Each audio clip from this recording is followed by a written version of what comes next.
Speed, skills, accuracy, brilliance. The 2026 WSCC features some of the best, fastest, and most exciting chess you'll see all year. 16 of the world's top women chess players are pitted against each other in a no-holds-barred, single-elimination bracket. World Championships, Speed Chess Championships, it doesn't matter. Wenjun and Pham are the pinnacle of the sport. Kostenyak, Lagno, and Muzychuk are speed demons, racking up world championships in blitz and rapid tournaments all over the world. Whoa! While Bibisara, Vaishali, and Divya bring the heat every time they're over a chessboard. Can they finally dethrone the reigning queen? But don't sleep. Don't blink at the young guns in this field either. Lee, Atwell, and Kamdamova are on the precipice of greatness. The 8th WSCC. The chess will be astounding. You don't want to miss this.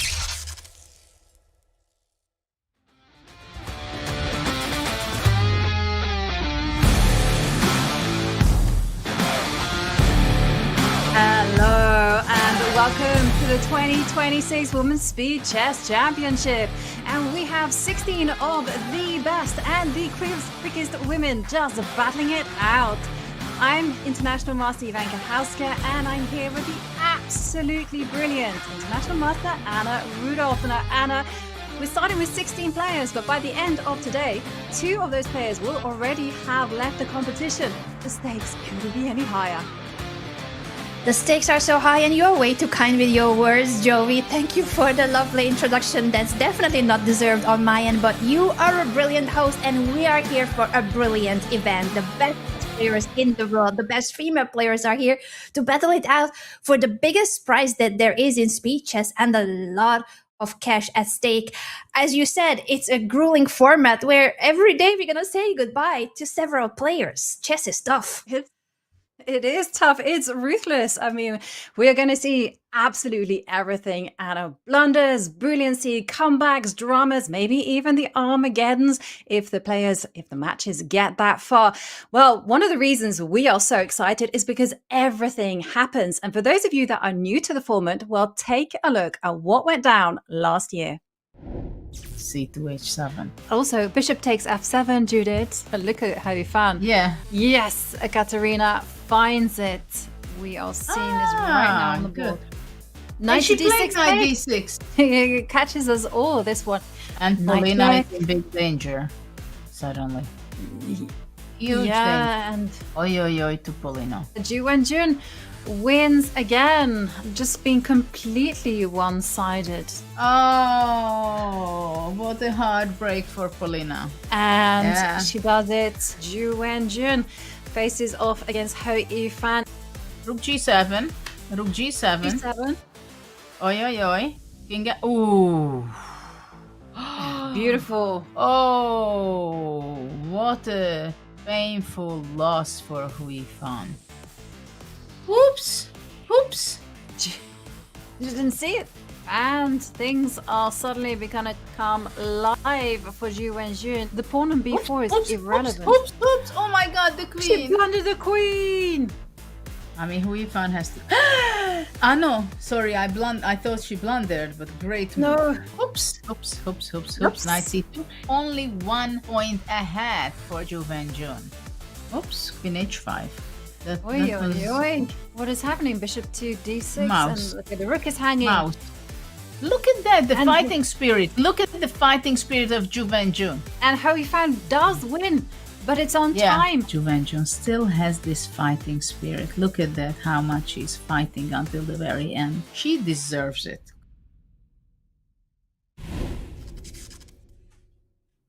That was 2025, the year where Wenjun won back-to-back. She's our defending champion. Well, the big question is, will she be able to do it this year? It's a new time, new year, and of course, it is the same format. So, Anna, let's take a look at what is in store for absolutely everyone. As you mentioned, it is ruthless, a single elimination event. It is a single elimination starting with 16 of the best female chess players in the world. 8 of them were invited, 8 of them qualifying through Title Tuesdays.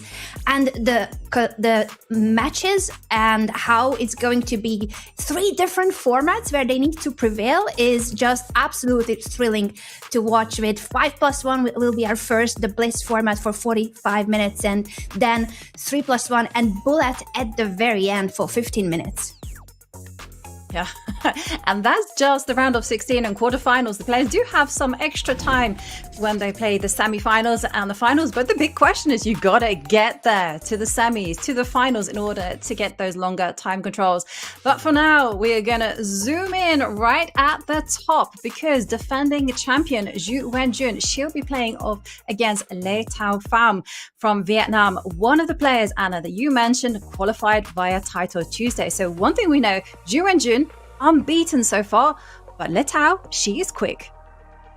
Very quick, and the fact that she qualifies shows that she's in great shape, while Wenjun might not be right now in the best shape of her life. Of course, she is the women's world champion, 5-time women's world champion in classical chess, and has dominated last year's Speed Chess Championship, also the previous year, as you mentioned, so very much so the favorite for the event. But if someone has momentum and has, I think, perhaps a dark horse chance here in this match, I would definitely say Letao will give her a big fight.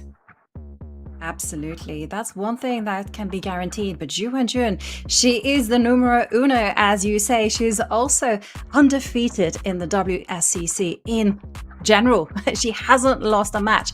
So this is a big task for Letao. And as you mentioned, it is going to be in the 5+1, Anna, where Letao has to hold things steady because Wenjun, she traditionally gets a huge advantage in that time control. And that is where she just manages to put her strategic expertise to good use. That is going to be crucial, as you said, how the match starts and how well Letao can hold her ground in the longer blitz time control. And I think it was also incredible for us, Jovi, to see or hear about how Wenjun was practicing for the match right before they got their tech checks and getting ready for the match. She was practicing Bullet on Chess.com. So we know that she's getting ready in the best way possible by playing chess on Chess.com. And there she is, the women's world champion and the title defender, Wenjun. Yes, I agree with you. I think it's a good strategy, Anna, just to simply warm up those fingers and just shake off any form of rust. Wenjun, she is 5-time women's world champion, but she is coming off at the back of a very disappointing Norway chess, but that was over-the-board chess. Now we're in for a different kettle of fish where you have 45 minutes of 5+1, then it's half an hour of 3+1, and then 15 minutes of the fastest chess you will ever see. 1+1. I always consider it to be super, super quick time control. Very quick indeed. And her opponent, we mentioned qualifying through Title Tuesday, is the Vietnamese Pham. She actually is in a very strong chess family. She's married to the number 2 player of Vietnam, her compatriot, one of the youngest grandmasters in the world, Nguyen Trong Son. So very strong chess couple there, probably also supporting her today and helping her with the preparation. It's going to be a really exciting fight. Absolutely. And Letao Pham from Vietnam, as you mentioned, part of a chess family, also very experienced. She's won medals at the Asian Games. She's qualified to this competition through merit via the Title Tuesday Grand Prix. And she is quick. She is going to be fast, and it's all going to be a question of whether she can hold her nerve as she plays the Women's World Champion. Yeah, and these are just the last moments before the match, and you can already see the focus, the prep. I feel like these are some of the most crucial moments in chess, and it's so much of the mental preparation as well, because it's one thing to look at the openings that your opponent prepares, the openings that they might be using today, and the other is how well can you focus? You need 100% of your energy for this match, 100% concentration. And these are the final moments when they need to lock in mentally and get ready for a really difficult match. Exactly. And it could be Pham's chance to shine. Maybe she's taken inspiration from the World Cup in football, where players and teams from all over the world, they are fighting it out. You can take inspiration from the underdog story there, and it's her chance to see what she can do against the world's best. The Women's World Champion, Wenjun. The games are about to begin, and I'm really curious, Anna, to see what kind of opening preparation do they have in store? Where are the tricky lines as they're going to be in swindles? And as we see our players smile, I'm so curious. I'm so curious. She might have just gotten like a last minute supportive message from her family, from friends, from her husband. It's great to see that Pham is in great spirits and Wenjun already logged in, ready to start the fight. I'm curious about the opening choice. Oh, knight jump. I was going to predict the queen's pawn push, Joey, but as often it happens in speed chess, the players might not be relying on their main openings. Yeah, absolutely. And for Wenjun, she's going to rely on her trusted style of play, where she just plays very tense chess. She goes for a reti here. She keeps it flexible, whether to go c4, b3. We've seen her do that on many occasions, d4.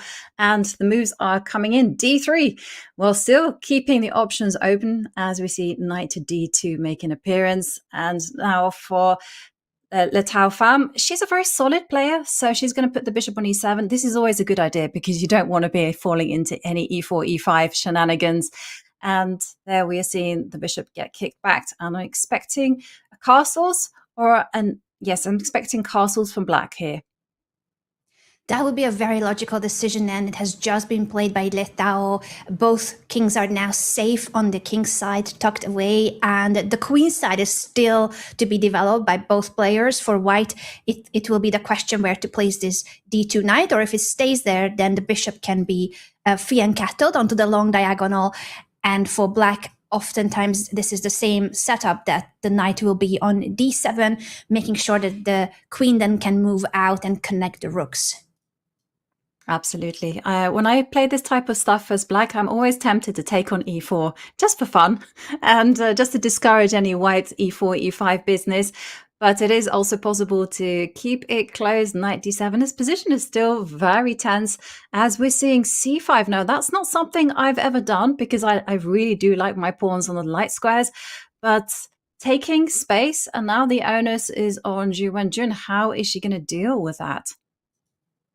Yeah, that is a great question. And it does make the position more aggressive in a way. The structure was very solid for black with that triangle setup. But since she's pushing her pawn, she will be placing the knight right behind that c-pawn. Wenjun actually says, no, I'm not giving you the time to finish development that comfortably. She pushes her g-pawn. If we look at the white king, this is usually what we tell our students not to do, to push the pawns in front of your own castled king. But it's very concrete. She's pushing that pawn, jumping into the central square with her knight, and ready to push the f-pawn as well and threaten to trap the bishop of black. Yeah, and that is scary times for black, because once f4 comes and f5, that bishop is in danger of getting locked out of the game. And how do you even get it out of trouble? I mean, for instance, you can just go knight takes knight and carry on with the f4, f5, trap that bishop.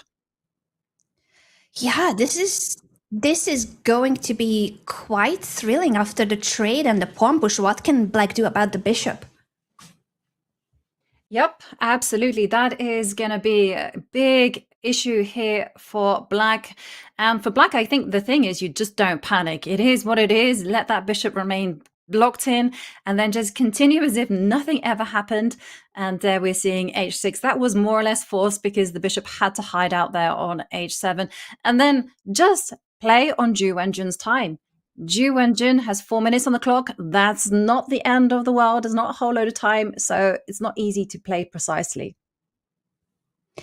It is not easy at all, and the bishop will be so stuck on the h7 square. So you trade on f5, and now white can take back either with the e pawn or the g pawn. That's why Ju Wenjun is pausing, because it's actually not obvious which one is the better choice.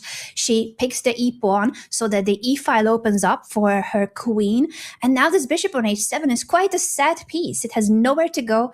At the same time, black's position is still solid. Interesting that this knight move gets a question mark, Jovi, when it feels like it's natural to try to give some space to black's pieces.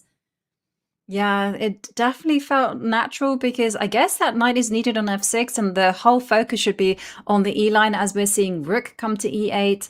That's a good move, taking control. And the big question for Ju Wenjun is how is she going to capitalize on the fact that this bishop on h7 is locked out of the game? Now, I usually say when that's the situation, you just enjoy it. You just continue and playing normal chess. You don't need to do anything forcing, anything funny. Just say, hang on a second, that bishop on h7, bad. Let's just take the game to either the queen side or the center, as Ju Wenjun's doing right now. That is very instructive, Jovi. As you said, there's no hurry here. That is basically like playing with a piece down for black until that bishop is stuck and out of the game. Of course, black will try to free it, and one way to free it would be to push the g-pawn. She's pushing it 2 squares, and that is getting a question mark. She's allowing the en passant capture, but white, I don't think will take. If you take, then you free the bishop. If you don't take, this bishop is stuck forever. Yeah, and that's exactly what she's gone for, the whole trap the bishop for eternity approach. And we're seeing that there was not going to be in a trade. The bishop drops back. And now Ju Wenjun is just comfortably so much better because she can just keep on improving her pieces and her position. c5 is vulnerable. And we're going to be seeing maybe some, even she can trade off everything and take it into an endgame and just laugh at that poor piece there on h7. Yeah, this is so tough for Le Tao.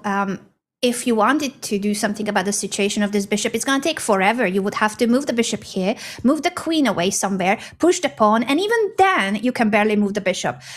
The problem for Le Tao as well is that you're not given 3, 4, 5 extra moves to play. Your opponent too is playing on the board, and Ju Wenjun is continuing with really forcing moves as well, putting pressure now in the center.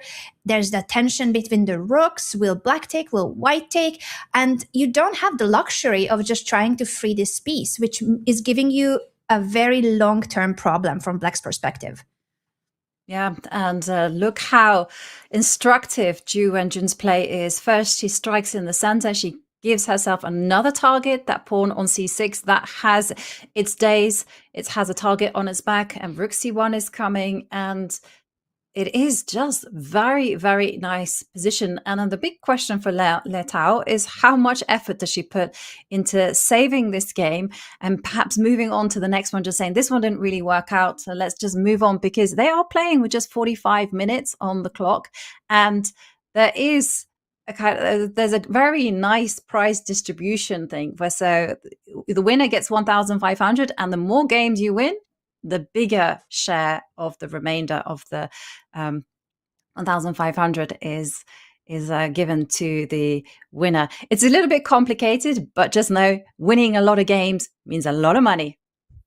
Yeah, the more games you win, the more money you get. So it's not just about winning the match and advancing to the quarterfinals, but it's also about how many games and how big of a difference you make in the match, which also means it's also great news for the player that will be eliminated, because they are still fighting for a lot. Even the players that will be a couple of games, a couple of wins behind, it still matters, even if they don't make it back from that deficit, that they will try to score as much as possible and gain more prize fund. Yeah. And as we're seeing, Ju Wenjun on the board, she's just gone for the trade of all the pieces, and she's just employing that beautiful plan, which is just laugh at the bishop on h7 and then just shift the action towards the queen side, to the left side of the board. Now knight jumps into e5. Again, an unpleasant choice for Le Tao. What is she going to do about that knight? Is she going to be trading it off? Knight takes c6 in the air.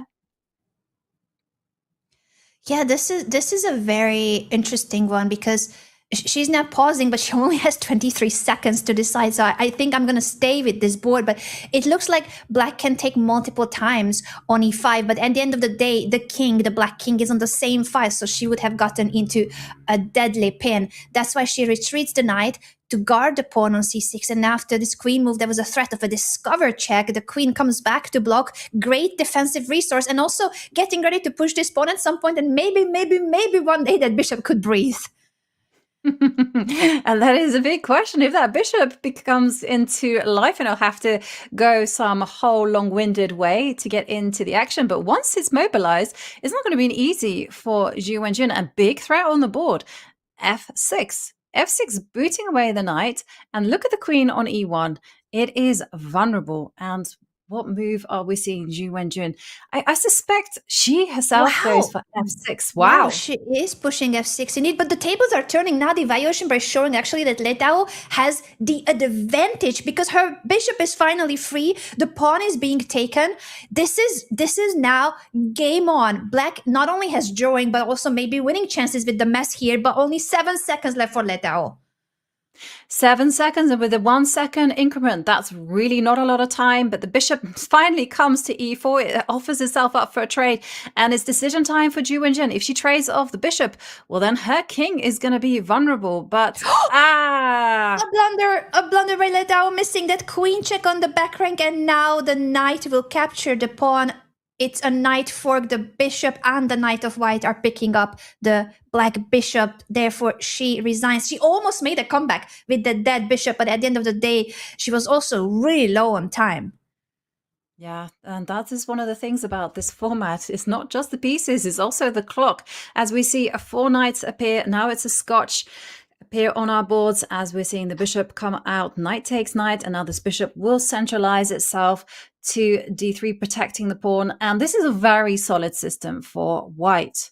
So Letao Pham just playing to her natural style, which is to play very calm, very gentle chess. The bishop comes out. This is all very much in theory, as we're seeing there from the bar to the left-hand side where we're seeing the win-draw rates. It seems very nice opening for white to get a draw, Anna. Yeah, but she probably wants more than a draw. She probably wants to fight back because right now, Zhu Wenjun has scored the first win, and that's the only win in this match. With draws, you are not going to make the tables turn, and it is, I think, her chance to try to come back early on. You know, the earlier you come back in the match, the better your chances that you can also not only tie the score, but maybe even win. It would be a huge upset. But it starts with one game where you put pressure on your opponent, even if she's the women's world champion. Now that I'm talking about this, though, the chances and trying to play for a win, the problem with this variation is that it oftentimes leads to what we see on the board, that the colors of the bishops are different. Black has a dark squared bishop, white has a light squared bishop. A lot of these endgames are draw-ish because those bishops never see each other, never meet. And with, I guess, perfect play, it would be leading to a draw. And of course, there's no such thing as perfect play, Jovi. I've just jinxed it. This move seems to be a mistake.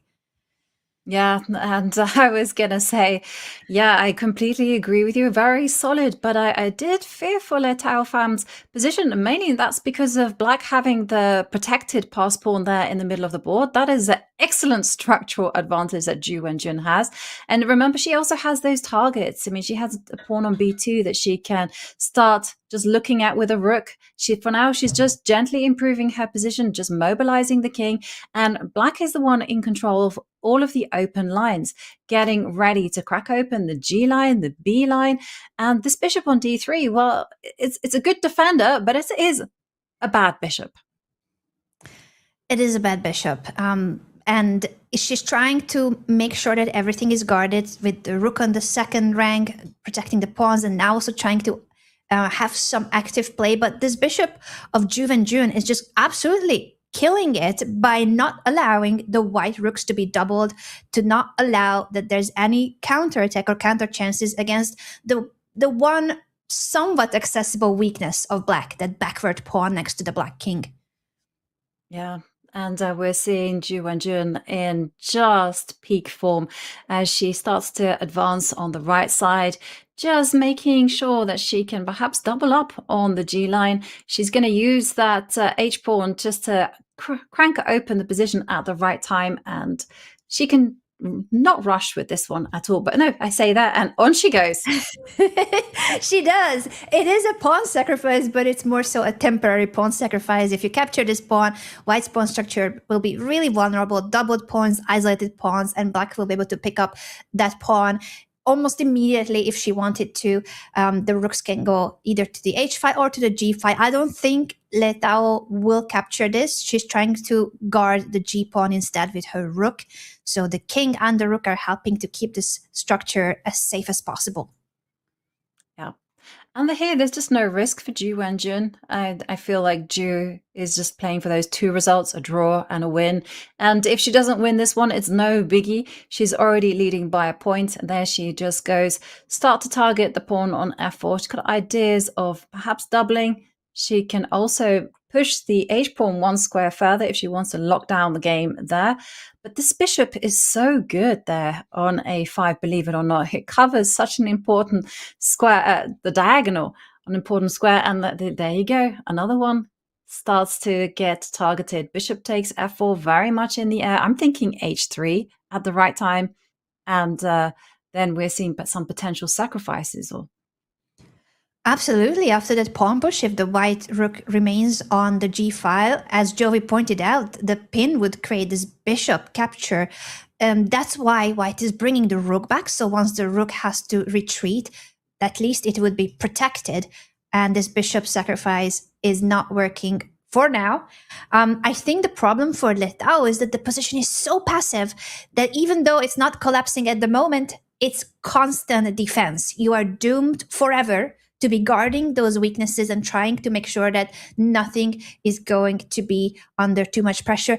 Ju Wenjun gets a question mark for this bishop move, but in a blitz game, or maybe even a classical game, I don't think I would call this a mistake. She's just maneuvering back and forth. You have to have a lot of patience in endgames, and it doesn't matter if you win in 70 moves or 100 moves, as long as you win. So she is simply improving her pieces and testing her opponent back and forth. Exactly. And look at that.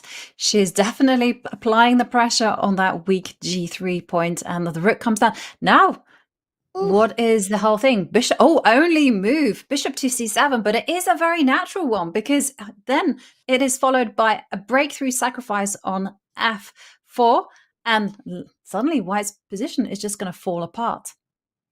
You called it, Joey, already a while ago, and that idea is now on the board. And if the rook retreats to e2 to guard this rook and not allow the capture of the pawn, I think black is simply wanting to push the e-pawn. Finally, that backward pawn of black would be in motion. Once you trade that pawn, the black bishop's diagonal will be wide open, targeting the remaining pawn on g3. This position is collapsing for white. Yeah. Yeah, it's an unpleasant choice, right? Where do you hedge your bets? Do you kind of grimly go on the defensive, as you highlighted? Do you try to get some activity with rook takes pawn? And instead she goes for the first approach, just going on the defensive. But wow, here it is. This is going to be the nail in the coffin for Le Tao Pham, as we're seeing. You cannot defend the g3 point. It's going to fall. No. And with it, the game. Yeah, that was crucial to hold on to it, but it was impossible to resist forever in such a passive position. It's bound that at some point you crack and make a mistake, and now the pawn is gone, creating a second pass pawn for black, and you cannot really deal with this situation where there's an f pass pawn that will be rolling. The d pawn still needs to be taken care of, so that this white bishop has had an important role, but you cannot just simply stand still when two pawns of black will be the problem. Also, the activity of the black pieces, because it's one thing to win a pawn, and the other is that all of black's pieces are incredibly active and strong. Yeah.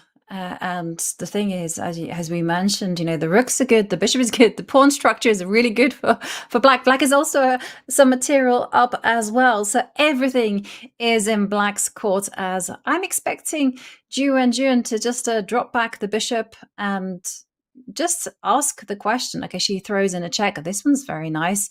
Then she gets in the trade this way.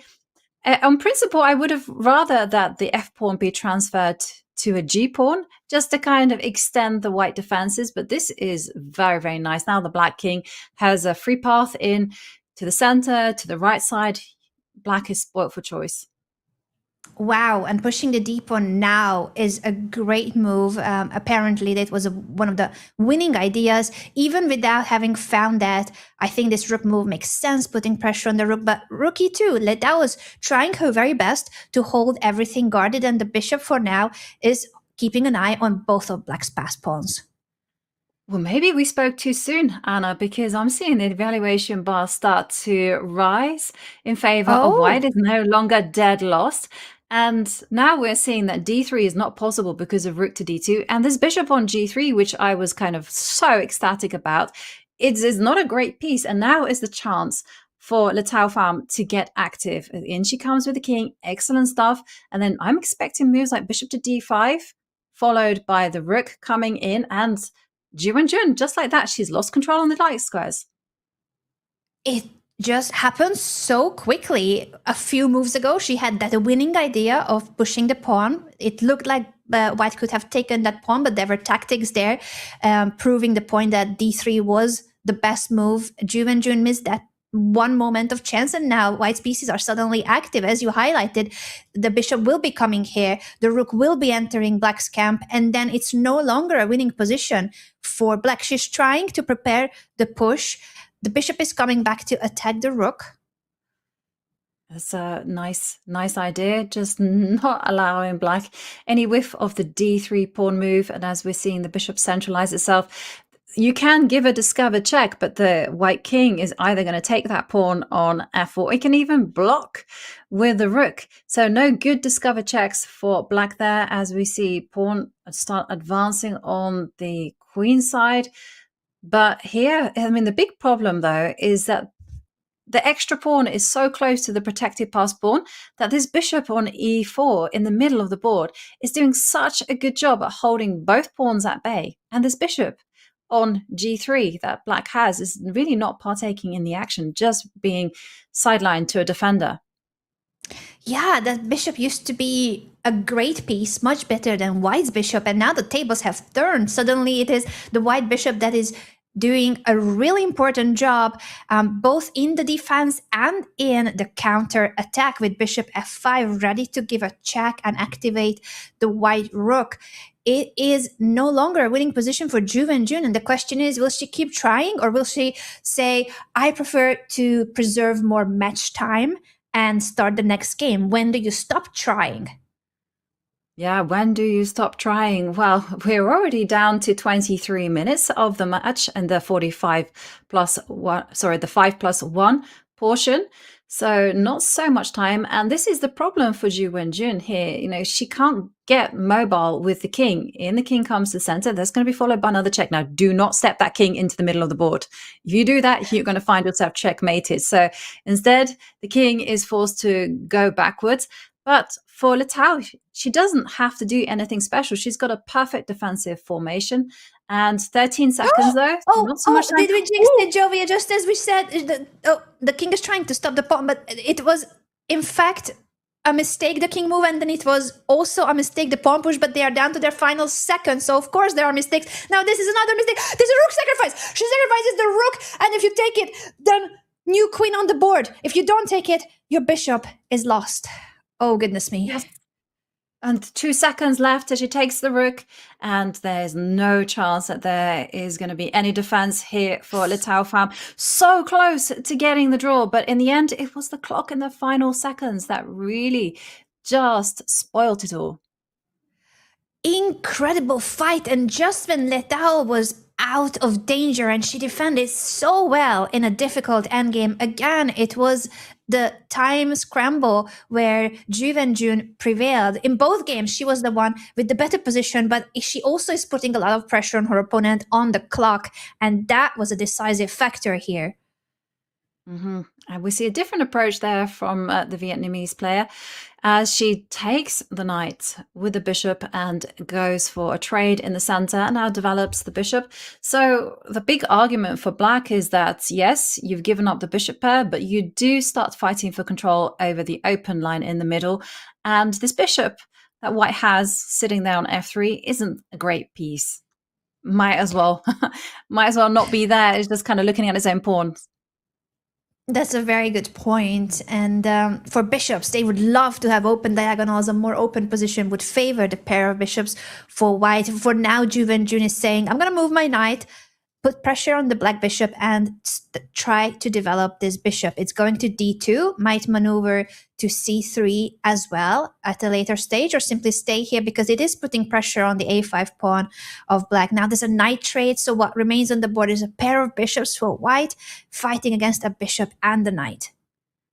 Yeah, and we're seeing that some more pieces get traded off, and again it's going to be a battle over that open line in the center.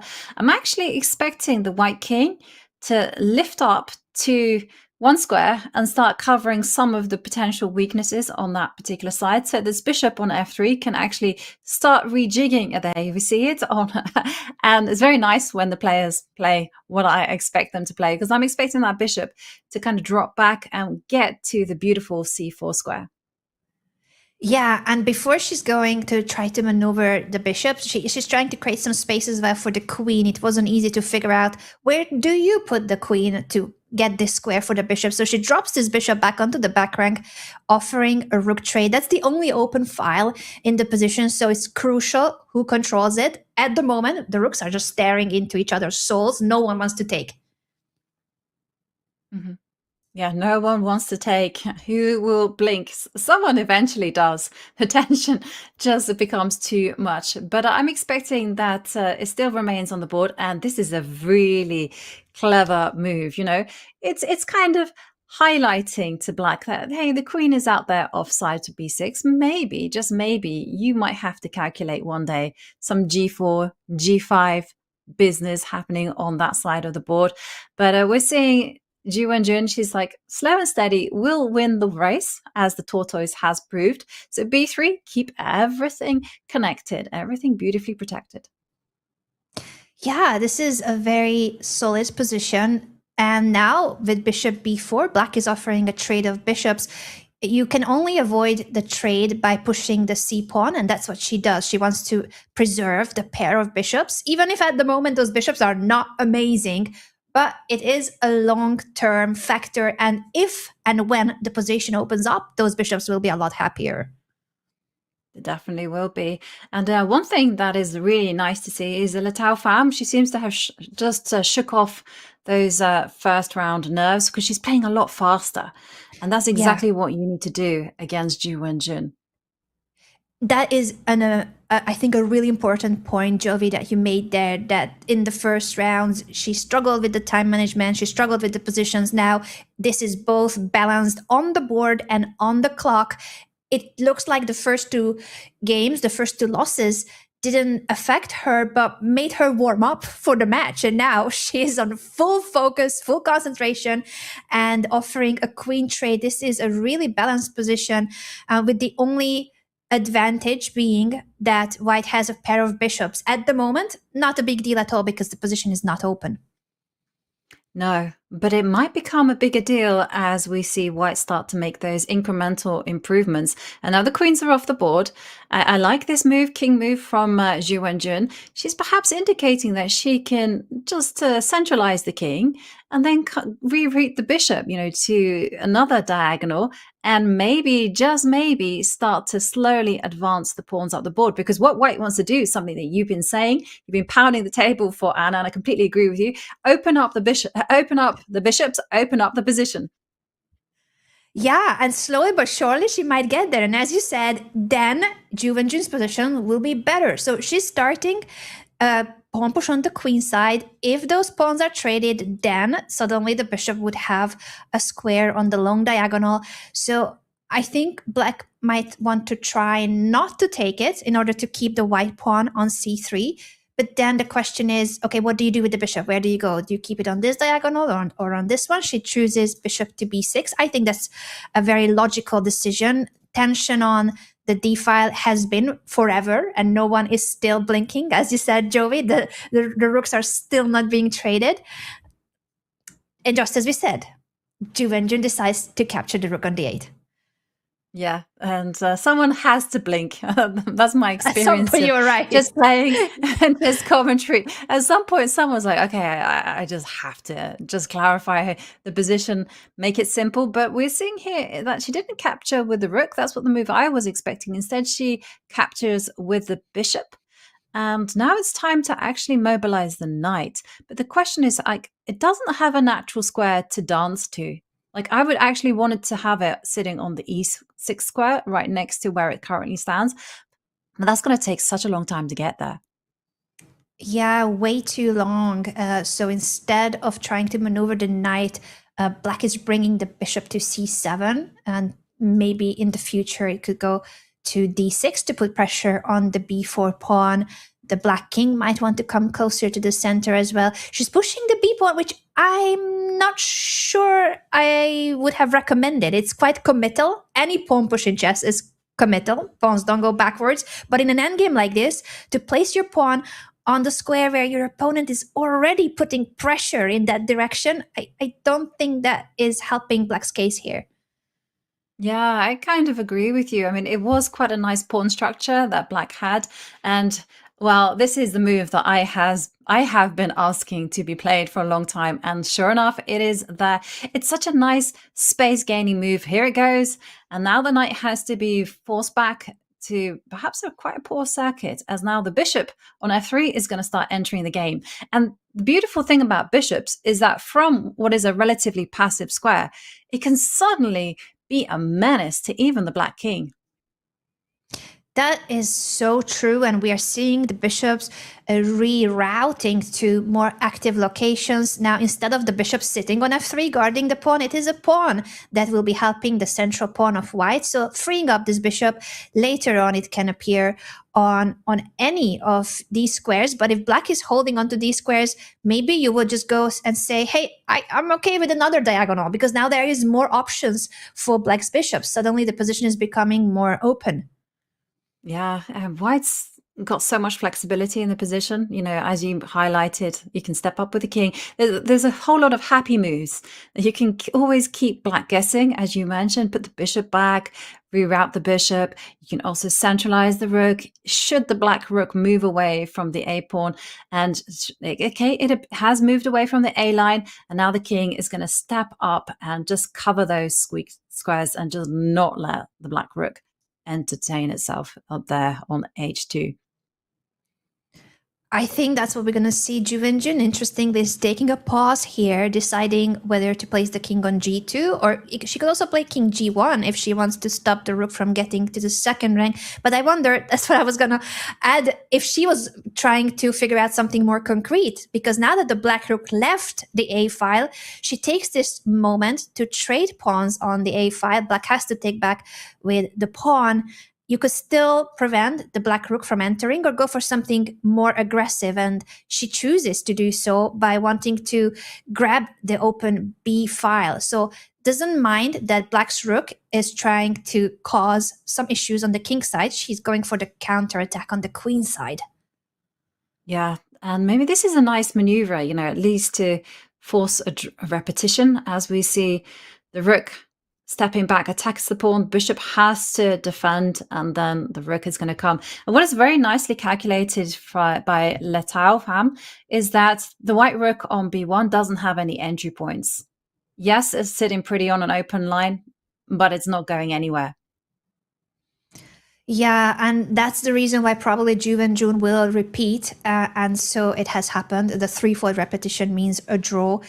And this is now the next game where we have the situation still being the same. It's 2 games, 2 wins of an advantage for Wenjun with 12 minutes left of the 5+1 blitz portion. So 5 minutes with 1 second increment for another 12 minutes. Can Pham make a comeback within these 12 minutes left from the blitz portion of 5+1? I think now that we saw the previous game, Jovi, we see her being a lot more back in the match. The time management was better. The quality of the play was really high in that previous game. So she really, I think, is now on full focus mode. She might be getting her chances now in this game. That would be my prediction. Yes, I think she's very much sussed out that Wenjun has been exceptional in the opening and the middle game. She's gotten very comfortable positions, even winning positions on occasion. But it's when things just start to go towards the later middle game, maybe even the end game, where Wenjun just loses a little bit of control and lets the win slip. But by then, Pham has been in time trouble, not been able to make use of these small inaccuracies. So if she speeds up, which is exactly what she's doing right now, then hopefully she can just hone in on Wenjun's small imperfections. Yeah, this is what she should do, and I think she is definitely a lot better at making speedy decisions. Now she's pausing for a second because you could take with the rook or with the bishop on c4. Bishop capture makes a lot of sense because it develops a piece that was in the way of you castling. Castling could be a follow-up move, or if you want to trade or push d5, you have a couple of choices here how you want to place your pieces and what pawn structure are you aiming for. Yeah. And it is going to be a question there for White. What kind of pawn structure is she going to go for? Is she going to roll the dice, go aggressive, start breaking out with d5? Is she going to eliminate the tension? And there, I suspect that Black will be relatively happy. They do have a lead in development. So questions, and Wenjun is a principal player, so I'm expecting her to push with d5, even though this does create some imbalances, as she does indeed play that pawn move. The knight has to move, and I definitely will be moving towards the right side as it centralizes itself. And c7, that backward pawn that Black has, that's going to be a big weakness. It needs to be defended. Yeah, I like Litao's position here with the white pieces, but I don't like the clock situation because she got this middle game with a slightly better position for white. And at the same time, it took her quite long. It's a minute of time advantage for Wenjun. So even this is probably a marginal advantage, that you have more space thanks to the white pawn having been pushed and the c7 pawn. But the time, I think, is a bigger factor than this slight pressure and the slight space advantage that white got. Yeah.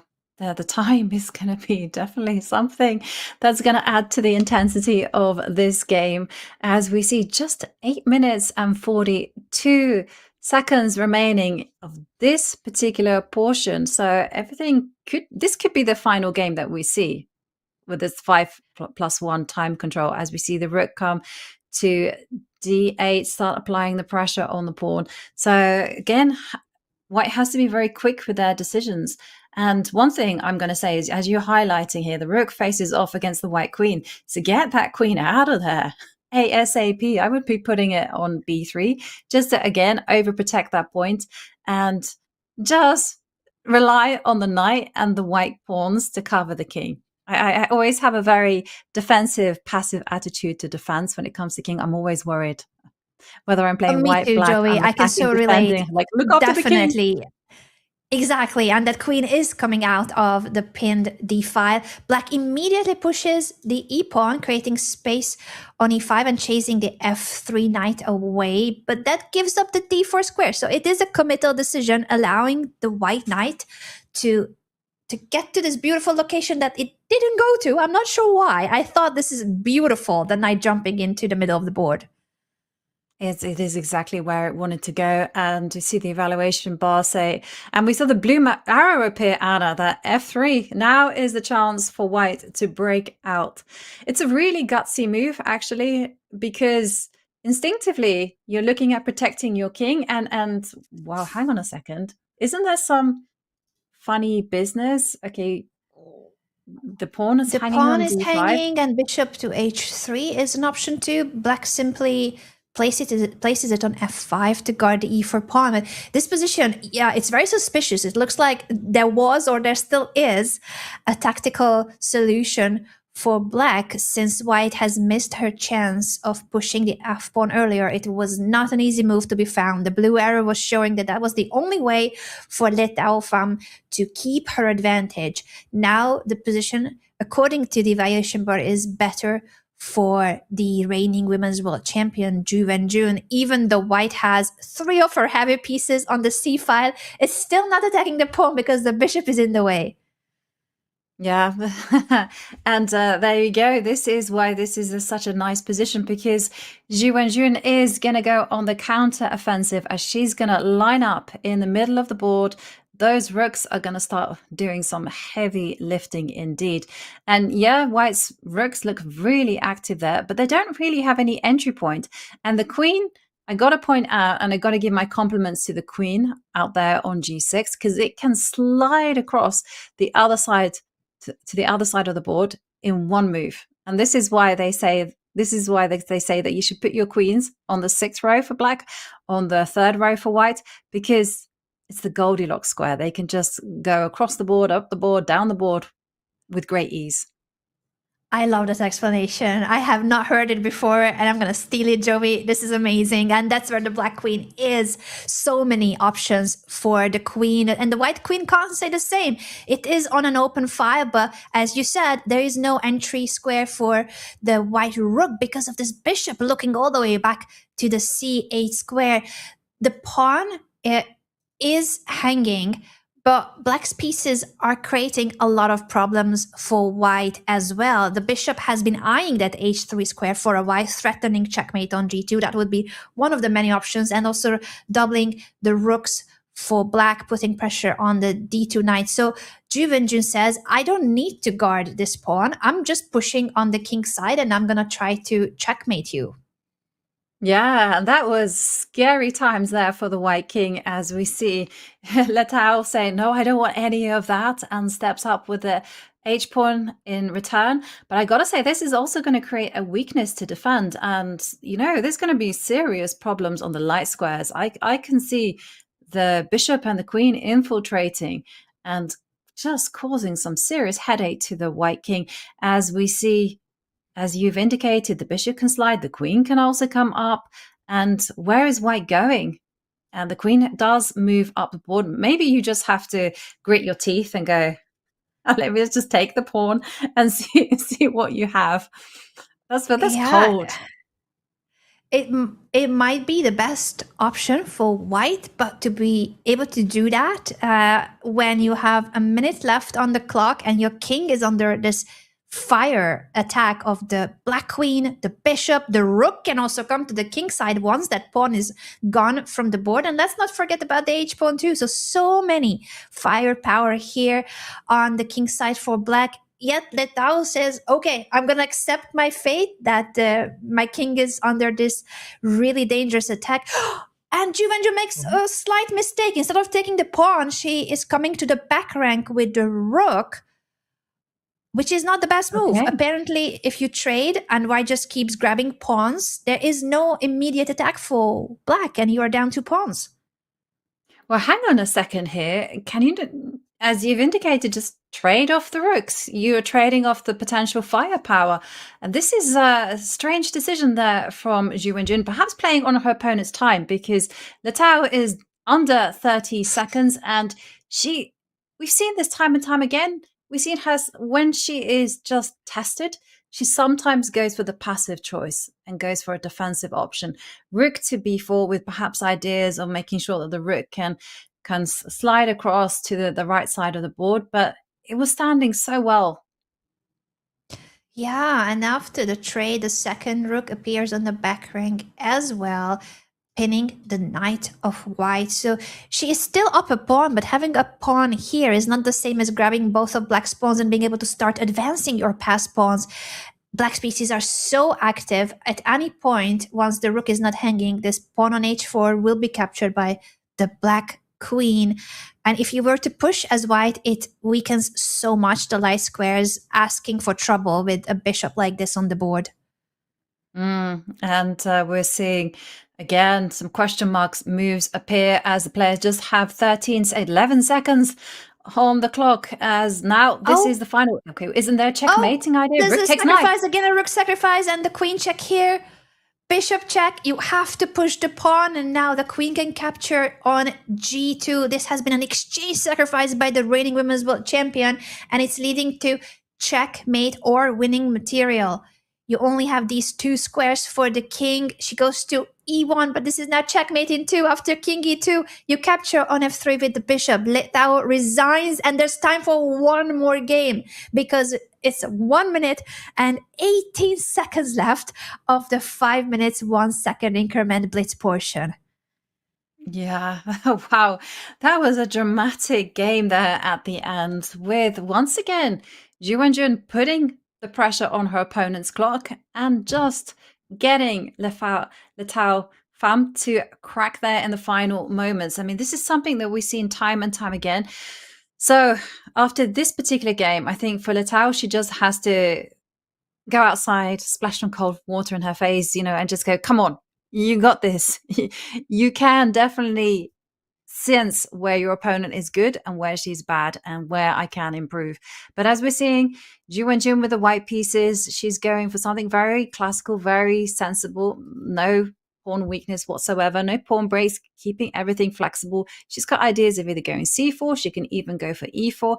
Knowing Wenjun, I think she'll be going for some kind of b3, bishop b2, some slow build with c4 at the right time. She goes directly with e4.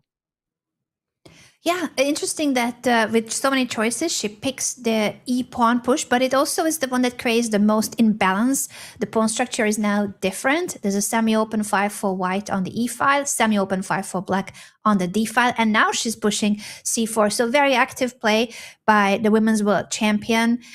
This bishop will be developed later, I would think, toward e3, but you could also pick to double fianchetto your bishops and place it on the long diagonal. Yeah.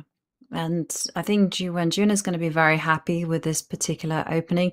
She's had a dream start. She's leading 3.5 half. She's now got the bishop pair.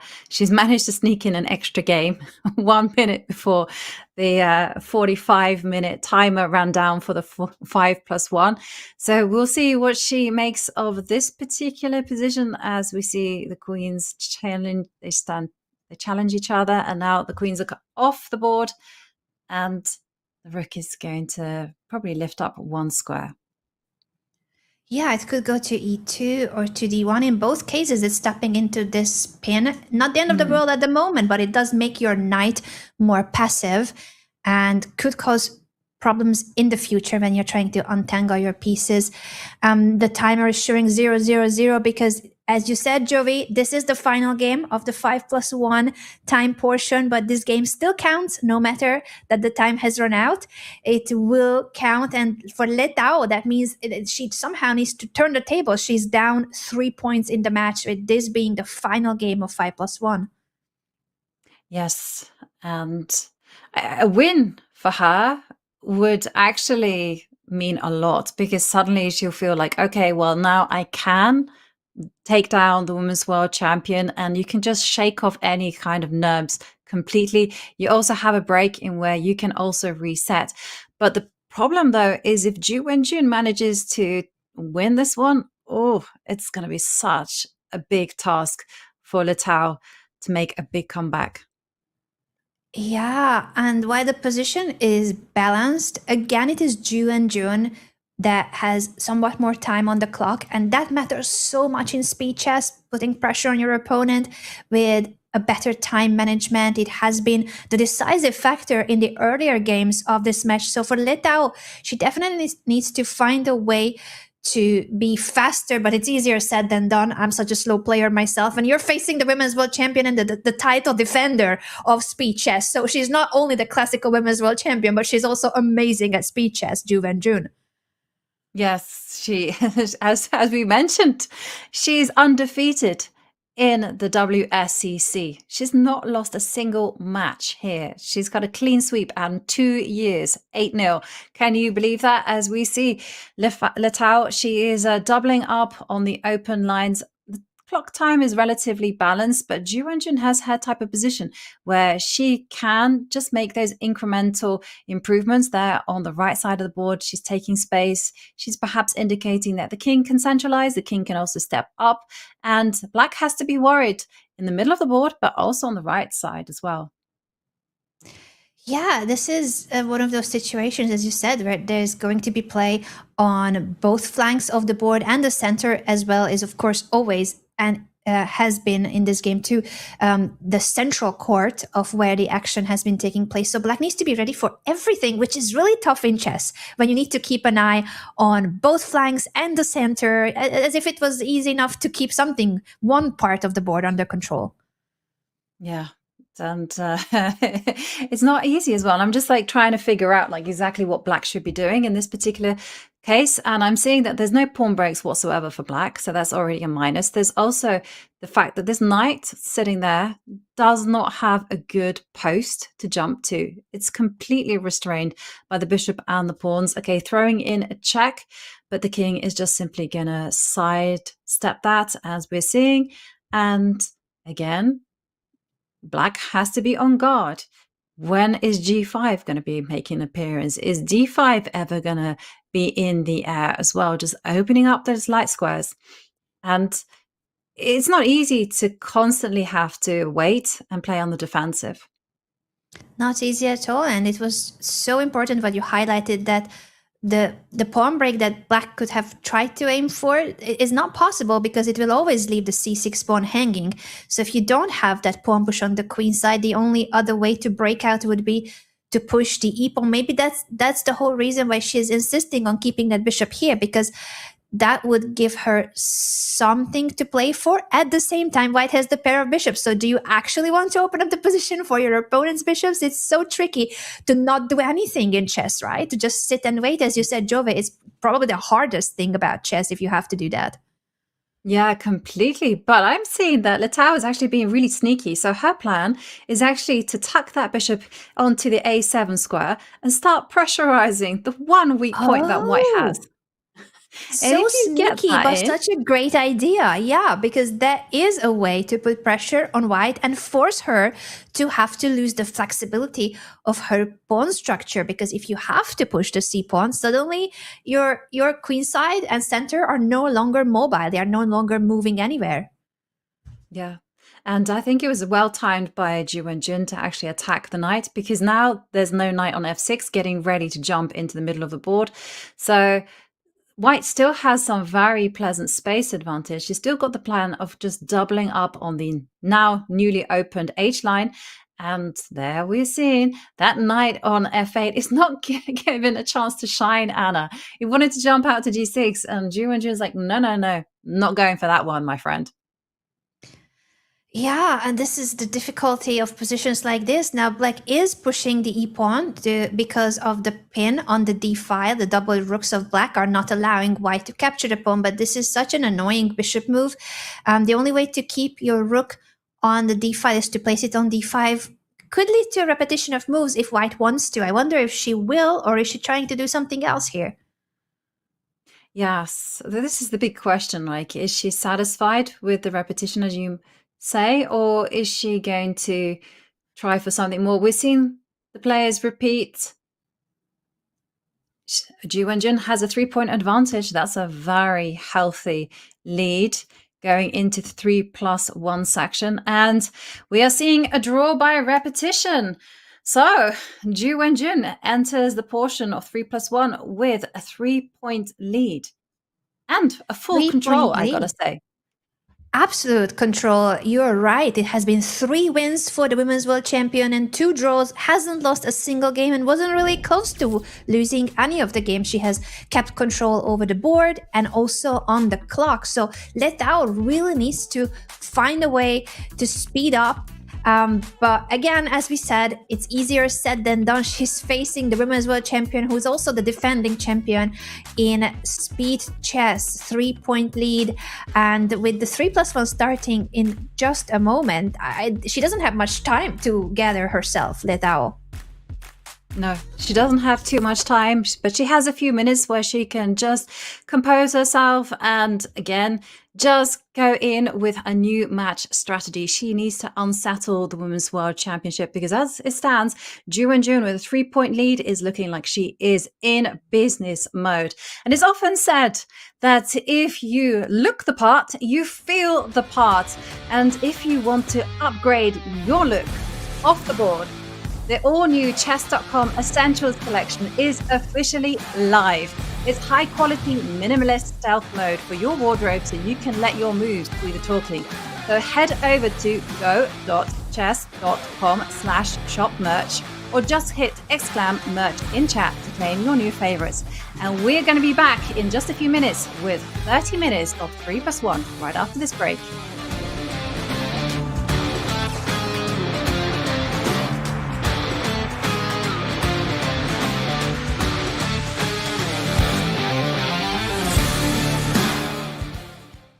It's important to play like knight a5. I think I'll just put it on my board, and it's like this. This is also a very sharp lines, especially for beginners. And black need to play this because attack. And here you cannot go this move because of this move. Because this is attack with queens and rooks. If you play this, you can take, but after queen f3, then you can take back with this. Then after that, your king is moved, and also white is a pawn up. So this is a famous trap for the beginners. And also, it's important to play like knight a5. That I think for many teachers for a beginner of a chess player, they will teach cannot play this move. Your game is evolving, now your style should too. Welcome to the Chess.com merch store, your home for everything off the board.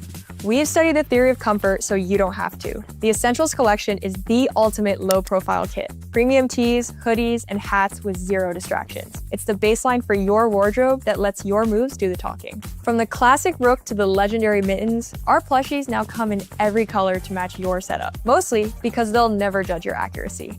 And for those who still love the tactile feel of a win, explore our official chess sets. Durable, tournament-ready, and designed to handle every celebratory slam or graceful resignation. Whether you're a beginner or a seasoned pro, we've got the perfect setup for you. So head over to chesscom.shop to explore these and many more. Grab your favorites before they're gone. Honestly, I don't usually think about winning when I play a tournament. I just try to enjoy the game and do my best. But of course, if I win in the tournament, it's really amazing and memorable.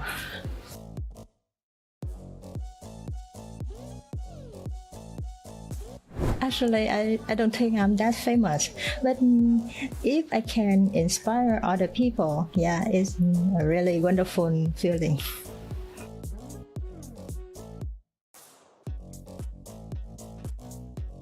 I think it refers 3+1. It suits my style the most.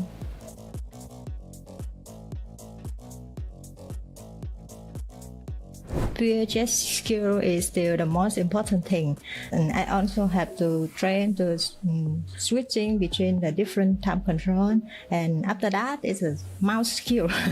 You have just to play a lot of games to familiar with it to get better, faster, and can control it better.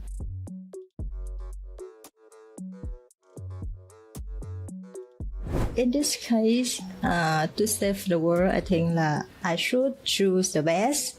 So I would choose Wenjun in 5-minute assessment. How Yifan can take the 3 minutes, and for 1 minute bullet is the BB Sarah. I think she's so fast and dangerous in time scramble.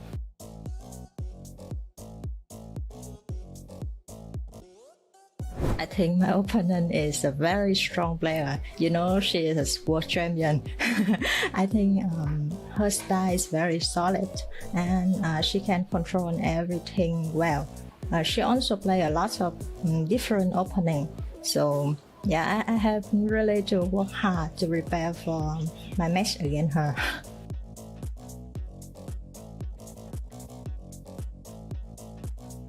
I think she is strong player, but you know, when we play online, we have already have very difficult like lash, time zone. So I think just give it fair and play a normal game.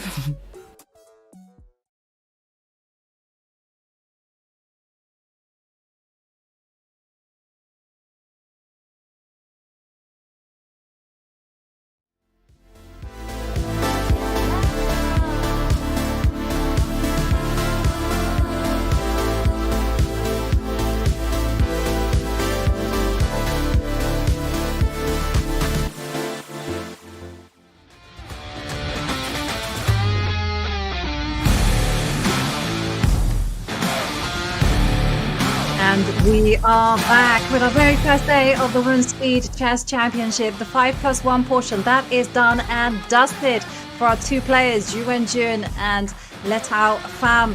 Now it's half an hour of 3+1, where things get fast, they get furious, and it's all about those good instincts and quick calculation.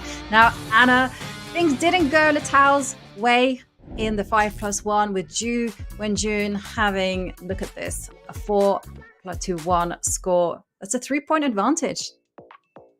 Huge advantage indeed, and that's also undefeated. 3 wins for the women's world champion and defending champion of our women's speed chess championship here, Wenjun. 3 wins, 2 draws, 0 losses. So Letao is still looking for her first win in this match, and she's looking for her speed as well, because time pressure was a lot of time the decisive factor in favor of Wenjun.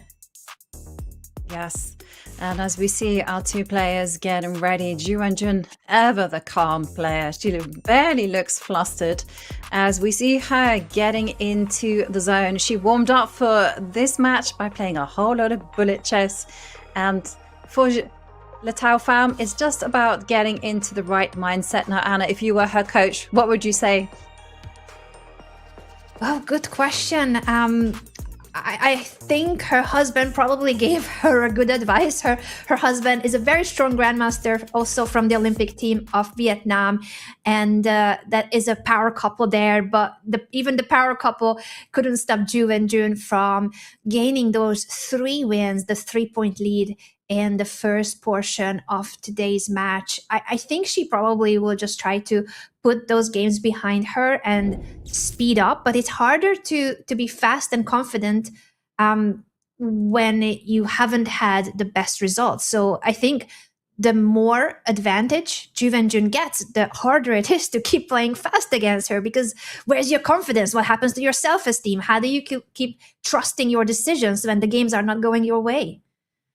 Exactly. And that's a really difficult mindset to shift as well. When things are not going your way, you really have to pivot and just move quickly. I try to visualize all the great results I've had and then like just shift the badness and just think about, the one time that things went well. As we are seeing, Wenjun, she is starting to hunt down the light square bishop. This is still very much in the realm of theory. And now what white normally does is you capture that bishop. And we see Wenjun consistently play for the 2 bishop advantage. She has been. You are right. This is maybe she decided as a strategy that she's going to go for the pair of bishops as much as possible to have that imbalance in the position. And it's a long-term factor that once the position opens up, those bishops will be really powerful. You are so right pointing that out, Jovi, that it is very common. In most of her games, it has happened, if not all of her games. Yeah, and we're seeing it done here. And it just seems to be that she's playing to her strengths. She's such a fantastic player when it comes to strategy. She likes to play all over the board, taking control of squares. Often what we'll see her do is now she'll get the queens off the board, and she's already got her beloved G4 pawn advance. then once she's in an endgame, she can take it that one step further and start making those small improvements. So here we are seeing that, of course, white has to be careful. You can't castle your king because the rook stands there on the open H line. So instead, what we're going to be seeing is some small improvements. And this is such a lovely little move that Ju Wenjun's just flicked in. Just move the pawn and control the circle of the knight. Yeah, now this knight is no longer that good. Not heading. It was heading towards c4, but it's been stopped, so it's kind of stuck on the b6 square without any target. So very good decision by Ju Wenjun, and she's not in a hurry castling because the position in the center is closed. This king, even though it hasn't castled, and so it is true for the black king as well, that they are simply staying in the middle of the board because the position in the center is closed. At the same time, at some point you need to make a decision, and where do you castle? Both players have been more committal on the king side with their pawn pushes and how the pawn structure is, while the queen side seems to be safer, especially for black. When you look at these 4 pawns as a wall, now with the bishop on a3, you're making sure that white cannot castle to that flank. Yeah, and I also wonder whether Ju Wenjun might be tempted to play some kind of funky type of chess where you go f3, get the king on f2, just connect the rooks. I've seen this done before. I would love that. Yeah, brave king who needs castling. She is saying, I will never castle queenside because she moves the rook, so that is lost forever as an option. Castle kingside does look scary, but it still might be something that she considers if she makes sure that there's nothing going on, as you said, with the open H file for black. Now this bishop is coming back too, the knight is here. So you need to be very, very sure that your king is okay on that side of the board if you want to castle there. Yeah. No, I definitely think that there will not be any castling, especially not now, because you castle, there's definitely sacrifices of taking the pawn on g4 and then just exploding open the H line, and the white king, it doesn't have the protection of its misses there on c2, so you absolutely need to make sure that the king is safe. I mean, another way that Casey, she's starting to centralize the queen. Maybe she wants to drop the queen 1 square back, or maybe she just wants to make sure that the king has a safe place there on the f line. Okay, it moves king to f1. This is a nice move. Maybe the bishop will slide up 1 square and the king can start covering its weaknesses. Yeah, it is what you suggested earlier with the pawn push, the same idea that in a funky way, you're castling by hand this king march toward the g2 square. Makes a lot of sense in situations like this where the pawn structure is damaged or the pawns have been advanced for Ju Wenjun. So castling normally as the usual way wouldn't be safe. The bishop has been going back and forth for Letao. This black bishop is now back on b4.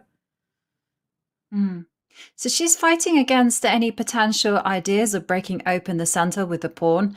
And Ju Wenjun said, well, that's fine because I wasn't maybe going to do that anyhow.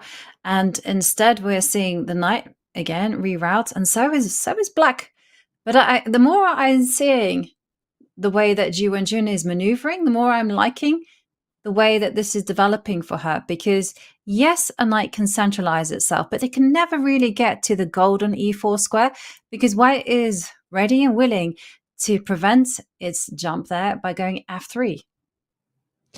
Yeah, that is a great point that this pawn will always make sure. And in fact, she's not even allowing at all the jump. She's pushing f3, making sure that there will be no trades on the e4 square. So 2 of black's knights were heading toward the square and now it's stopped. She stopped it earlier on the queen side by pushing b3, stopping knight c4, and now she's stopping knight e4 and pushing e4 herself, threatening a pawn fork, pushing the e5 advance, attacking 2 knights at the same time. Yeah, and it's a messy position. And also just take a look at the clocks. That was something I completely forgot about because Letao was just playing with 10 seconds left, but she's playing good chess. I mean, she now can at will open up the queen side by advancing the pawn to a4, involving the rook. And somehow or other, it is Ju Wenjun who is entirely on the defensive. Now the rook is coming in. And all for Ju Wenjun can do is just curl up into a little ball and just start protecting those weaknesses. Yeah, this is the best chance that Tao has had so far in the entire match. She's down to 7 seconds only, but position-wise, this is looking very promising. So much pressure on the women's world champion here with the white pieces. The black rook is now coming to the back rank. I did like it a lot on the second rank, so I'm not sure about this rook trade. And e6, look at that. Ju Wenjun immediately trying to create counterplay and does get it, because now the white queen is in, the pawn is being captured. I think that Tao missed something, because now after this capture, it looks like, oh, with the blue arrow saying the knight jump for white is extremely strong because this is a pin. She didn't play it. She is threatening checkmate in one instead. Yes, okay, the knight has to step back, and of course you give a check. King starts moving, but this is still such a tricky position for black to defend. With 4 seconds, both players left with no time on the clock. Oh, this is the maddest scramble we have seen. As we see checks on the board, the queens are going to get traded off, and now it's going to be a question of this white rook. I mean, can it actually do anything, as black is the one who is slightly better, I'm going to say, just because the knights are trickier when you've got no time. They have very tricky pieces, and now this pass pawn, that's an important factor for black that white has to keep an eye on constantly. Oh, there was a chance for white to push the pawn. It's been missed, but now the king is here to help. This is a mess, and they both are down to their final seconds. Anyone can still win or lose this game. Yes, as we see black just clarify things and offer up a trade. Now it is going to be a simple case of a draw, as the bishop is going to sacrifice itself, and it's going to be king against king. So we begin the 3+1 with a draw, but it was a near miss for Ju Wenjun. It really has been the case, and also it was one of the best chances for Letao earlier when she had a lot of active pieces and the rook on the second rank. So I think both players will be somewhat disappointed.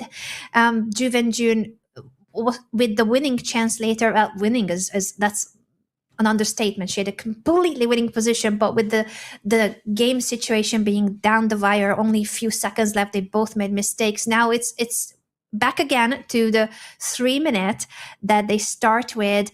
I think Letao in the 3+1 portion, from that one game, I know it's just one small sample, Joey, but it is proving to be that she has done that mental prep you were talking about, how important it is that after 3 games that you lost in the first segment, you compose yourself and you try to pretend it never happened and remember your best games, not your worst ones. Yeah, and that's exactly what Letao Pham will have to do. She is trailing by 3 points. Okay, it was a close call for her in that previous game, but she still is yet to get her first victory over the 5-time women's world champion. As we are seeing here with the black pieces, Ju Wenjun has gotten the bishop pair, as we've seen her time and time again, and she has a relatively stable structure. And the big question is, how is white going to break out into the center as we're seeing trades? I'm expecting e4. It has to come. You have to start putting the pressure on the black pieces.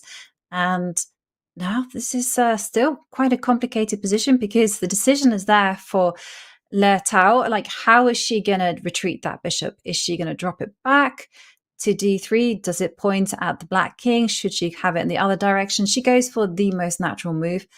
But okay, well, there's going to be some questions here as well. Yeah, the tension is quite an unpleasant one from both sides. It's like, who will take when it will be taken? White says, I'm going to take that pawn on d5. And it didn't matter for Letao Pham that it does open up the e-file for the rook, because she's trying to claim that this pawn on d5 at the end of the day is an isolated pawn. It is a weakness, and the black queen isn't that safe either with all these pawn pushes and no pieces around the black king itself. Yeah, and that's a really brave move there from Ju Wenjun. She's making sure that her queen is out there on c7, but I was afraid that it was losing its connection with the king, and we're seeing Letao just offer up a trade. I was kind of looking in more the direction of going further up the diagonal all the way to h6, and maybe trying to take control over the e-line, some sacrifices. That's my style, my kind of brand of chess when I can. But yeah, she's a lot more careful, Letao, and she's instead offering up a trade, and she's just saying, hang on a second, that pawn on d5, it's weak, it's a target, and trades are going to help me in attacking that pawn.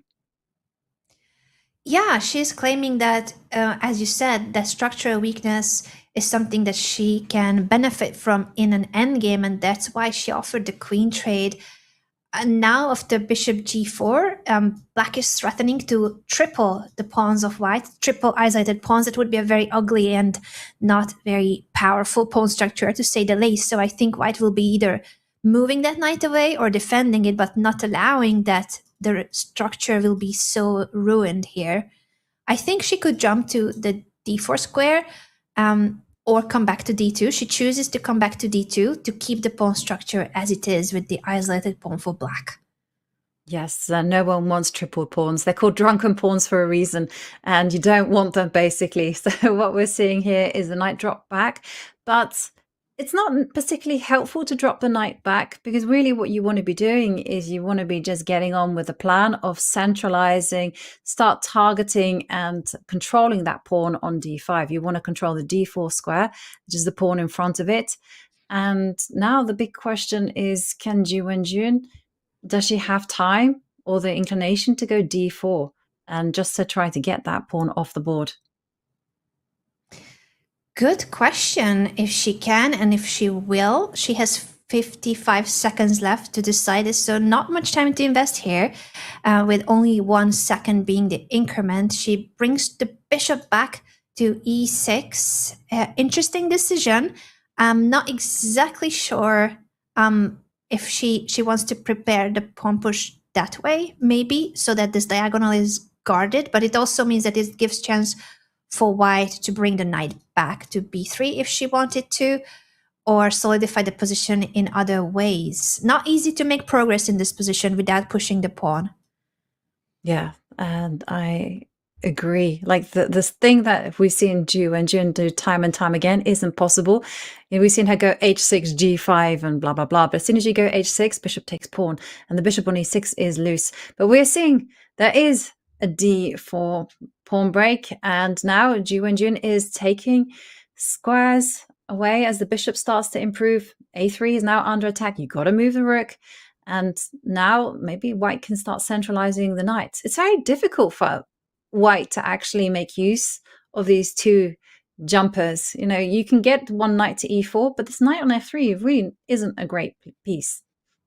No, it doesn't have any good squares to go to. The only place for that knight is on the edge of the board, on the h file, or on the back rank. So this is the situation where you might want to jump to e4 and then move the knight, but still, what do you do next? It comes back to the back rank. I think going toward the queen side, even then, what's next? Yeah, I thought it was quite sneaky, actually, and very nice positional move, actually. Maybe got ideas of dropping the bishop, moving the bishop forward, and then using the knight as a blockader, because this is something that we can all learn from Muzychuk. Yeah. Yeah, you're right. That was a much better plan than placing the knight on c2, where it was not going to do anything. Now that the knights are traded, the king has this square as well. And this is, again, such time scramble with 17 seconds versus 30 seconds. A somewhat better position for black because of the pair of bishops and better pawn structure. But how do you crack the defense of Litau here is the question for Wenjun. Yes. And the thing is, there she goes. She's starting advancing the pawns. I thought she would be a little bit more controlled. She does have 20 seconds.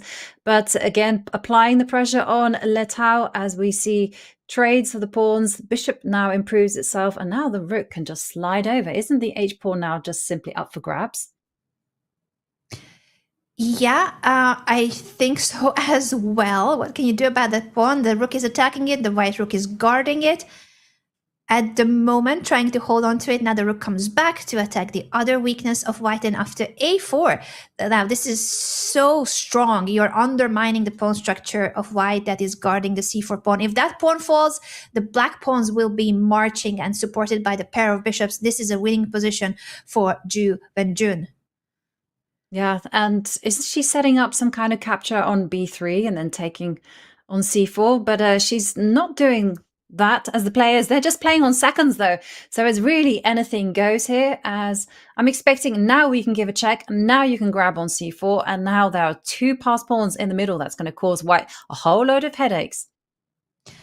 A lot of headaches and only a few seconds left for both players, so anyone could still lose on time is the issue here. But Ju Wenjun with great moves converting this endgame. The 2 pass pawns marching all the way up the board, the rook coming to d2 to chase this blockading bishop away, and the computer is saying mate in 10. That's how much the position is winning for black, with threatening rook d1 immediately checkmate in 1. So that has been another great game by the women's world champion. The first win for her in the 3+1 portion, and she won 3 games in 5+1s for Let Dao. This is a really tough match situation, now trailing by 4 points already.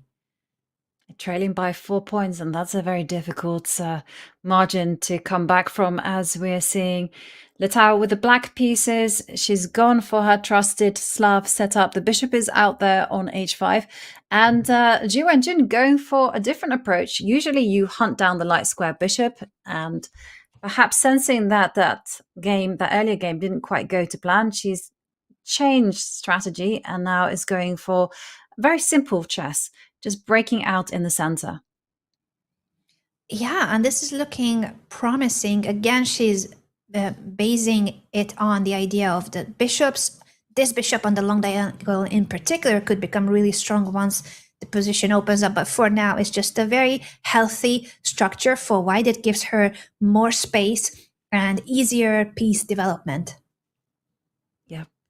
And just 11 minutes and 33 seconds remaining at this 3+1 portion. So not much time for Letao to make the comeback for Ju Wenjun. She can almost coast it from here because she doesn't need to start applying the pressure immediately. There's no big rush for her to actually start playing aggressive chess, taking unnecessary risks. But there's a big question now where to go with the queen. Because if you step to the edge of the board, there's a risk that you could get trapped. Whereas I'm expecting it to drop to the center. That's what happens. But this does allow e5, and Letao is playing some great chess here. This is very instructive. Really instructive indeed, breaking through in the center, and all of her pieces, the majority of the black pieces, were ready for that pawn advance. Ju Wenjun is saying that the queen and bishop will be really powerful on this diagonal, but the problem is that if you were to take, black was always able to meet that on the e5 square. So instead of the trade, we see a pawn push chasing away the f3 knight. The knight comes to the edge of the board, threatening to take this bishop, but is that big of a deal? Black says, I don't mind. I'm just going to improve my knight and enjoy that this pawn is now also giving me some space and something to play for on the king side. Yeah, and well, we're seeing big blunder here as the blue arrow appears. E3, it's telling us this is the way that black needs to go. You need to weaken the dark squares, and as Anna's indicating, you can't take that as she misses it. She missed her chance of a double attack because that pawn was untouchable because of the bishop g3 skewer here. Now white is ready to meet that push by capturing it with the rook, so it's no longer an opportunity. That was a missed chance by Letao. It wasn't easy to spot. That was a one move, one chance opportunity. Now the game is back to a more balanced territory. She's setting up a queen bishop battery to threaten checkmate on h2. Yeah, okay, well, it's still there in operation. And this is not an easy position for white to play because white's pieces are just completely stranded on the left side of the board, as we're seeing checkmates, ideas, g3, and now they're blocking up at the e. And this idea, that we saw earlier on of going e3, just blasting things open, still very much in the air. Yeah, now with the double rooks and the queen bishop battery, it really is looking like in the right moment, if black gets to push that pawn, the white king will be still an issue, still a huge target. White is making sure that you have all your pieces guarding the square and that you don't have to capture with the pawn. If you have to move this f pawn, everything will collapse and your king is in danger. Yeah. Okay, so that's Black's dream, but she's got under a minute to try to apply the pressure on the White position, because for the time being, White has everything under full control. She drops back the queen, but okay, this does invite ideas of moving the bishop to the edge of the board, start attacking the rook with bishop a3. Yeah, I'm not sure why she wanted to move the queen away from d6. That's a beautiful location. And if Ju Wenjun will try to use this opportunity of placing the bishop on a3 or improving her king a little bit, it could go to g2 to make things a bit more solid and safe around the white kings. That's what she does now. Yeah, and we're seeing a6. So Letao is just simply waiting. She hasn't come up with a good plan, so she might as well just wait it out. And this is often a good strategy because you start putting the onus on your opponent to actually do something. Okay, advancing the queen given as a miss, but it does have the idea of actually going knight h7, knight to g5, and trying to improve the knight in that direction. Yeah, it is a lot of maneuvering now. Both players are trying to see how to make progress in this position. And Black says here, one way I can put more pressure on you is if I use the other flank to distract some of your pieces, because everything has been focused on the king side and in the center. So she's trying to create some play on the queen side and attract the white pieces to have to defend or pay attention to that flank of the board as well. Yeah. Okay, this move is a little bit mysterious. Again, just shuffling the rooks, and look how Ju Wenjun just speeds up. She's got 43 seconds left on the clock, and she starts making those incremental improvements. Maybe the bishop will come to c3. Maybe one thing for sure, though, is that she is going, I was going to say, to make those very small improving moves like bishop to c3, but instead she strikes out with d5. That was the move she needed to play.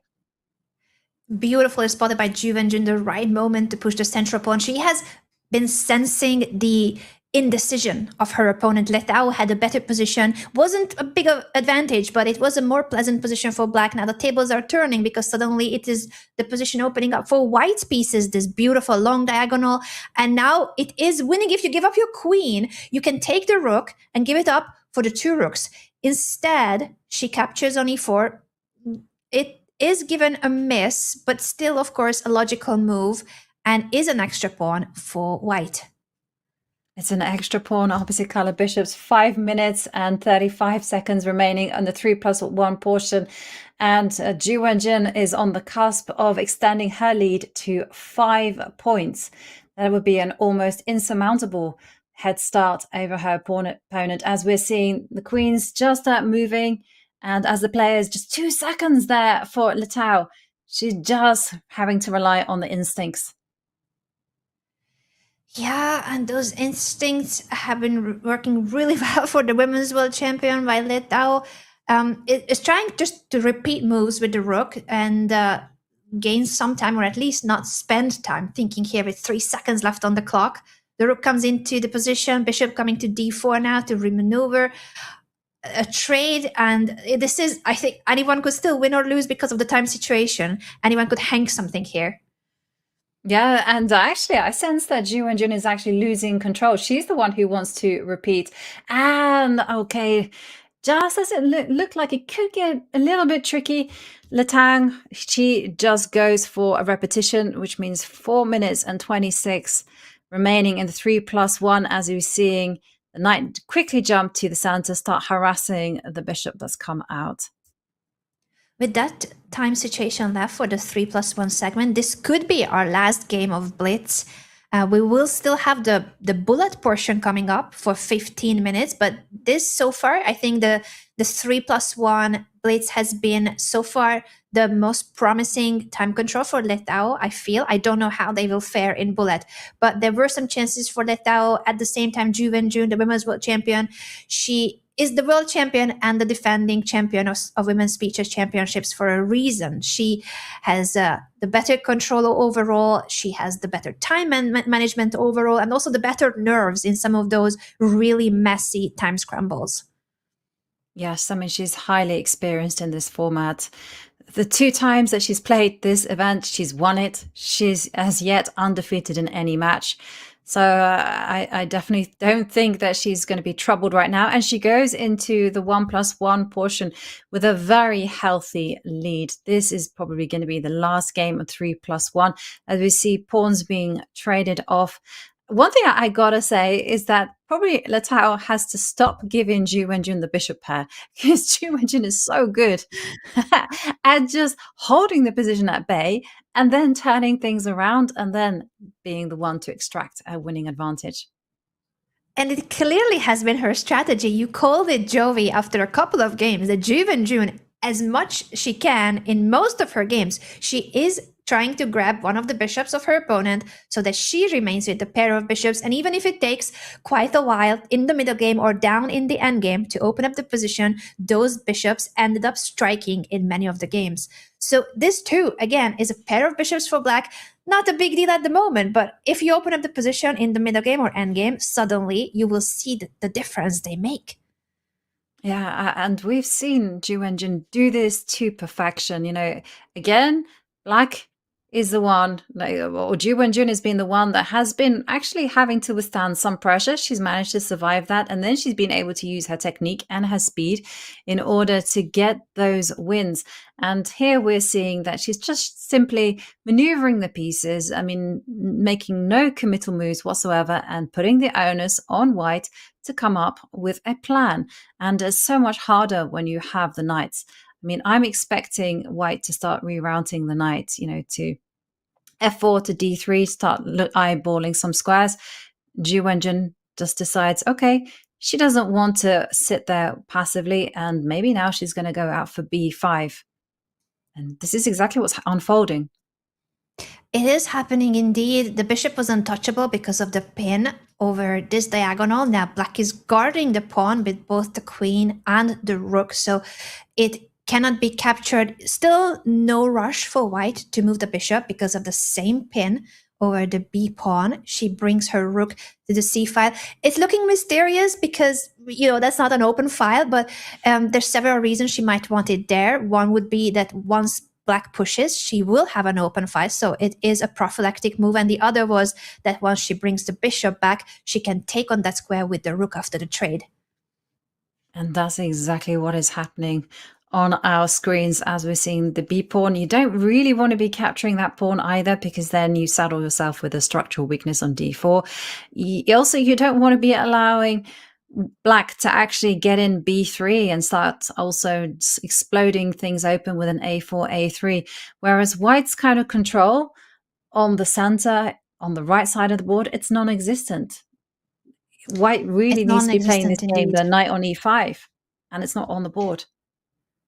It's not, and it's taking a while to get that position. She would have to place the knight on d3 to try to get those squares. She's pushing c4 now, but that is offering the d4 pawn as a gift. I wonder if she has any follow-up tricks or a tactical combination that would win the material back, or what is it that I'm not seeing, Jovi, here? That pawn is being offered. The bishop takes on f4, and then she might want to take with c5. That's a very important intermediate move, chasing the queen away and saving the pawn, but not saving the f4 pawn. I guess she saved the more important pawn.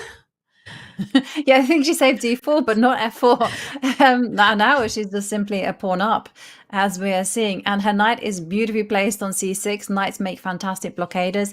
That's what's happening. But there is one thing that Latao can do is look at Ju Wenjun's clock time. For the first time, I want to say, in this match, we see Ju Wenjun is the one with less time on the clock. Yeah, very first time indeed. So finally, Latao will use this as a weapon, put pressure on the clock even more. And as I'm saying it, I feel like I'm jinxing it too, because she's thinking into a bit of a longer think here. She pushes eventually here on the queen's side. It's still a better position for Ju Wenjun, but the way forward is not that obvious. How to make progress? No, it's not that obvious because I want to say knight e5. And the blue arrow makes it clear that that actually is the best move because this is the issue here. That queen on f4 could be in problems. I can see the rooks kind of aligning and start attack. Oh, Anna. The queen has been blundered. It's getting trapped. The pawn push, the blue arrow saying that the queen right now will get trapped. Ju Wenjun for the first time in this match could lose, but it's not found. She finds another move to attack the queen, but that doesn't win the piece because you can run away here. Oh, that was a golden opportunity in what would have been the last game, a 3+1 portion. That would have been a brilliant move, but it wasn't spotted. And now we're seeing, again, another still very balanced position as we see white is currently down a pawn, but it is the black king that is under fire. Goodness me, what an opportunity. And she sensed that there was something about the queen, but she used the rook to attack it rather than the pawn. It was a huge chance for Letao to make a comeback, a small comeback. Of course, she is trailing in this match, and it's a really tough match for her. But that would have been perhaps the start of giving her more confidence. She has been faster in this game. She has had the winning opportunity in that moment. And now the position again is back to being better for Ju Wenjun. Queen e6, she finds it immediately, putting pressure on this pawn, threatening on the back rank as well. Yeah, and okay, players just playing on their instincts now. As we see a blue arrow appears, f4, that is not an easy move by any means, to start weakening your own king as we see the queen start coming up. And now it's time for the black rook to make an appearance. And sure enough, some trades. Now the queen is going to give a check. And now the white king is looking very shaky there out in the open. Maybe there is a draw for white. The evaluation bar tells us there is. So time to actually lift the queen to the 7th rank, start attacking. They're throwing a check. Oh, and this is a mistake. Apparently, instead of this, the queen had to go to f8, but Ju Wenjun also makes a mistake. They are down to their final seconds. Of course, there will be no perfect play here at all. The pawn is being pushed, and who will have the better nerves when 3 seconds are left for both players? Yeah, the position's still very complicated whilst the kings are out in the open. And as we're seeing a rook and pawn endgame and how the nerves, they can settle. And this is going to fizzle out to a draw. Though, watch out, black. As we're seeing, the king's going to step up. White has to give a check. Otherwise, it's going to be checkmate. And the players are repeating. And it is a draw. Ooh, wow. That game had everything. It had everything, and you can see it all on Letao Pham's face that she knows that she missed something. She's just realizing probably how big of an opportunity is what she missed. She could have trapped the queen of the women's world champion with that pawn push. I think she will be reviewing the game, or no, she's standing up. That's probably the better decision here, Jovi, because the bullet is still coming up, and she's trailing by 4 points in this match against the defending champion of our WSCC here, Ju Wenjun, with a huge lead and only 15 minutes left from the match in bullet. Yeah, 15 minutes of bullets remaining. And for Letao Pham, she has to put on her skates and start speeding and making those all-important moves as the time controls shift to bullet. And talking about putting on your skates, do exactly that, because we have a very special offer in store for you, because Chess.com has just dropped monthly bot challenges. Right now, you can earn points just by playing to permanently unlock custom nature-themed boards, presets, and profile flares. So hurry up, because once the month ends, these rewards are locked away in the vault forever. Type !unlock in chat right now to challenge the bots and secure your limited edition rewards before they are gone. And we're going to go on a short break, and when we return, we'll hold on to your seats because it's 15 minutes of intense bullet coming your way.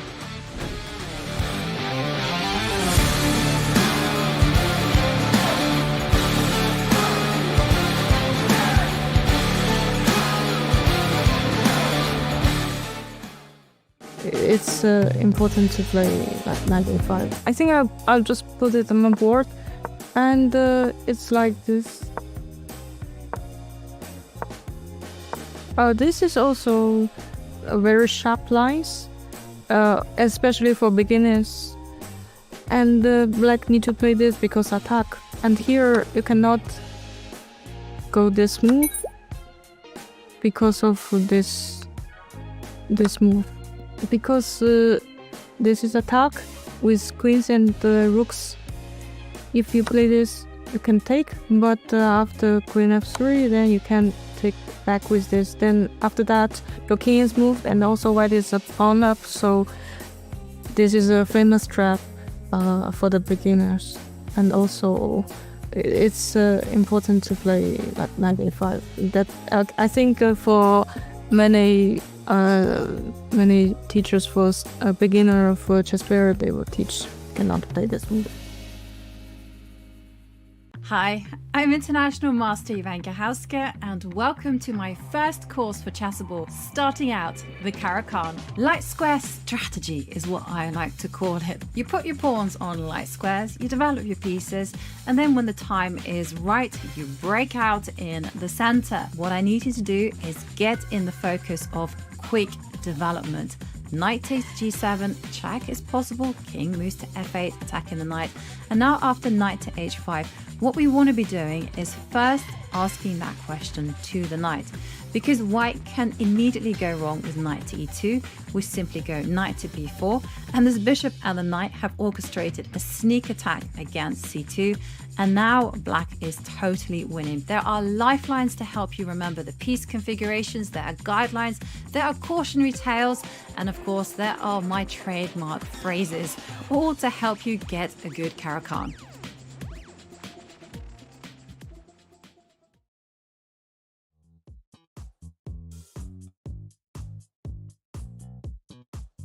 I think I'm good at logic games or something like quick eyes. My eyes quite good. So like Sudoku, puzzle, spot the difference, or something replaces. For Sudoku, I can give myself 2,600. And for puzzle and replaces, at my pitch, I can do it really right. So it's maybe more 2,750. But of course, it's a bit lower now.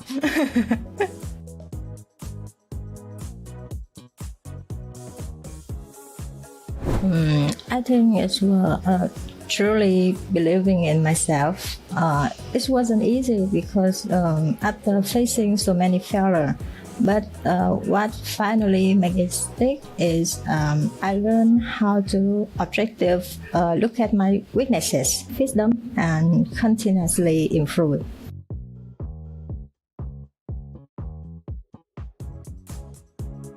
Honestly, I think I'm really enjoying my chess journey. So I don't think I sacrifice that much. Of course, I had some difficult time, but after all, I think it's really worth it.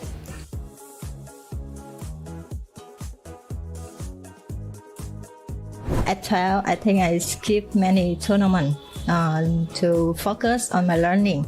But after many times, I think I'm pretty good in balancing. So if I have to tell her, I will play more tournament, gain more experience, and it will be okay. Learning more languages is also very good.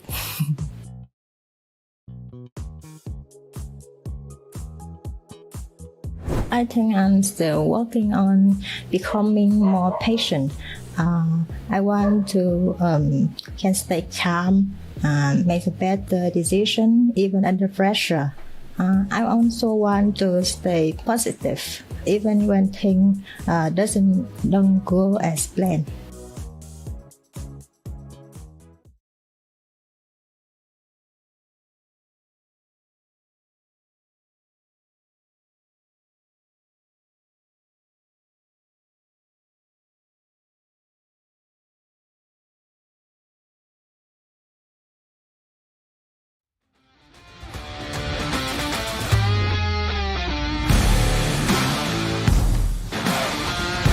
We are back with a final portion in this match between Wenjun and Pham.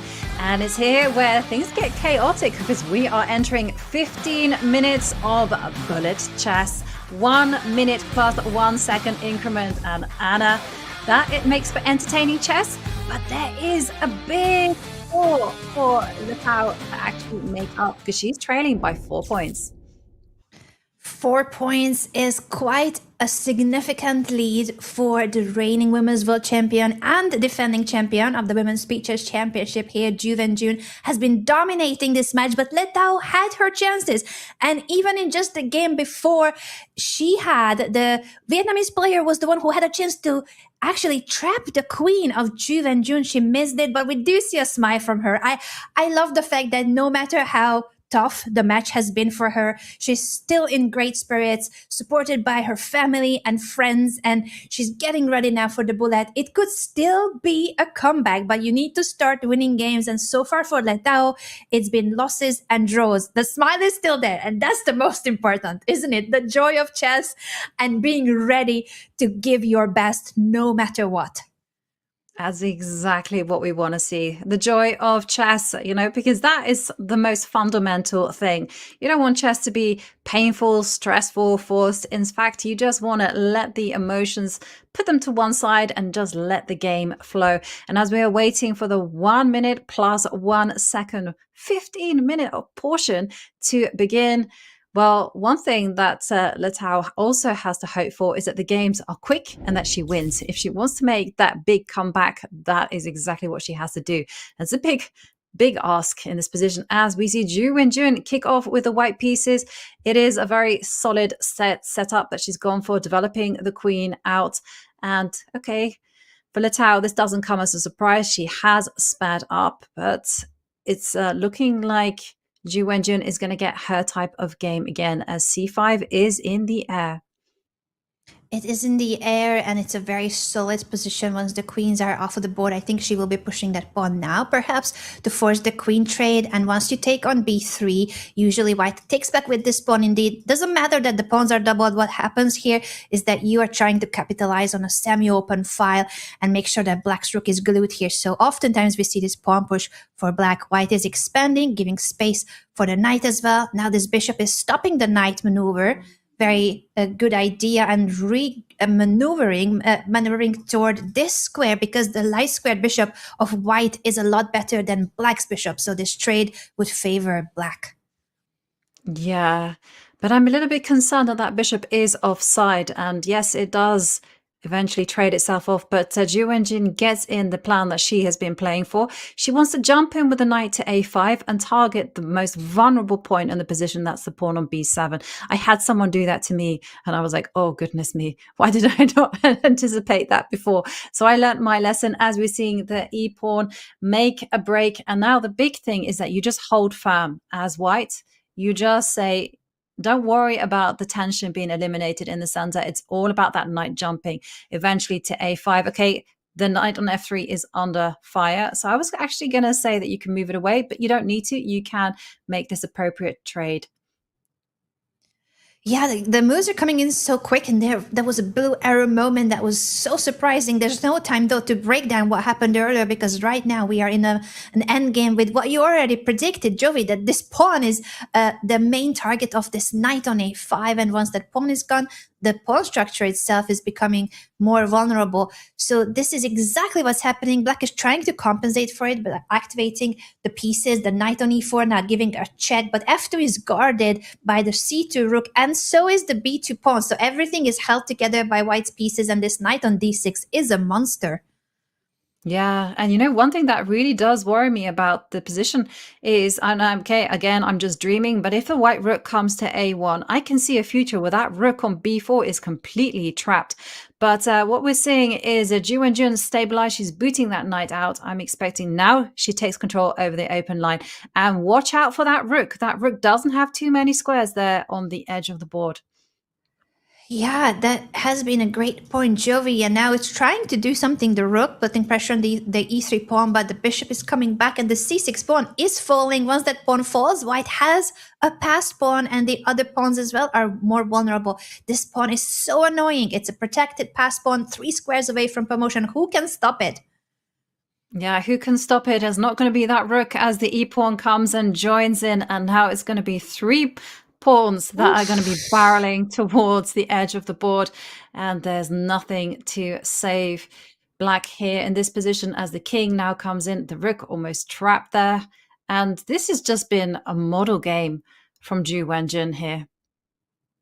Such a well-played endgame, and now with the passed pawns already on the 6th rank, this third pawn too is about to arrive. Pham resigns in the first game of bullet. Now it's a 5-point lead already for the women's world champion. 11 minutes left from this portion and from the match overall. Yeah, 5 points. I mean, we've seen that be pretty much almost impossible to catch, as we're seeing that Pham, she goes for her trusted London system. And here, well, the big question for Wenjun, is she going to go for this trendy knight h5? No, she instead goes for development, but she does it on the second move. She wants that bishop pair. It's been a winning idea and a strategy she's been employing throughout the match, and it's worked to perfection, as we're seeing knight takes bishop make an appearance. And now all she has to do is, again, just withstand white capturing on c5, breaking out in e4. And once she does that, she is clinging on to those long-term hopes of the bishop pair. Yeah, it's been working so well for her, getting the pair of bishops, and then even if it takes a long time to open up the position, right now you can see it's really close. But one day, if the bishops will have open diagonals, they will be powerful pieces. It's been a strategy that Wenjun has applied throughout the entire match today. No matter what color she's playing with, she's trying to grab the pair of bishops. I'm going to start doing this, Jovi, because it's been working so well for her. She makes it look easy. You get the bishop of your opponent, and then you win eventually 50 moves later.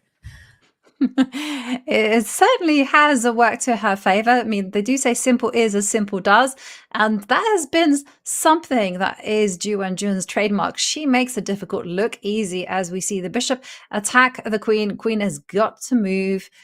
Where does she go? I mean, it's not entirely clear, actually. And now the rook has to move. And yeah, that's not ideal either. I mean, things are just going from bad to worse for Letao. Yeah, she decides to give up the rook for the bishop. It's an exchange sacrifice in order to keep her activity. The knight could trade on f3 or move away. She decides to trade and now offers a rook trade as well. Yes, and okay, well, it is a question of is the rook better than the knight? And the answer usually is yes, especially here because black has an open line to work the magic down. And she also has a healthy lead on the clock. 21 seconds. The rook is going to slam down on d1. Yes, it makes an appearance there. And she also has beautiful control over the dark squares as we see the queens drop back. And for Letao, it's not a position that is going to be easy to defend. Not an easy position at all, and not an easy position to make a comeback in a match where you are behind with 5 points already. That's a huge advantage for Wenjun, and now she's putting pressure on the f2 pawn as well. Trades on e3. The queen is coming in with a check. It's almost checkmate with the combo of the queen and the rook. The only good thing for white is that the back rank at the moment is unavailable for the rook. So she's maneuvering it to a1. She's going for checkmate. I thought she could just push the a pawn, but no, she wants more. She wants a quick finish to this one. She still can just solidify, protect the b pawn and start advancing. But now we see an only move, and it's a good one. It was the only way to keep the advantage for Wenjun, and she finds it immediately, grabs the f pawn as well, and now with the a pass pawn, this endgame is winning for black. She makes sure that the white pawn is not going anywhere, and Letao resigns in order to save some match time. There's 7 minutes left, a bit over 7 minutes from the entire match. So she has 7 minutes to make up for a 6-point disadvantage. Can she do that? Now it's becoming almost mission impossible, but she has to start one by one. One win to start with. Yeah, she has to hope for some very quick victories. And unfortunately, as big a fan of the Caro-Kann as I am, don't think you're going to get it this way, as we're seeing that black does connect the rooks. I mean, so far, this is perfect strategy from black. The problem is that this is the kind of game which allows white to drag the game on and on. And she can now start using the clock as a weapon. If a game last for 3 minutes, that's excellent. That's more time whittled down, more time towards the end of the match. And 6 points, no. Not even the fastest person on earth, not even a cheater can make that one up.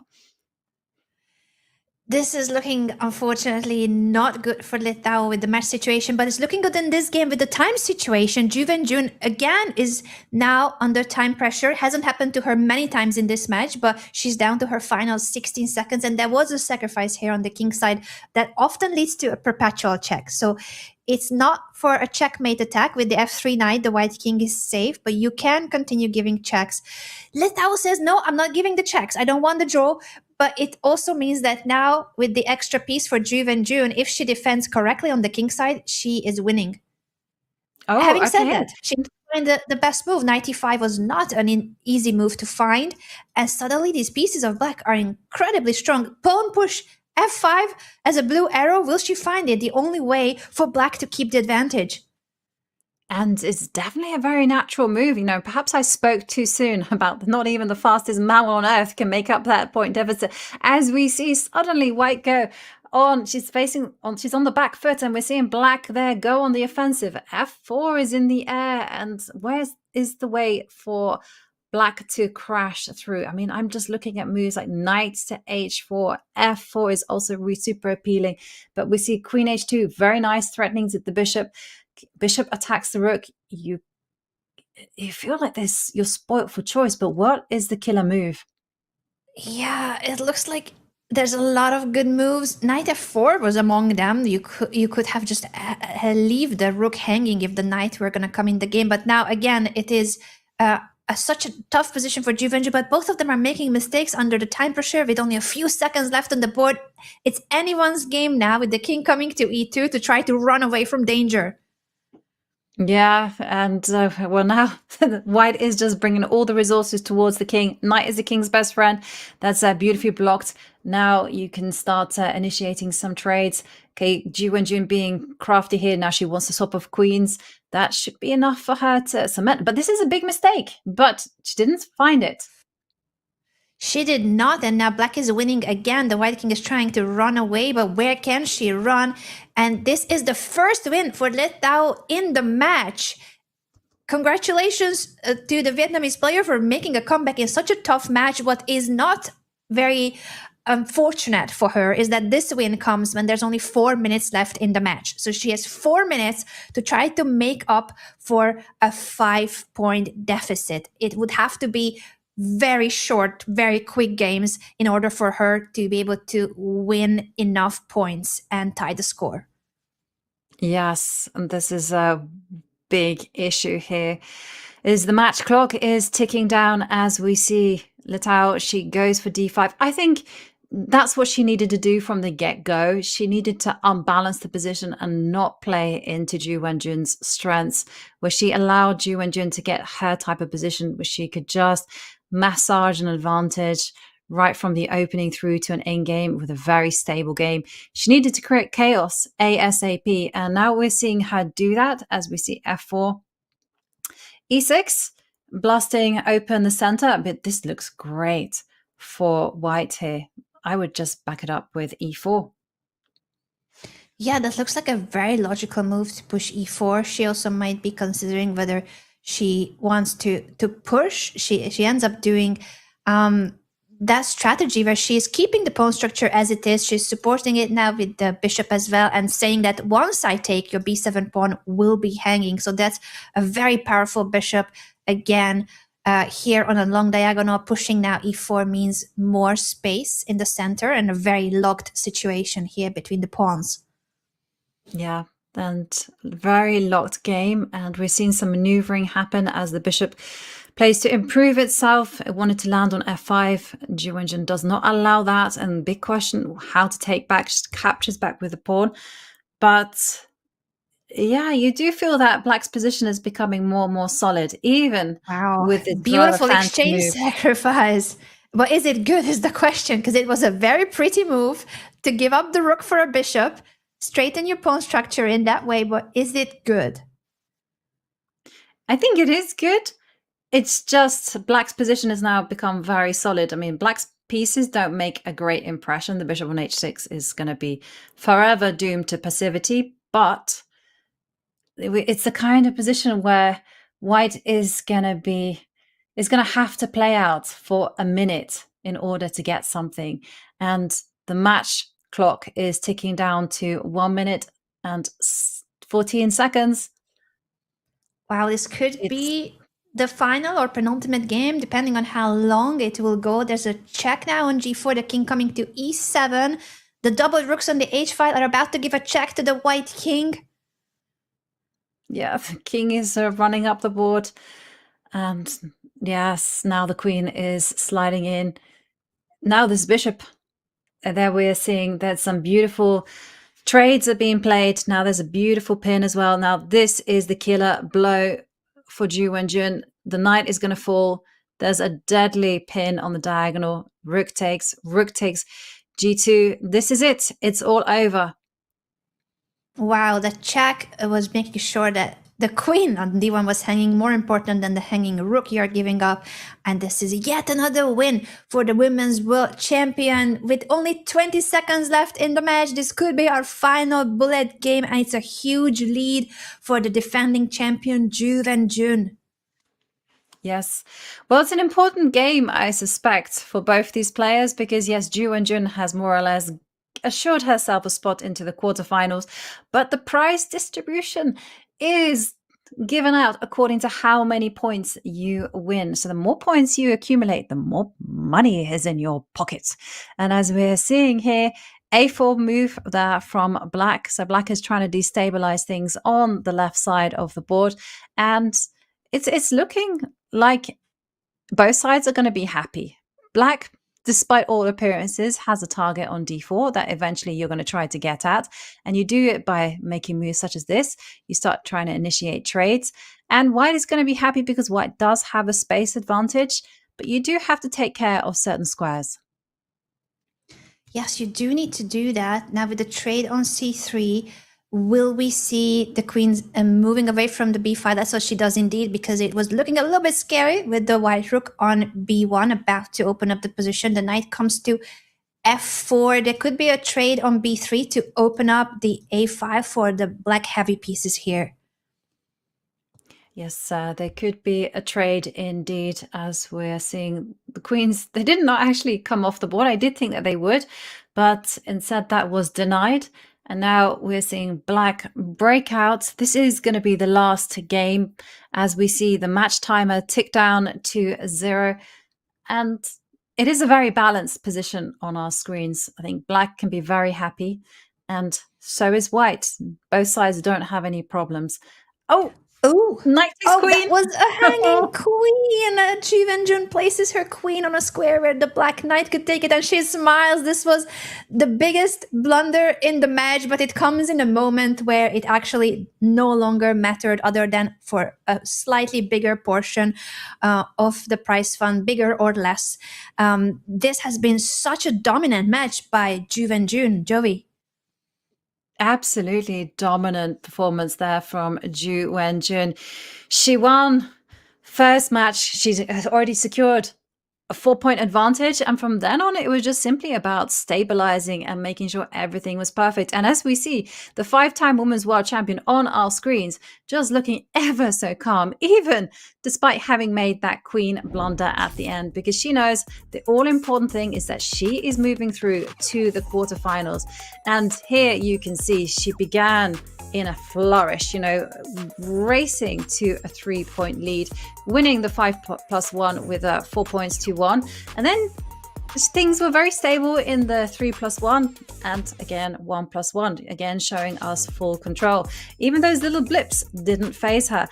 Anna, the women's world champion, she almost seems untouchable in this format. She really is. She won it already twice, last year and the year before, and no one could even win a match against her in all of her career at the Women's Beaches Championship. We will yet to see if this year someone can take her down, but so far the answer is no. She advances to the quarterfinals very convincingly against Pham. But this is not the end of the day, Joey, because we will have another thrilling match to look forward to starting very soon as well. I know, and there's one that I can't wait. Because take a look at the bottom of our brackets. We are going to be seeing Vaishali take on Anna Muzychuk. Now, if you were following last year, you remember that in 2025, Vaishali was involved in one of the most exciting matches that I have witnessed on the WSCC. It was decided in the closing seconds, and there Vaishali actually lost, but she also reached the semi-finals in the year before in 2024. And for Anna Muzychuk, she's come off successes at Norway Chess Women, where she came armed to the teeth in those Armageddon matches. So I'm really looking forward to that one. So what are your impressions there, Anna? I think this match is so unpredictable. Both of them are really strong players, and as you said, they are also in great shape. Who will be prevailing in Blitz and Bullet today is a wide open question that I would love to throw to our viewers. Who do you think will win this match? Will it be Vaishali who prevails? She's the winner of the women's candidates and will be playing for the Women's World Champions title against Wenjun later this year? Or is it Anna Muzychuk, who has been really successful for so long? She was one of the few, and still is one of the few women's players who has ever crossed the 2600 rating in classical chess among women players, and she has been really successful in speeches as well, former Women's World Blitz and Rapid champion. So I think this is anyone's match. Both of them could win it. It's going to be a very close match, is my prediction, and I would love to hear your insights and predictions as well, Jovi, as well as the viewers. Please let us know in the chat. What do you think? Who will win, and who are you rooting for? That's exactly the name of the game, because the more positive vibes you have for your players, the better they will do. That is a scientific fact, Anna, I'll have you know. It's been proved by everyone everywhere. No, I tell a lie. But anyway, what is definitely up for sure, it's guaranteed we are going to be in for a firecracker of a match. We have Vaishali, who is going to be later on this year challenging for the World Championship crown. We have Anna Muzychuk. We are going to go on a break, and when we return in roughly 20 minutes at 6 p.m. Central European Time, or that's 12 p.m. Eastern Time, that's just 20 minutes from now on, then we are going to see what is going to go down between Vaishali and Anna Muzychuk. Catch you in a few minutes.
Speed, skills, accuracy, brilliance. The 2026 WSCC features some of the best, fastest, and most exciting chess you'll see all year.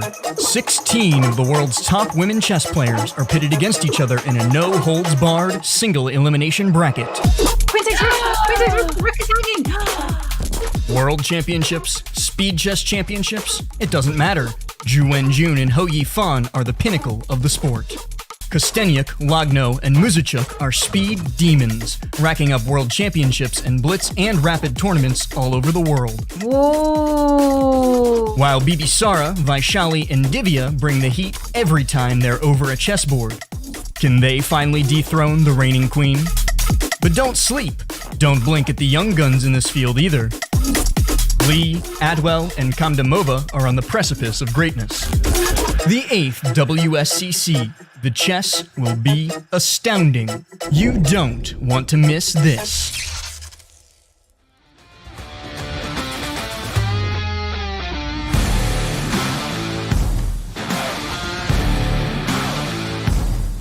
Welcome back to the 2026 Women's Speed Chess Championship. And if you're just joining us, I'm your host, International Master Ivanka Hauska, and I'm here with the absolutely wonderful International Master Anna Rudolph. Now, we've already had one match down. We have another one to go, but we've seen a lot of incredible chess.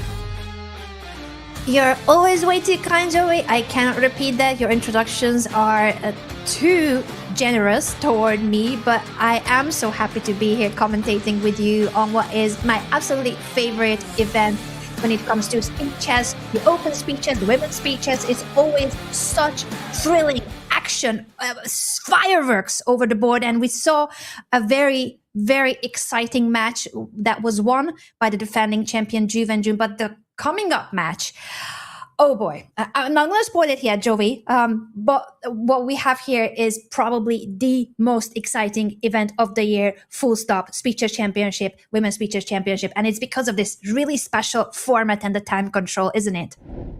Yeah, absolutely. I mean, take a look at this. It's a ruthless system. You lose your match, you are going home. You are already at home, but you are going to go out of your way to the competition.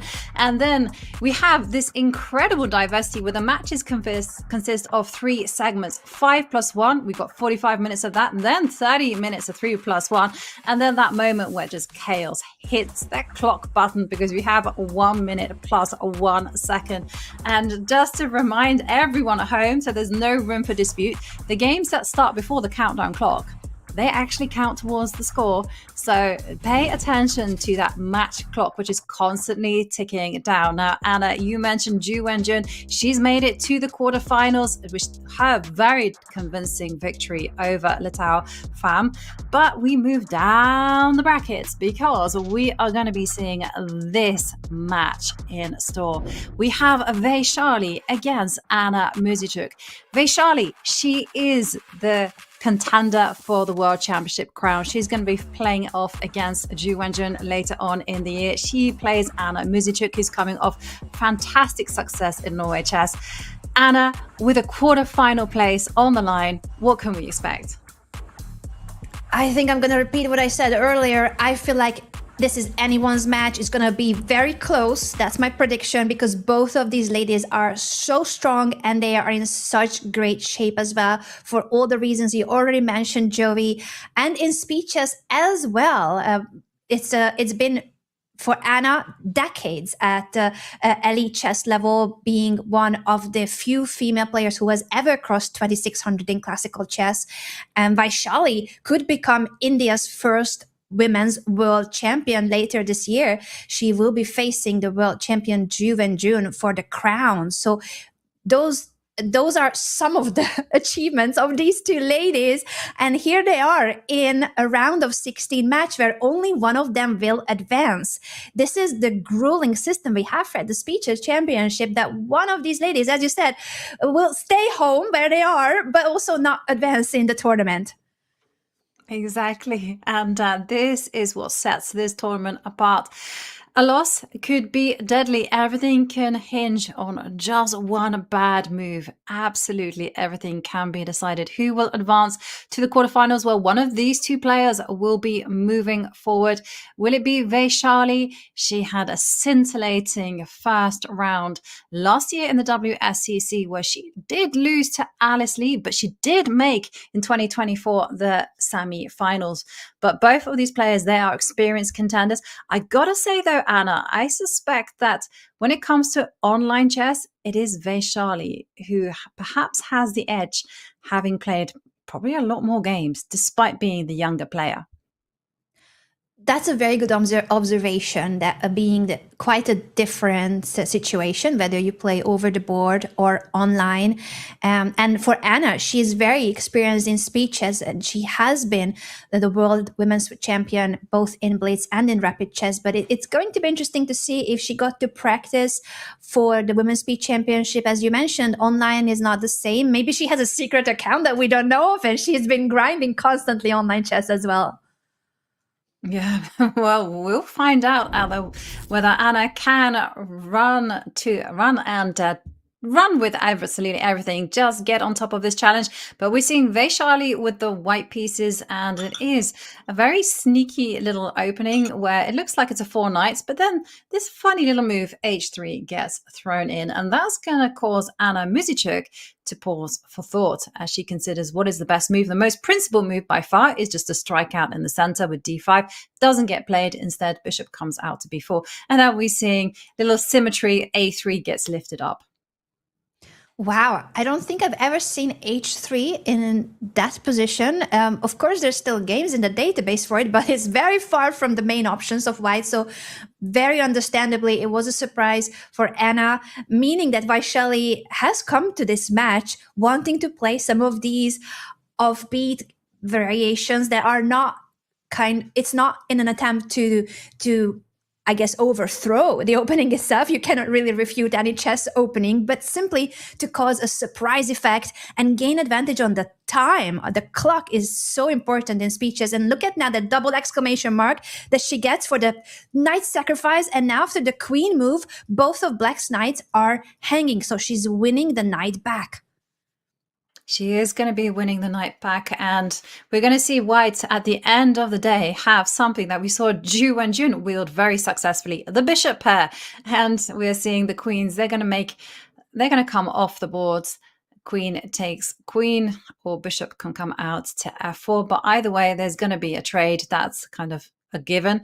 And we're going to have a very interesting endgame. The position is kind of relatively open, and this is something that is going to be very pleasant for the bishop pair. But on the other hand, take a look at white's pawn structure there on the queen side. Isn't the best, I gotta say. It's not that mobile, but this is going to be an exciting one because this is what Vaishali has cooked up at home. And this cooking up is giving her quite a significant time advantage, which in a time format where you are starting with 5 minutes and the increment is only 1 second, this can be the decisive factor. You know, the position slightly better for white, but the time situation, those extra seconds she got from the surprise element could be changing the end of the day, what the result will be if Anna gets low on time. So it will be crucial, I think, for her to keep playing fast and try to minimize the time advantage of Vaishali. Yes, that's such an important thing because we saw it in the first match. We saw time and time again that Wenjun was able to run down her opponent's clock. And so when things got really critical, it didn't really matter because her opponent's time control was just so low that mistakes were going to be inevitable. And we're seeing excellent strategy from Vaishali. She does exactly what Wenjun was also doing. When you have the bishop pair, you also have the freedom to slowly work your way up the board with the pawns. And that's what's happening right now as we see g4, a6 was the response. Now, black is also saying anything you can do, I can also threaten to do, but black has to be a little bit more careful. Black does need to be more careful, and white with this bishop retreat, is ready to push the f pawn as well in the right moment, wants to start pushing this pawn. I'm not sure if it's that good right now, but at some point those pawns on the king side could start advancing, opening up the position further, or trying to put pressure on the knight and the bishop of black.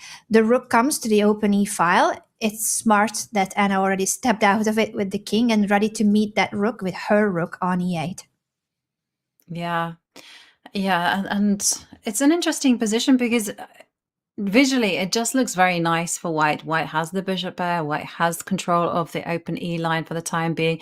You also have the ability to start advancing the pawns on both sides of the board, and that flexibility again just gives white a lot of pleasant options. Like I can see you can go b3, a4, you can go b4, you can also threaten to go c5 and gain some squares there. And for black, all I can see is one idea, which is double up on the e line, and that's it. Yeah, and even once you double up, what's next? There's not much space for black's pieces, so that's why Anna is moving the king back. Maybe this bishop will reroute to the long diagonal so that then there will be an opportunity to trade rooks on the e-file. But at the end of the day, it is the factor that you highlighted earlier, Jovi, that white has the pair of bishops. It's not that big of a deal right now, but it is a long-term factor that can become really unpleasant. The more the position opens up, the more the bishops gain targets in the opponent's camp. Wenjun was using this strategy throughout all her match earlier today very successfully. And it seems that Vaishali, with the surprise element and now with the pair of bishops, has a good chance to start off this match by putting pressure on Anna both on the board and on the clock. Yeah, and she is already looking at a very healthy lead as we see the bishop retreat to d7, challenging for the e line.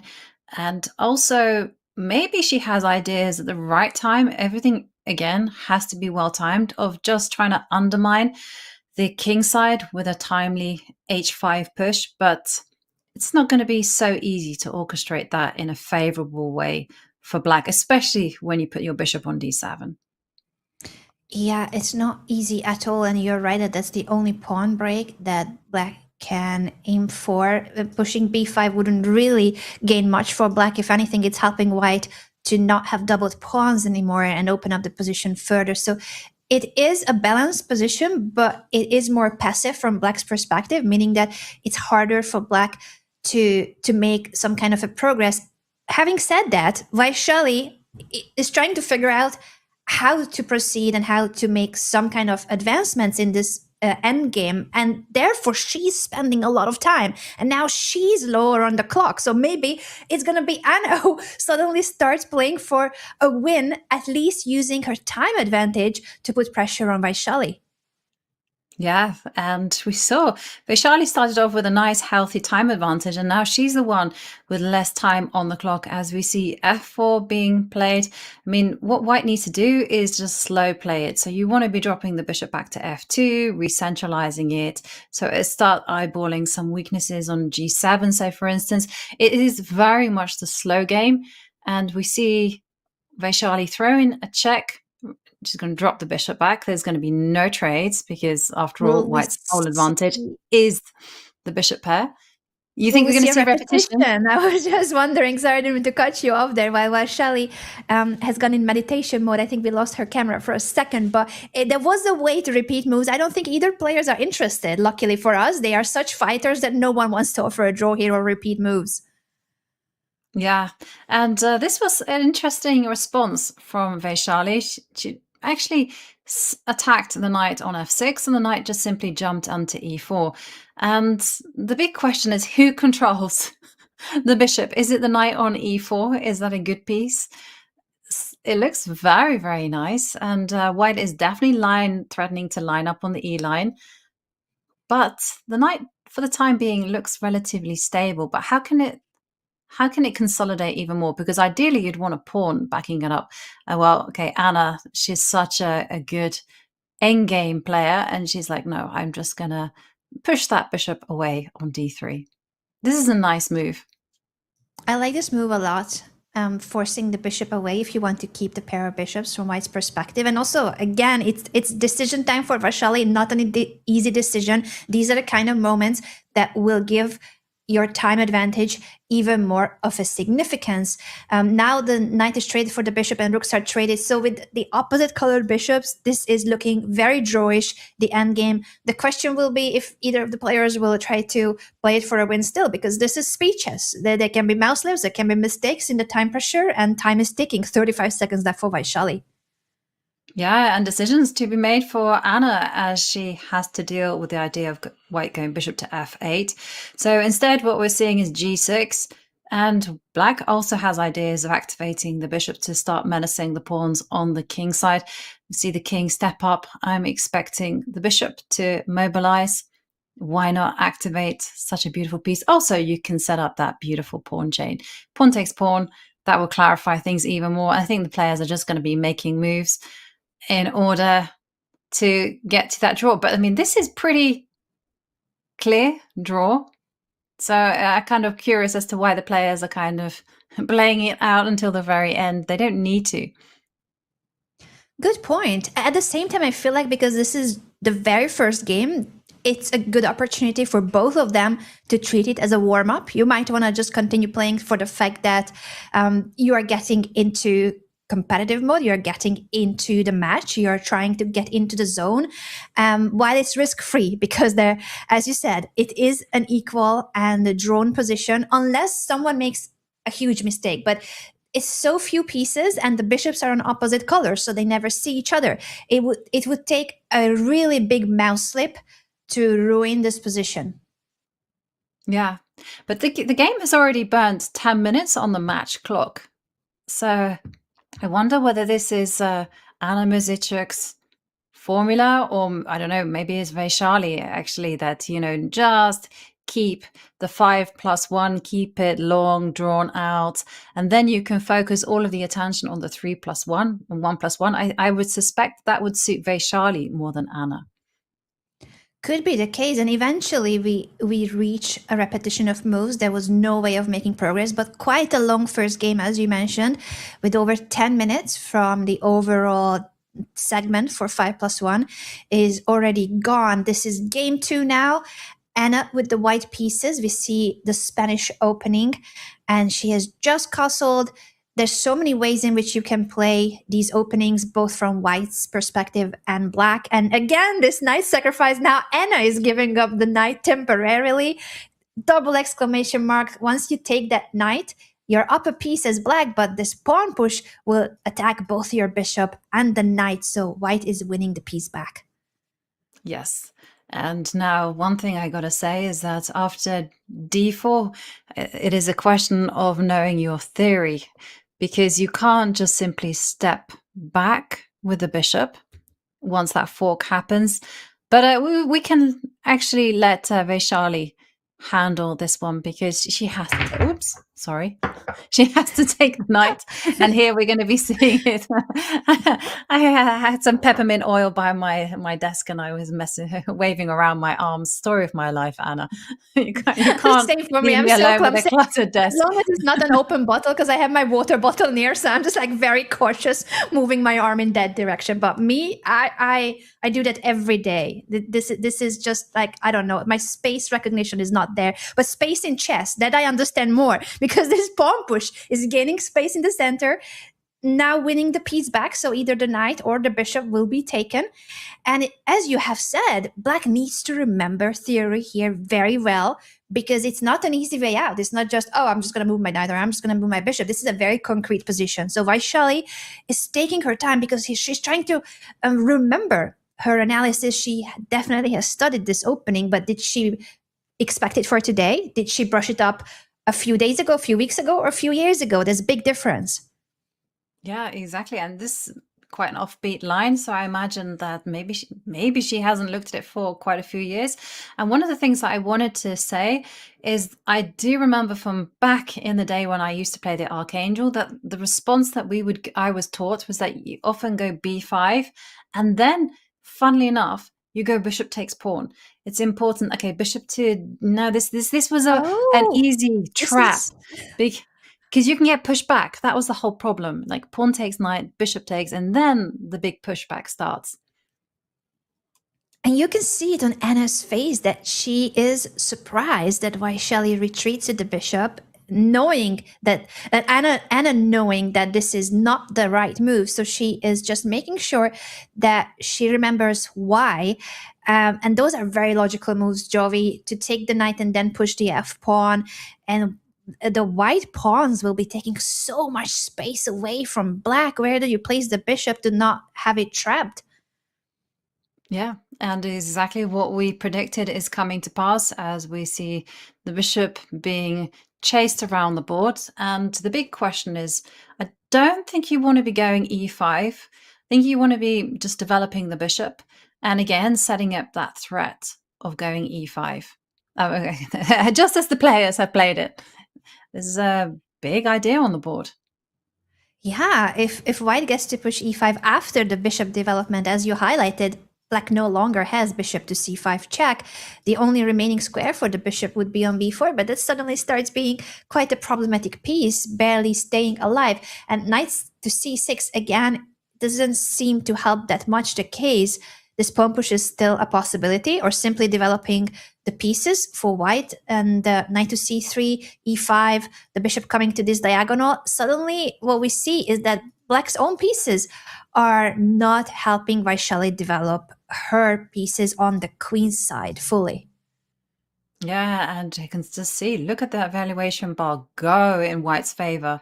You know, you've got so many ideas of I want to say knight will jump into d5, e5, f5. If you manage to get the f pawn all the way up to f6, I mean, you are laughing all the way to the bank. But queen to f3 is a move that's been played very natural, I gotta say. Why not go knight d5, happy moves? Very many happy moves are coming for white, and at the same time, it's so hard for Vaishali to achieve the same because this is not a happy piece. How do you develop that bishop? The simplest way or simplest answer would be, okay, I'm going to push my b pawn and then develop it on b7. What's the problem? The problem is, yeah, you are developing in a way, but all of those pieces are busy on the queen side, while who is looking after the king? With the pawn pushes you mentioned, Jovi, there's going to be a very strong attack against the black king, and there are no defenders around it except for the pawns. Yeah, and with that bishop lined up against the black king, there is a real possibility that f5, f6 could come with a whole lot of power. And I'm looking at e5 as well, e5, f5, those are the natural pawn advances. And it's worrying, and I'm just having so many ideas running through my brain, you know, e5, back that up with knight e4.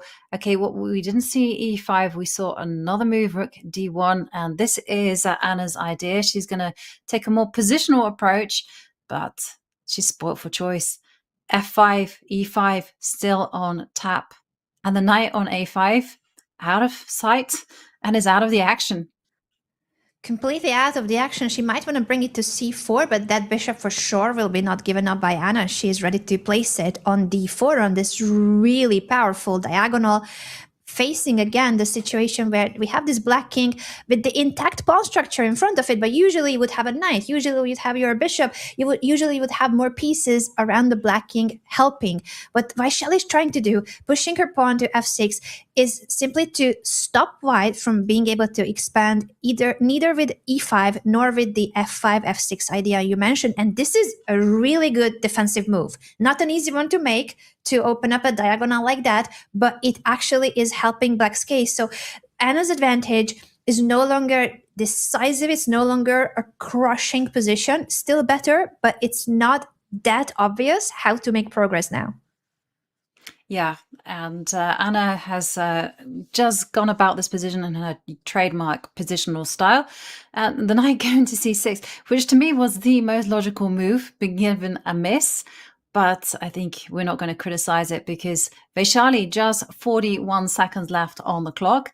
She's having to rely on the instincts, and she wants to start trading off pieces, winning a knight to e7. Because if she can start surviving by swapping off a knights or the bishops, then maybe she will have some chances in an in-game where she can counter-attack the pawn on e4.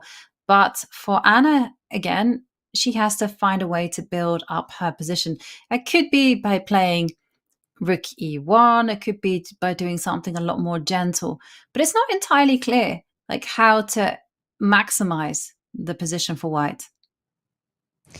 Yeah, and this is the issue for Anna that will make her use some of that time advantage. It is a really significant time advantage that she has collected from having the upper hand, the pressure that she put on Vaishali. But now she's going to use a lot of time and burn the clock because it's no longer obvious how she can make some progress, and she knows she has a better position, so she's gonna try. She's not gonna just make random waiting moves. She wants to make the most of her advantage, but how and how long it will take her to find a way through it could be the case that Vaishali is out of the woods, I would say, now that that trade happened of the light square bishop, and after f6 the position is really, it's still not good for Vaishali, but it's a lot more holdable. Yeah, and she puts her queen out to h3. And one of the reasons I was looking at this move but kind of rejecting it was actually because of the rook move to e8. I was a little bit afraid that this pawn on e4 would be sensitive, shall we say. And the blue arrow, Anna, has made an appearance. c4 was the only way for white to get an advantage. And that was such a difficult move to see, especially giving up a pawn. But rook to e1, very natural. But now maybe the c4 idea. And sure enough, the blue arrow appears. But that was only because of the computer's indication. Otherwise, you don't voluntarily give yourself a weak pawn like that unless you get something dynamic in return. And you do. Yeah, it was not an easy idea to see at all. And after the bishop retreat to f2, now Vaishali is offering a queen trade. Usually, trading queens is a very useful defensive resource. If the queens are off of the board, your king suddenly becomes a lot safer just from that trade.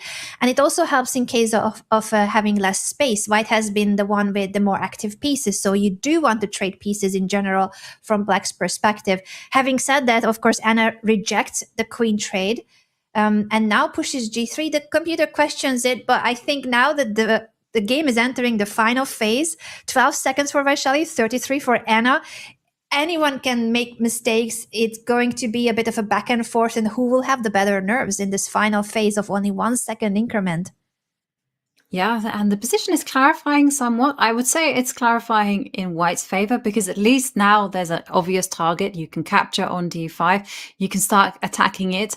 And 6 seconds for Vaishali. Vaishali going for the counterattack against c3. This is very good, very indicative of how Vaishali plays chess. And she has to get active.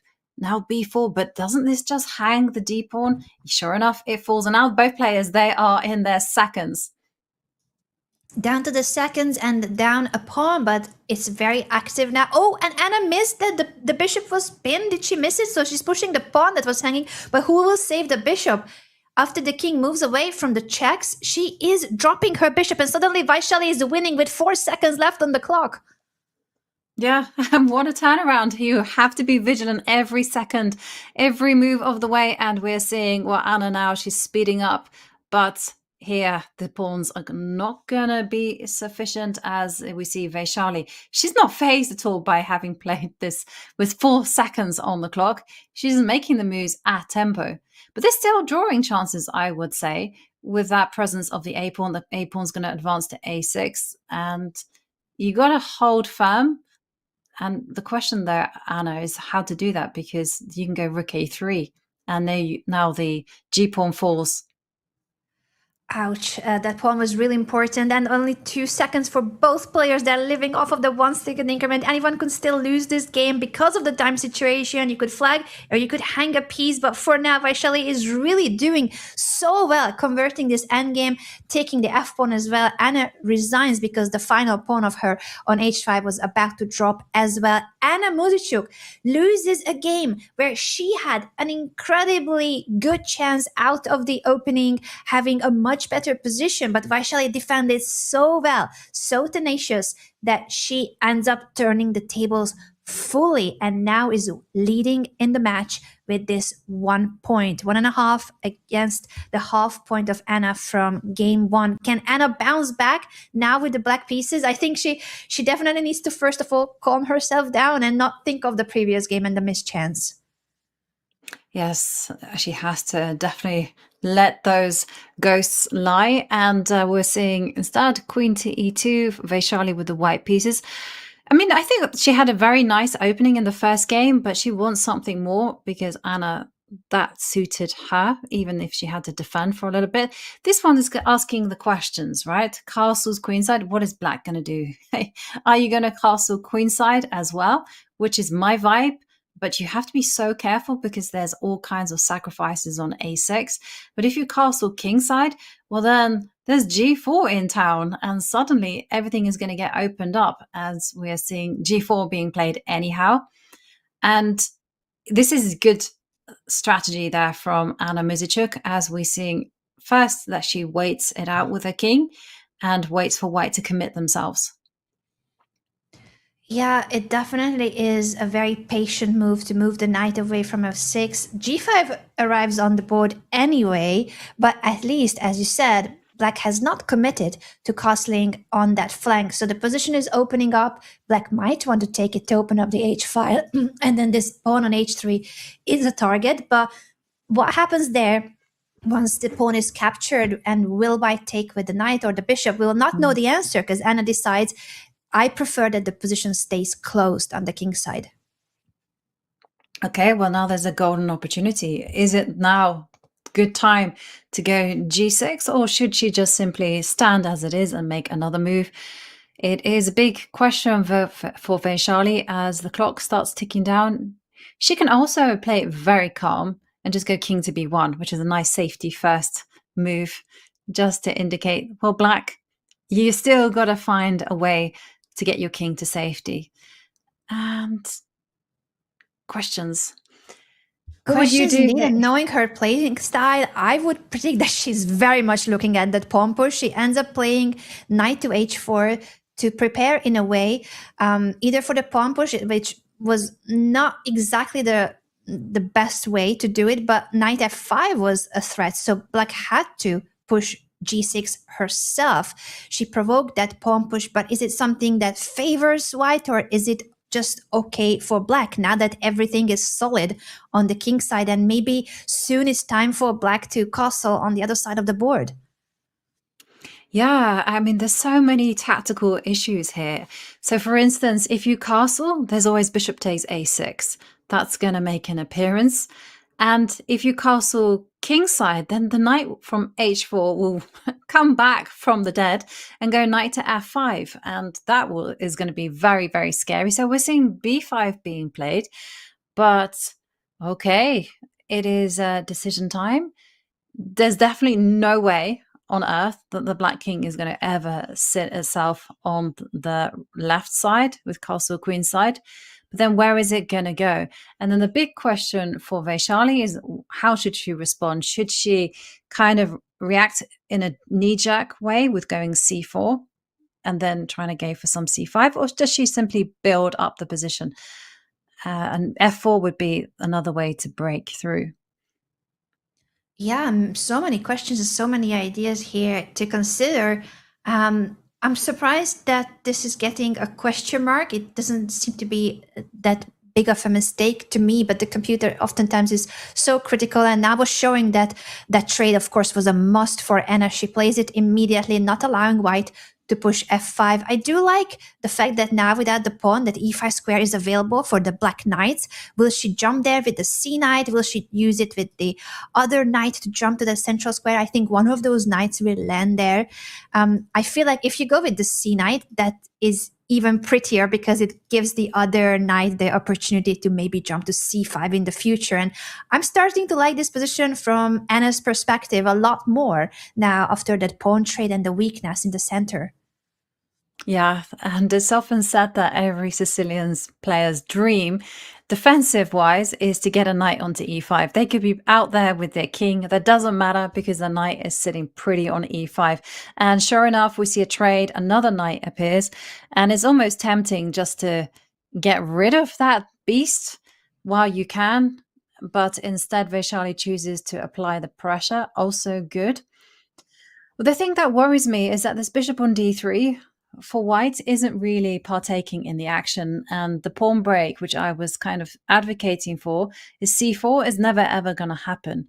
And it's a tricky position to build from as white, as we see the bishop drop back. And Anna, I think she would be feeling very, very comfortable here.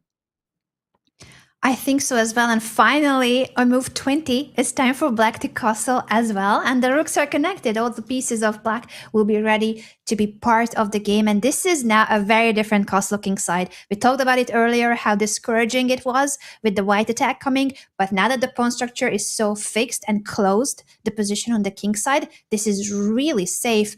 And as you said, this knight on e5 is such a strong piece. If you were to trade it, you are not achieving that much either, because at the end of the day, black's bishop will be stronger than the white bishop, and you're leaving weaknesses all around the white camp that will be targets for black to try to get to in an endgame. Yeah, but somehow I feel like white has to like really just slam the brakes on and maybe take that knight, but that perhaps is a testament to my style. As we see the bishop drop back to e3, the rook appears on f6. So Vaishali now playing very actively, and well, the evaluation bar saying that she is vindicated in playing such a way. And oh, look at this, Anna. We've got ideas of bishop takes h5 in the air, followed by bishop to f4. And this rook on f6 is such a thorn in black's side.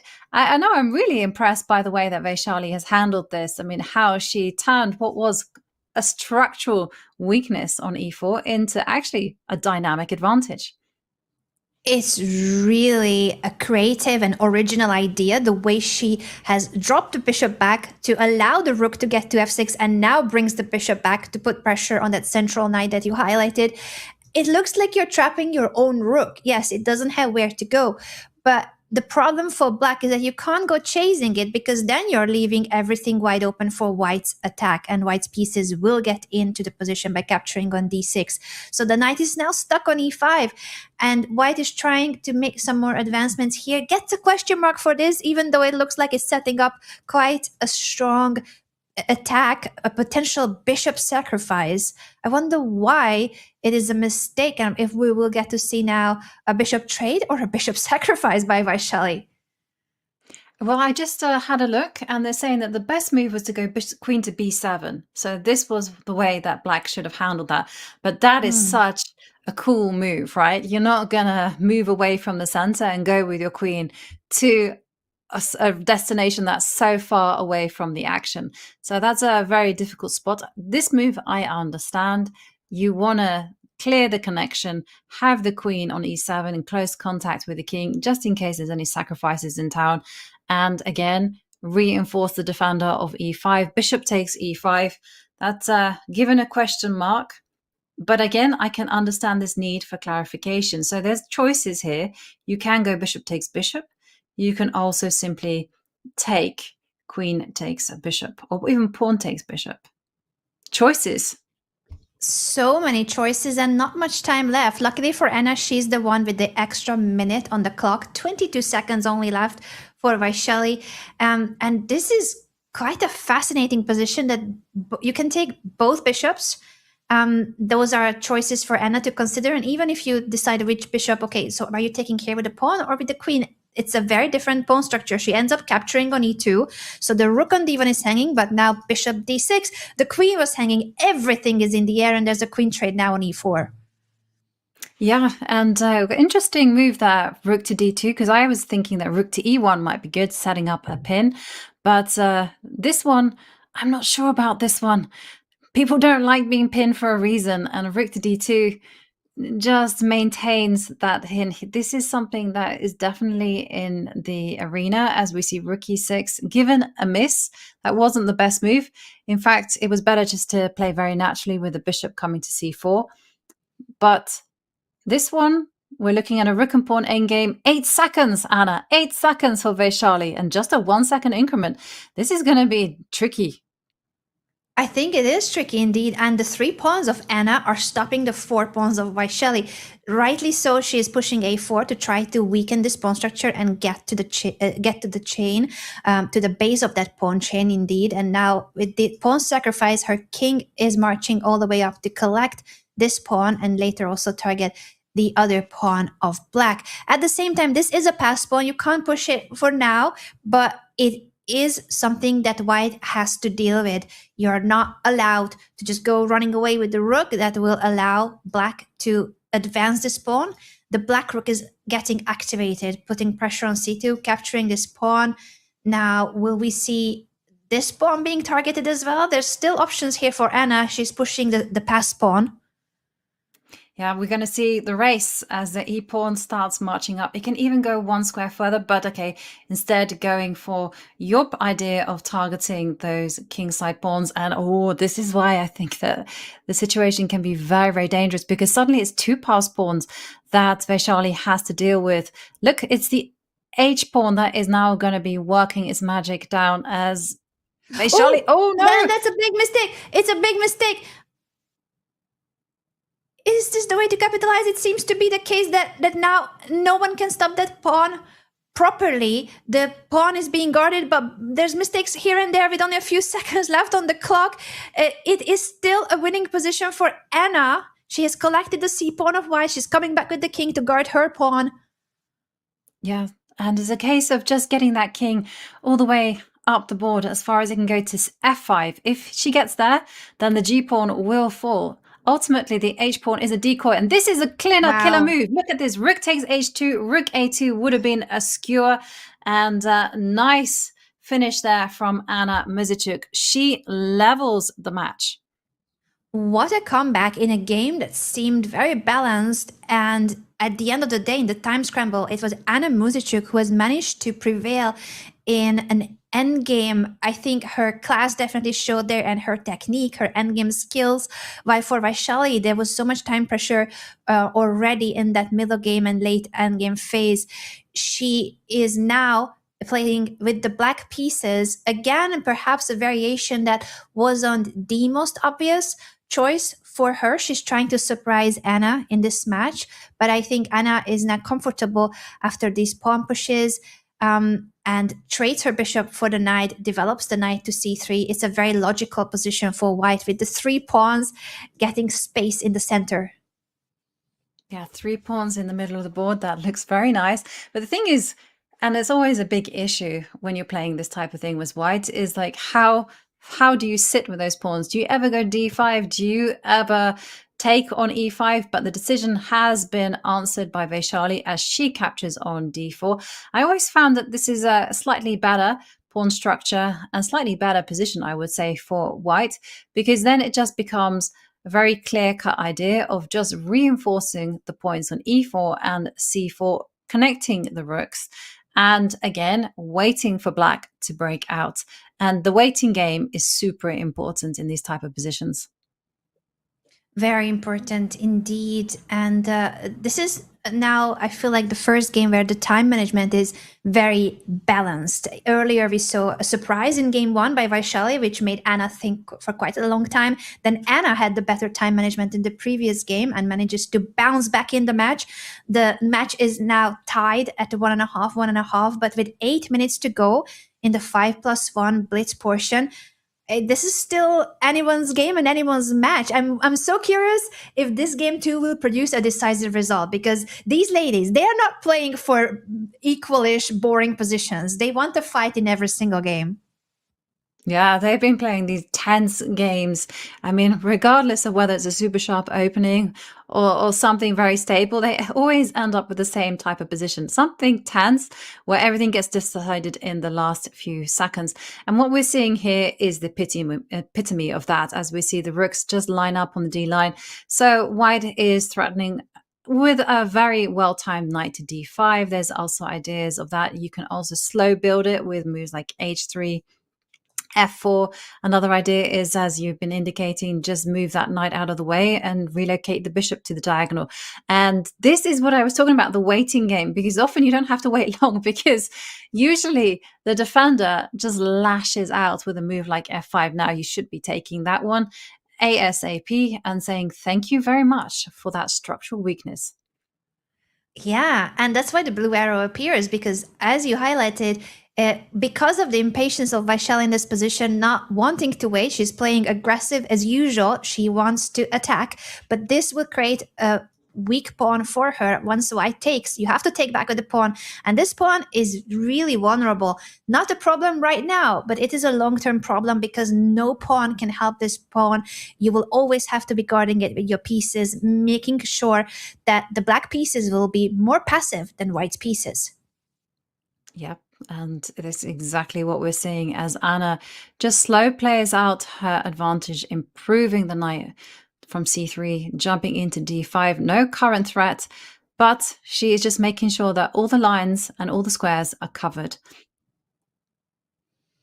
The queen comes to f7. Vaishali is trying to find the best formation for her pieces.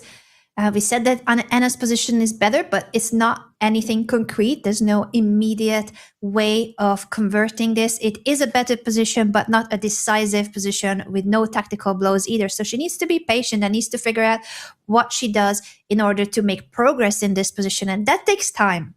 That takes time to figure out here what's the best way forward. I wonder how long she will invest in this moment. I feel like it's one of those critical moments, but you also need to assess how much time is okay in a blitz game where there's only a 1 second increment. Yeah, and also you have to just look at whether bishop takes knight is the big threat. And if it is, then you do exactly like this, as Anna is highlighting. You put the knight on f4, because why not post your knight up to a square where it cannot be challenged. And then you just simply go into positional mode. You take control of the center. You do that before you do anything else.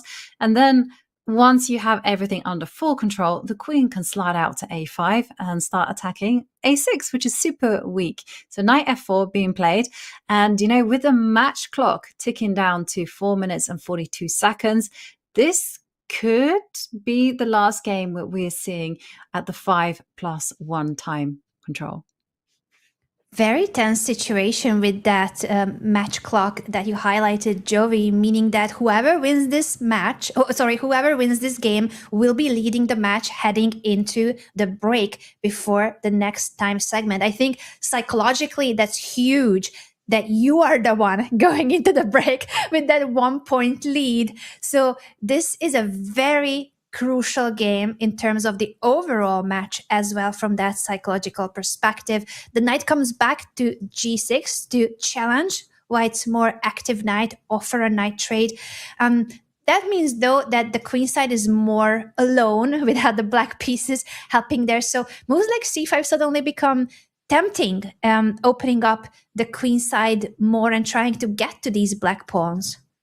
Yeah, that's a lovely idea. I mean, I'm just trying to work out the tactical implications, because Vaishali, I'm sure she's got ideas such as rook takes bishop on her radar. And then the whole idea is that after queen takes, the bishop will come out to h6. If it's not a threat, and that's something that Anna will have to be calculating. If it's not a threat, you can go c4, c5. And Anna decided, okay, safety first. You're playing against a really energetic player who's got a fantastic tactical vision. Let's just try to kill the game. I think this is good strategy, especially because Anna has less time on the clock. I think so. You're right. I didn't even consider that. Vaishali probably was considering things like that exchange sacrifice. And this is such a logical move. Still having c5 as one of the ideas. And it's a very likely continuation if black doesn't do anything about it. But you're also heading toward the queen side, attacking both of these pawns in black's camp. So I feel like c5 by black is almost a must so that you stop both of those threats, unless Vaishali finds here something that is more aggressive and active and more in her style. Otherwise, you really, really need to watch out for what white is doing here on the queen side. No, I so reckon that c5 is the move that Vaishali is going to play. I mean, after all, you are threatening in the future to perhaps still continue with that exchange sacrifice of rook takes bishop, and then the bishop can post itself up on d4. I mean, with ideas like that, I mean, it just makes c5 irresistible. But she doesn't do it. She goes for a different implementation, as we see rook e6. That was also with the idea of doubling up and targeting that bishop. I feel like she's resisting pushing because it makes her pawn structure less flexible. At the same time, now it's allowing Anna to push c5, but she doesn't want to push either. Neither players are touching the c5 square, and it was crucial for Black to try to stop c5 and for White to take advantage of Black not pushing c5. But no, it's almost like none of them think it's actually that strong. Instead, we are seeing trading rooks on the e5. Now a second pair of rooks will disappear. Finally, c5 is on the board, and we are getting into a calmer territory where Anna has advantage on the clock and also advantage in this endgame. Not that big of an advantage, but it's quite a long-term steady advantage because of the better pawn structure and healthier placement of her pieces. Yes, and that is something that Anna is going to do. And it's very much playing to her style. And for White, it's just a series of stages. First up, you've got to solidify your king. You've got to make sure that that's very well covered so that when the queen does come out to a5, that it can do so without worrying about the king. And here, queen d7 with the idea that after queen a5 you can just hold tight with queen c6. I think this is a nice idea from Vaishali. And Vaishali just 30 seconds on the clock. And talking about seconds, this is probably look at that. That was missed. There was a pin on the d5, so the pawn is captured by the knight. Anna Muzychuk is now up a pawn, up on the clock as well. And whoever wins this game, this is the final game of the 5+1 portion. Whoever wins this will be heading into the break with a 1-point lead. So great chances for the Ukrainian grandmaster. She's now putting pressure both on c7 and on a6 to grab a second pawn as well. Yes, and she's got absolutely all of the trumps that she had earlier on, but she now has an extra pawn to boot. As we see her centralizing the queen, that's a fantastic move. And this is officially the last game of 5+1 as the match timer ticks down to 0 seconds. And we're seeing queen to c4 and 6 seconds for Vaishali as she tries to fight valiantly. But ultimately, the clock is not her friend, and neither is her position. No, unfortunately for Vaishali, this is a really tough situation, but we have seen her save really grim-looking positions. She's very sharp tactically. She's always finding resources and trying to set up some traps, something hidden that the opponent might fall for. So she's fighting. She's very tenacious here, defending now by having the bishop on g7 and the queen here, the knight here. The black king is safe, so there is no immediate knockout for White. Anna plays bishop h4, very logical. Now a check on the back rank. The knight blocks, the queen comes back to e5. Yeah. Well, Anna's definitely keeping things under control as she mobilizes the queen. But I gotta say, I do like the way that Vaishali is fighting hard. And now Anna down to 12 seconds and Vaishali playing on just 1 second. She's down to the increment, but watch those dark squares as a bishop goes to c5. She's trying to set up a queen h2 idea, but Anna, look at this. Full control. Wow. Full control, and Vaishali loses at the end of the day on time, but the position 2 was also winning for Anna Muzychuk, who takes the lead in this crucial match between two of the strongest female players in the world. Wow, this has been such a thrilling start to the match, and Anna winning the 5-minute 1-second blitz portion, 2.5, 1.5. Yeah, so well, we promised fireworks, and this is exactly what the players are bringing to the table. It's only the 5+1. Soon to come, the 3+1. But for the time being, Anna Muzychuk is the one with that extra point, that free point, because of that lovely sacrifice that she played. And talking about free stuff, we chess players love free stuff. We love free pawns, free pieces, and especially free subscriptions. Hitting that subscribe button is the best way to clean up the stream with completely ad-free viewing. Get ad-free play over on Chess.com and unlock a bunch of premium emotes to spam in the chat. And hey, if you happen to have Amazon Prime, it doesn't cost you a single penny to link your account and subscribe for free. So type !subscribe in chat right now to claim those perks and support the stream. And on that note, we are going to go on a short break. When we return, well, things are going to get dramatic as we enter the 3+1 portion. See you in a few.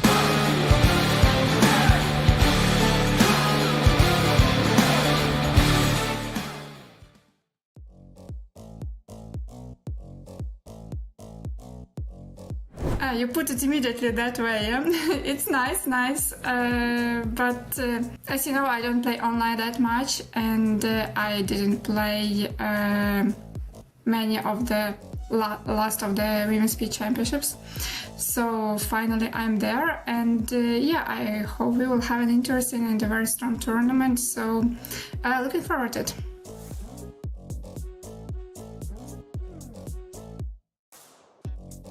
I don't think that much about it, but of course I want chess to be more and more popular, and I think it's a great game, so I'm always glad when more people join chess and when some, especially kids, come and they are interested about this or that and they are asking for some advice.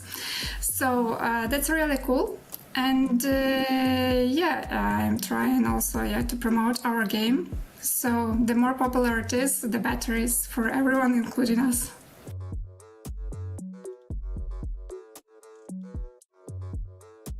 Well, this is the tournament that has this unique format with various time controls. And I think that's one of the reasons that makes this tournament special and a lot of fun, especially when it comes to bullies, because many of the spectators, I believe, they like all these blunders and everything of that kind.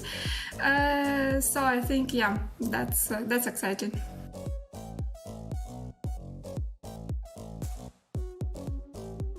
I think 3+1 because it's the most of the tournaments we play 3+2, but it's like the most close to that one, so I believe 3+1. But usually, chess players, they prefer the format where they win. So we will see.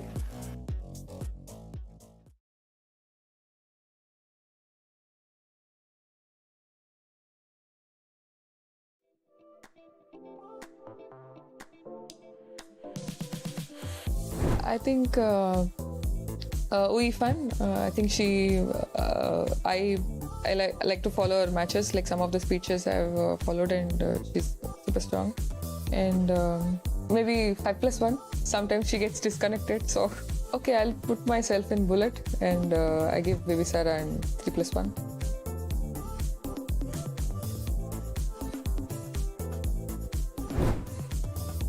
Definitely not the left hand. Maybe touchpad, because I do primo, like safe primos, so I don't want to give away that. So I think I just maybe touchpad.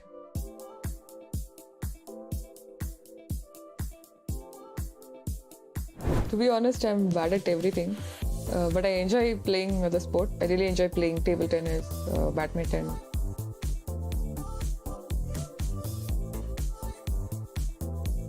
Maybe like resilience, like to not give up and keep fighting in every situation. It's something that I have due to the a lot of tough situation which I was put in, I was faced.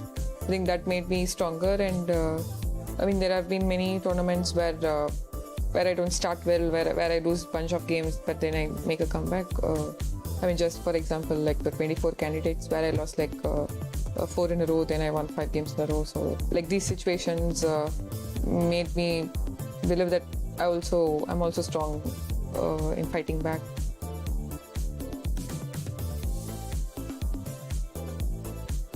A lot of things.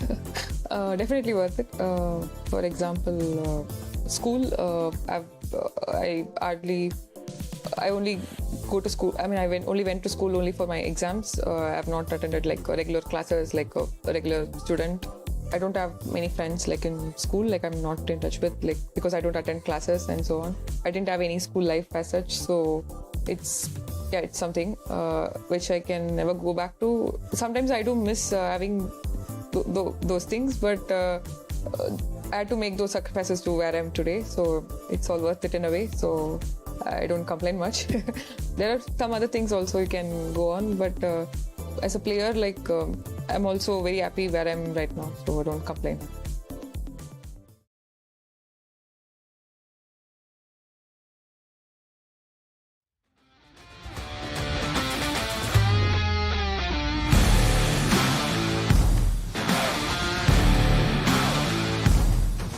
We are back at the Women's Speed Chess Championship, and we're just as we saw before the break. Anna Muzychuk, she is in the lead, nurturing a 1-point advantage over Vaishali. And as we saw in the break, the 3.1 is exactly where she claims that is her strength. That is going to be her favorite. Will she be able to extend the lead, or will Vaishali make that comeback? Anna, we've had a lot of drama already, but things are only going to get more intense. You're absolutely right, Joey, and every single game has been such a thrilling, exciting game of fighting chess. These ladies, they don't want to draw, they don't want boring, dull positions. They are fighting it out till the very end. There's always tension till the very last second of the game on the board. We are about to start the 3+1. The players are getting ready after a short break to get back into the blitz action, and the time control gets less and less each time. And I might be asking for maybe a glass of water or the temperature of the room to be changed. I'm not sure, but I know she's in Spain, so it's probably very hot where she is. And same goes for Vaishali in India, I would believe. This is one of those situations, I guess, where it matters where you're sitting and how comfortable the room temperature is. Do you have water near you? Because you don't have time to stand up and help yourself, not even to some water. Exactly. I like your point, Anna. You're completely right. In this type of situation, sometimes if you don't have AC, you are in big trouble. You need basically an assistant there with a fan and maybe some grapes, so you get the full emperor experience. But as we're seeing on our screens, Vaishali and Anna Muzychuk, they are locked in. We have half an hour of 3+1 ahead of us, and we have liftoff as we see Vaishali with the white pieces, D4, D5, E3, and it is a collie. So it's a very simple system. And the argument is, let's take the fireworks to the middle game. Let's just get 10, 15 moves of theory to a position that I'm familiar with, and then take it from there. And it does, because it doesn't have a great reputation as giving white a massive advantage or anything, most of the time you do end up in positions you are more familiar with. And it has been a favorite of Hikaru Nakamura. I've seen him use it a lot in online chess. So we see B3. The bishop is going to come out to B2. And now what's going to determine everything here for black is where this bishop on F8 goes to. And if it goes to D6, it makes knight to E5 way more attractive. It definitely makes it more attractive for the fact that once the knight would be traded on e5, that capture would lead to a pawn fork. Apologies, David. My drawing, my arrows are not as good as Hikaru's, but I'm trying my best here to cover the e5 square with as many arrows as I can for the point that Joey was highlighting, that pros and cons for getting the bishop onto a more active square than e7, that this is not something you want to do. And you also don't want to take on e5 with the bishop, because that will give the pair of bishops to white and also allow your knight to be chased away from the protection of the king. And suddenly there will be a very strong attack for white. F4, very, very much the typical plan here to support the knight now, both with the D and the F pawns. Yes, and we're seeing knight to e7 being played. And the top move is to go queen to f3. Although one thing that I just wanted to point out is that if the queen had come to c7, you always have to be very careful that black will play c4. But with the rook on c8, you don't have to worry about that. So queen to f3 is the move that I'm expecting. And then b5, okay, queen e2 is also a move. But after queen f3, b5 is the kind of very weird move that black usually plays, because bishop takes pawn. Sorry, I'm just flexing some opening knowledge. Anna. Joey, you are I have been incredible. to- I'm I learning have so much. And maybe that's the studied this. reason why we see queen e2, right? Because now if you do Yeah. sacrifice that pawn, the bishop will be protected by the queen on e2. So this makes perfect sense now from what you have mentioned, all the opening theory that Joey is just blitzing at here. I wish I knew my openings as well as you do. And speaking of openings, exclamation mark Jovanka to get Jovi's Caro-Kann series. Yes. Oh, thank you very much, Anna, for the plug. No, I mean, the Caro, I'm very passionate about the Caro, but I'm also super passionate about being, oh, Anna, you'll laugh, lazy about chess. I don't believe in studying loads in the opening. And so I've been looking at ways to kind of just make sure you get out of the opening without, finding yourself in an extremely dangerous position. And then the whole point is that you can guide the position to something that you know, that you're familiar with. And here we're seeing that it hasn't quite worked out for Vaishali, as she played queen e2 and now bishop to c4. But ultimately, white should be okay in this position, although I do prefer black. Bishop takes pawn being played, but white's idea is just to go rook to d1, just take control of the center. And these bishops, this bishop on d4, it's a little bit of an assassin, like pointing down at g7.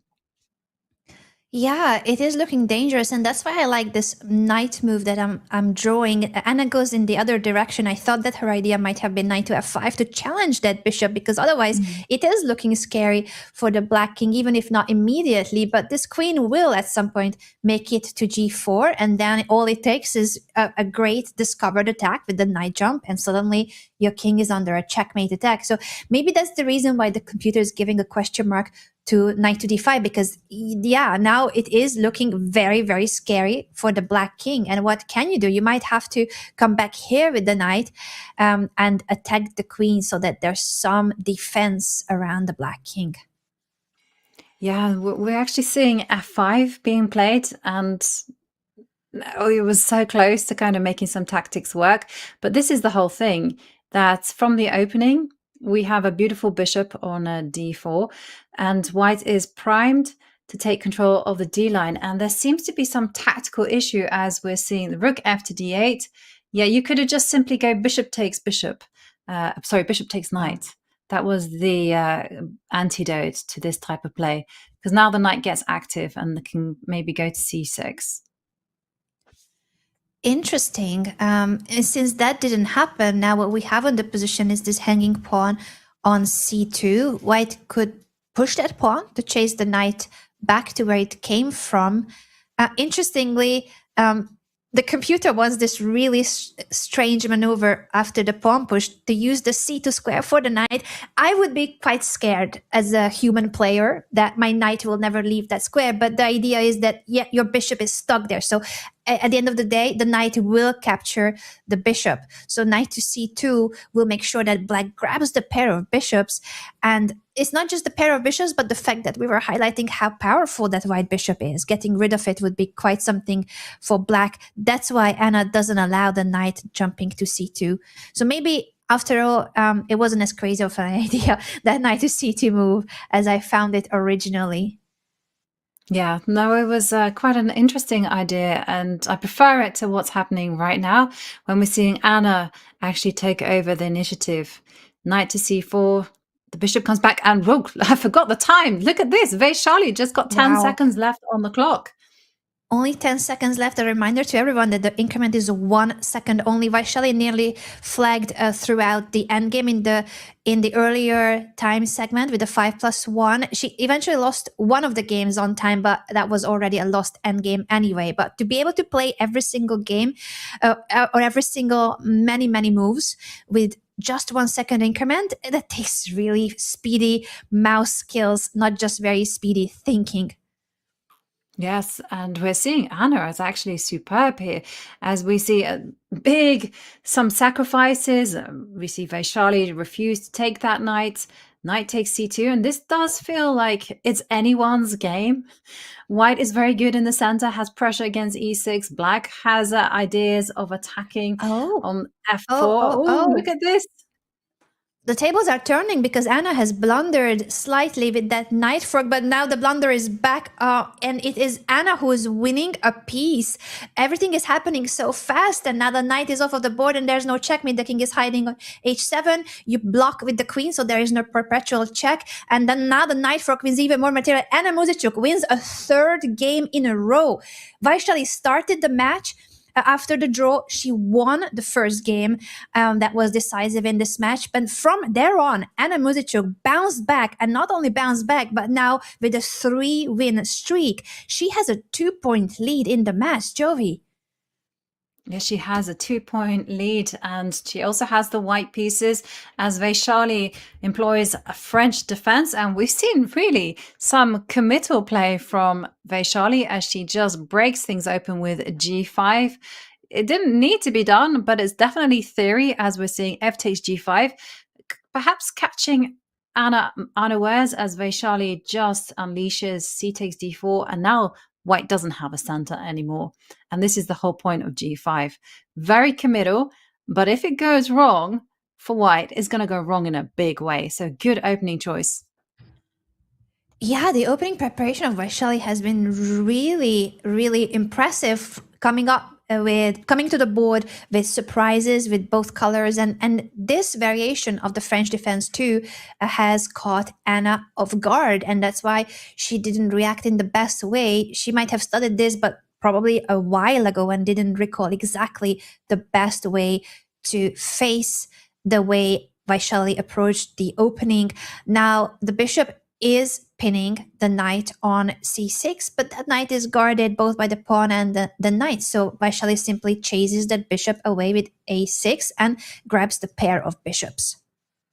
Yes. And okay, blue arrow appears, Anna, because this means only one thing, that we're seeing Vaishali has to play the most accurate move, queen to c7. And it is a little bit logical because you want to make some hiding place for the king. Also, you want to get in bishop to d6. But yeah, yes, you need to protect c6. Now I think about it with a little bit deeper. You need to be ready to meet any bishop f4s with a bishop d6 and not allow the c6 pawn to fall. But this is it's not an easy move to spot, because I guess I would be looking in the direction of h takes g5 and trying to exchange of pieces, but no, that would be a complete misstep. Queen c7. Yeah. And she does make the more natural looking move, taking that pawn after bishop takes.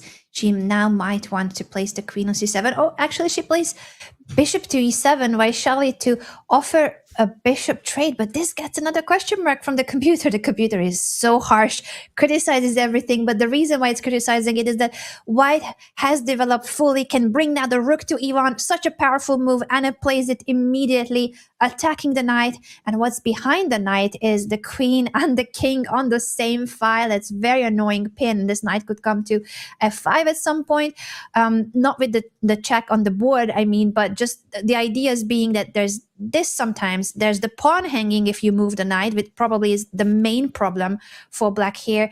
And if you do guard this knight, there can be all sorts of sacrifices because of this e5 situation. Yeah, I'm very worried for black. I mean, there's no development whatsoever.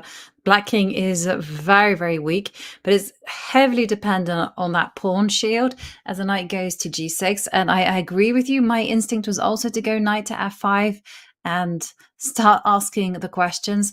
Knowing Anna, though, Anna likes to build. So I wouldn't be like too surprised if we see her go like knight a4, like some very slow move just to improve the pieces. But knight f5 is a move that I would be looking at. Yeah, knight f5 looks so tempting.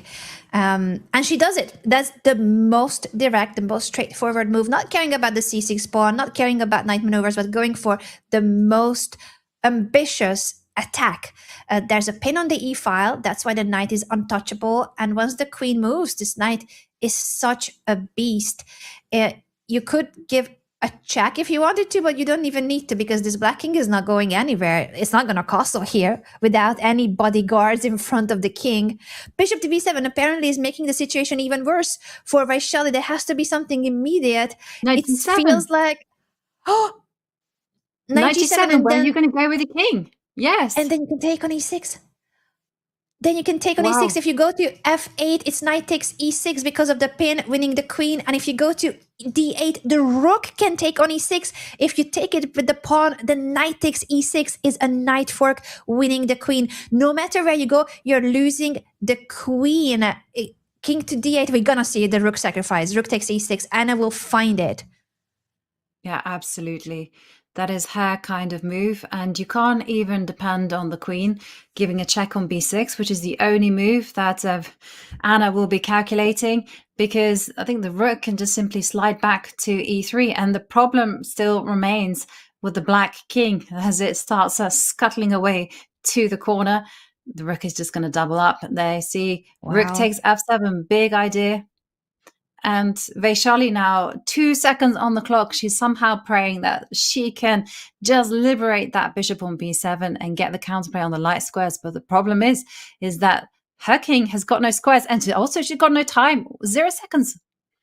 No time, and the position is really grim. This f7 pawn is also barely holding on to dear life. Anna was surprised in the opening, didn't find the best approach there, but still managed to make the most of the middle game and is in a winning endgame.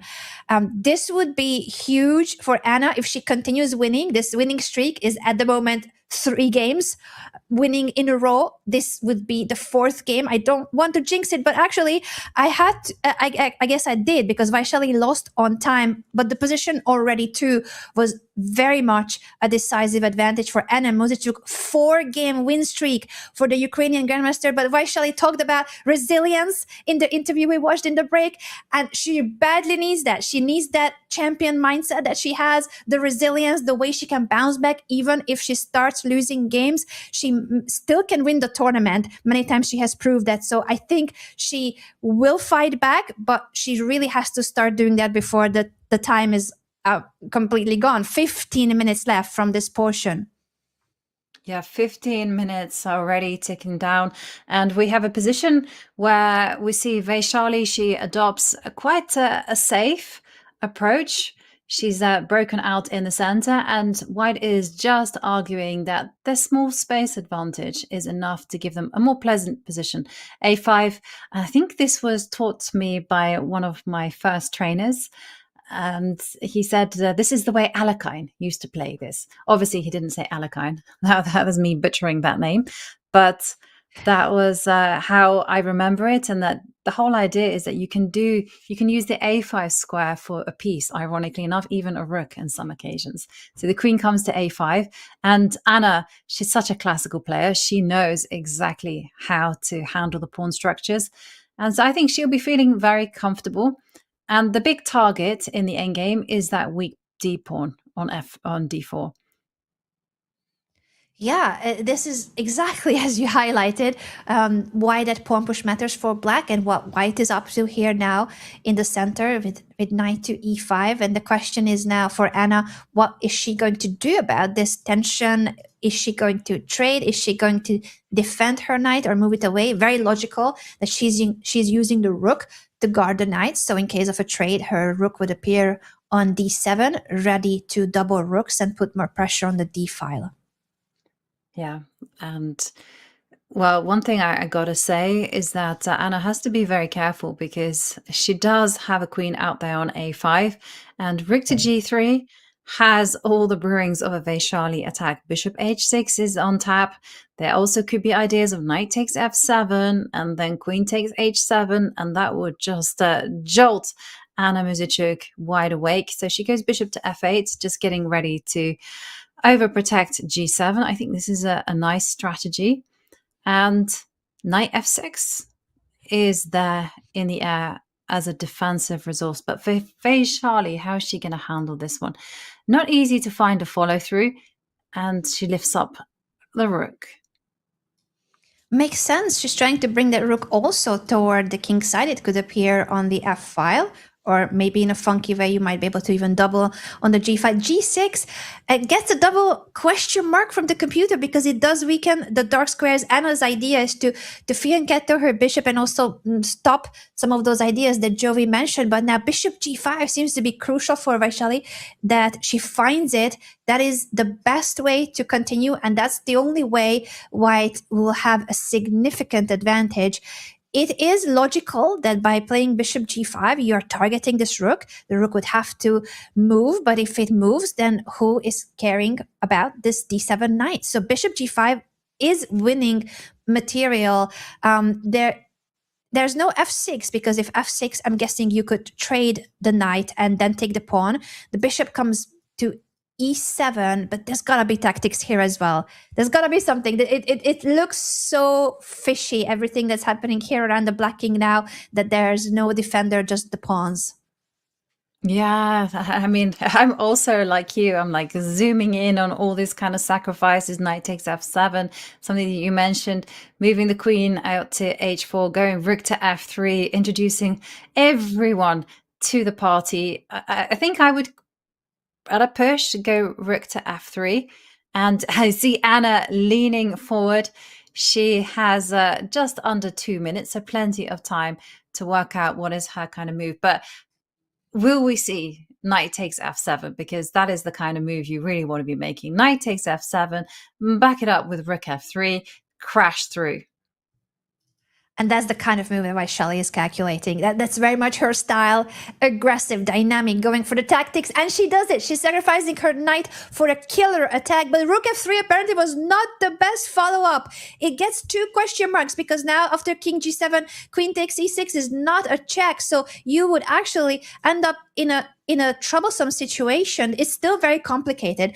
But with 3 seconds on the clock, Vaishali might have missed her chance after queen takes e6. Now, black can just take the bishop. It's 2 pieces now, and there is no checkmate. The king will be hiding on h8 or even h6. Yeah, wow. So she had to play queen h4 instead of rook to f3, making use of the fact that the king was out there on f7.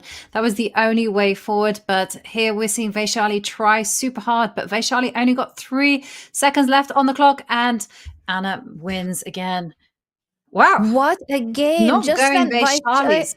Yeah, incredible. I'm just so...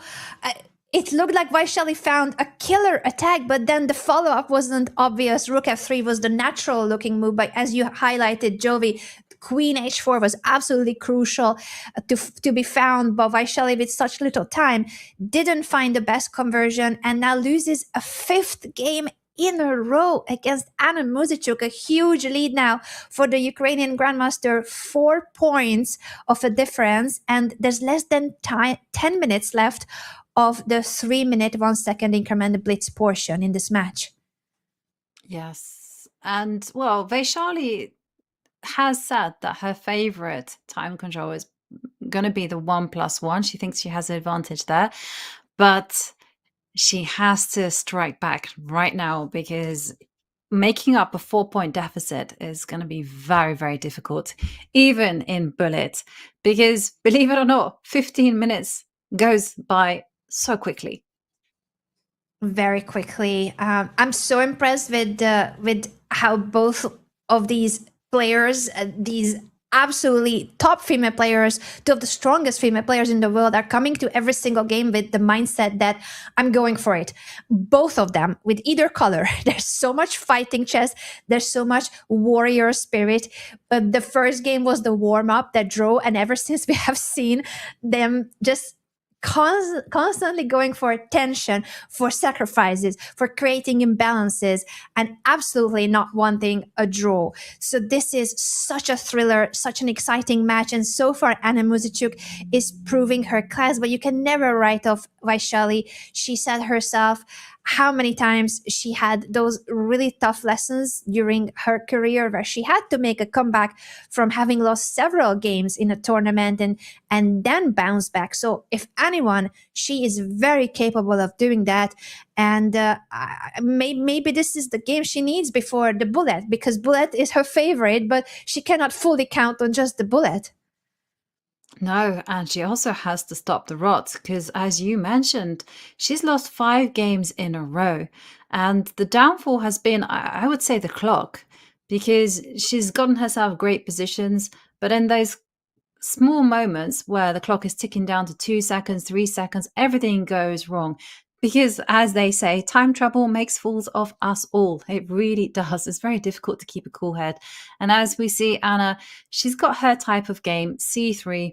She's controlling the circuit of that knight on d5, and then bishop takes knight. That was not a move that I had on my radar, I gotta say, Anna, at all. Yeah. But I'm surprised, and maybe Anna was also surprised. Divya Oceanbar is a bit surprised too. And what we have left on the board is the same pieces, but the quality is not the same at all. The white pieces are really active. White has more space, controlling the central files. And now this knight jump does attack the queen, but it also makes that the knight go further away from the action. The whole reason why Vaishali is doing it, because she's trying to trade even more pieces, offering the trade of a second pair of rooks. Now Anna can decide to trade it or keep that rook on the board. yeah, and I suspect that she might go for that trade because she's going to be being very objective about this. Just go, hang on a second. Black's pawn majority on the queen side doesn't amount to much because it's a double pawn, whereas my center pawn is unchallenged. So basically, I'm just a free pawn up. So that's good. And we see Vaishali ticking down to under the minute as h4 appears on the board. And h4 is such an unpleasant move because you have to wonder, is that pawn going to go further up to h6, in which case you're going to always be worried about dark squares? Or are you going to be going h5 and conceding the g5 square? So Vaishali goes active with the queen. And, well, here there is a threat of queen takes a2, but somehow I don't feel that that's that big of a deal. Yeah, it doesn't look like that matters that much when it feels like all the action is on the king side, especially as you said, if the white pawn makes it to h6, the black king is constantly in all sorts of trouble with the queen on the board. There would be a queen f6, queen g7 checkmate, and also the back rank is very vulnerable. We see knight to g5, so the knight might be maneuvering toward the f6 square, which also can set up a checkmate attack. Yeah, and I just wanted to point out, big news, e6 is a massive threat on the board. So if you go chasing waterfalls with queen takes a2, e6, and suddenly there's going to be no defense to queen f7, followed by queen takes h7 checkmate. So Vaishali down to 10 seconds, and she goes She queen. plays queen c4, but it seems to be a mistake now. Queen f6, according to the blue arrow, is a winning move for Anna Muzychuk, keeping the queens on the board and still threatening that very powerful pawn push that Jovi highlighted. She plays it. Anna with the winning attack here. Now the knight is attacking the queen, but you have either the back rank check or queen e7. She still needs to be precise, but she has more time to figure out how to convert this winning attack here, the queen and knight combo and this pawn that is very powerful. E6 still, is that it? Is it really like you can push even though all of black's pieces are trying to stop you from it? Yeah, apparently so. Because, I mean, this is the beautiful pawn. And now you can take the knight. Queen takes knight. And then Beautiful here goes. queen Beautiful. sacrifice, and then 96 wins the queen back, and it's an extra piece. Anna Muzychuk wins 6 games in a row. It was Vaishali who won the first decisive game in game 2 in this very same match, and ever since the bounce back of Anna Muzychuk, she has been unstoppable. Vaishali needs to stop the bleeding. She has lost 6 games in a row. Jovi, you said how important it is that she somehow makes it stop, even if it takes a more solid approach, but that's not her style. She's a very aggressive player, very aggressive fighter, and she had her winning chances, but the time management, it hasn't been there. And the time pressure is the one that has gotten to Vaishali a lot of the times in this match. Yeah, I mean, that's you kind of summed it up beautifully there, Anna. It's just the clock that has been Vaishali's downfall. And just when things got critical, she's left herself with no time in order to work out the complications. And here we're seeing a different approach from Vaishali, moving away from the collie, anything solid. And as you mentioned, that's a 5-point gap you have to make up in the bullet portion. So Vaishali really, I feel, is almost in a must-win situation right now. 4 points, that's manageable for a player of Vaishali's strength who's so quick and so good. 5 points, not so sure. Yeah, it is absolutely a critical situation for the fact that we might be witnessing the last game of the 3+1, as you mentioned, heading toward the bullet.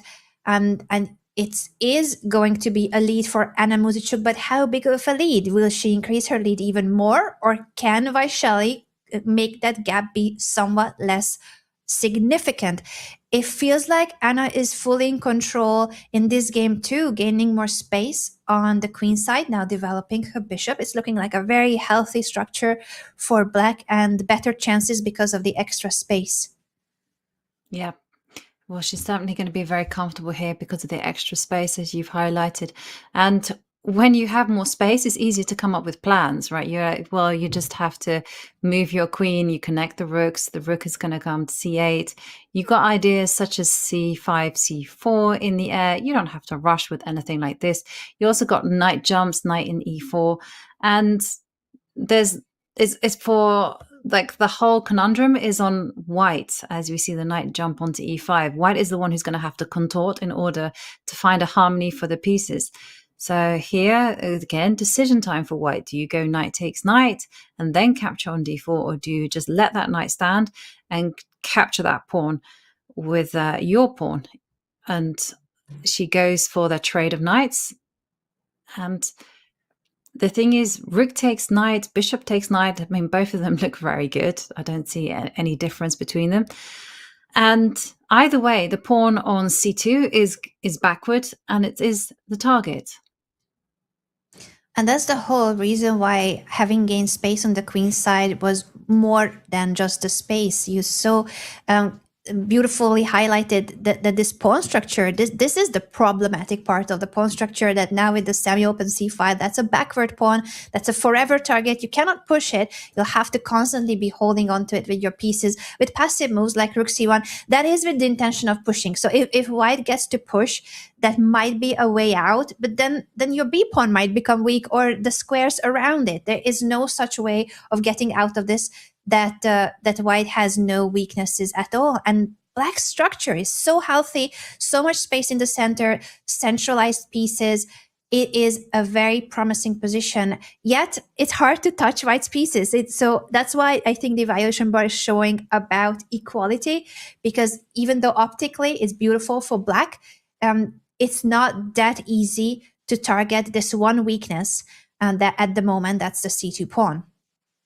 Yeah, it's the kind of position where the silicon monster is happy to play. Us humans are like, oh my goodness me, why am I so passive? I Why would can I struggle not do something? so much. So much. And I think Vaishali too is, because she loves attacking dynamic chess. She doesn't want to be waiting passively. She wants to create some kind of a counterattack. That's why she plays knight h4. But again, the computer doesn't like it. The computer says you should have just stayed waiting. Yeah, and who likes that? No one likes that, especially when this is your final game in the 3+1 and you are trailing by 6. How many points is it? Is it 5 points? And it could be a 6-point lead if Vaishali goes down again, because she needs to stop the bleeding. It's been 6 games in a row that Anna Muzychuk has won. After she lost the first decisive game to Vaishali, she bounced back and has been unstoppable ever since. Yeah.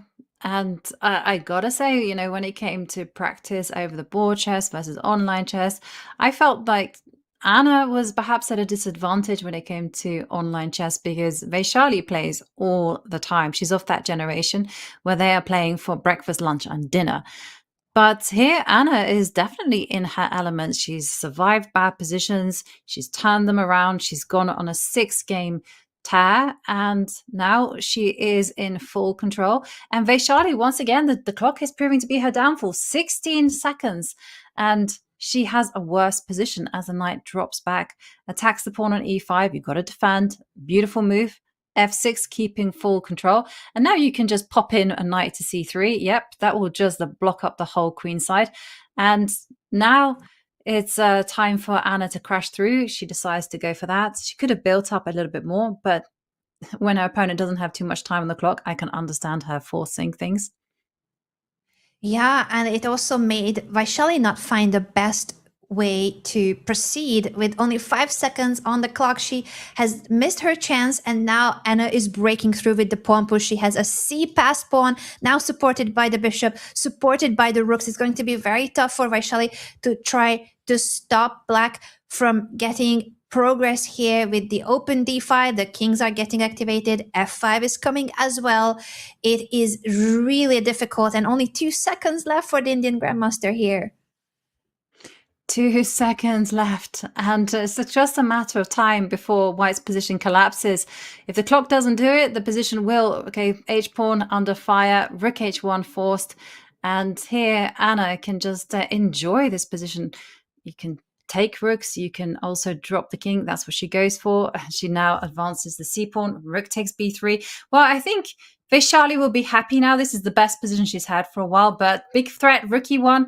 Of course, Vaishali spots it. No, she didn't. Ooh, and checkmate e1. She moved the knight away and misses checkmate. That means that Anna Muzychuk wins yet another game.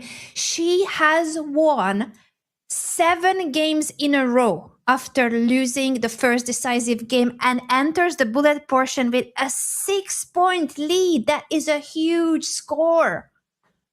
Exactly. Now, talk about this for the drama.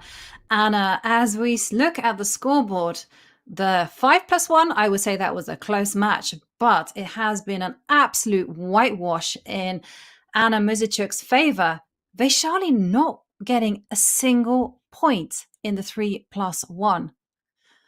Oof, that is so surprising. We knew that Anna's favorite time control is the 3-minute 1-second blitz, which we have just witnessed. But would anyone have ever expected Vaishali to not score at all? You know, not a single draw, not a single win. It really has been just so surprising to see it. And she had her chances. I think the crazy thing, that's the crazy thing, Joey. When we look at the scoreboard, it looks like Anna Muzychuk absolute dominant, and she is. But it has come down to many times the time scrambles where Vaishali missed her chances or made a mistake. So her time management has been, I think, the biggest problem for her, not that she's not getting chances. Absolutely. But in the end of the day, it is the points that matter. And with that clean sweep of 5 victories, that means that Anna Muzychuk is nurturing a 6-point lead going into the bullet. The pressure is peaking as we drop to the 1 minute plus 1 second. Don't blink, because we're going to be back with all of the action in a flash just after this break.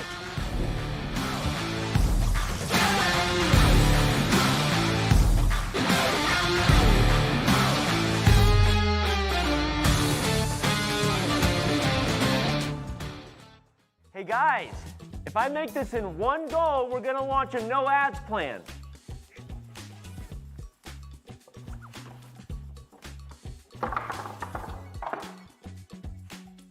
Does an own goal count? Hey guys, new plan. If I make this shot, we're gonna launch a no ads plan. Hey guys, last try. If I make this bullseye, we're launching the no ads plan. No more questions. I did it! I made the bullseye! Do it! Launch the no ads plan! Love chess but don't like ads? Sign up for Chess.com's no ads plan and play chess ad-free.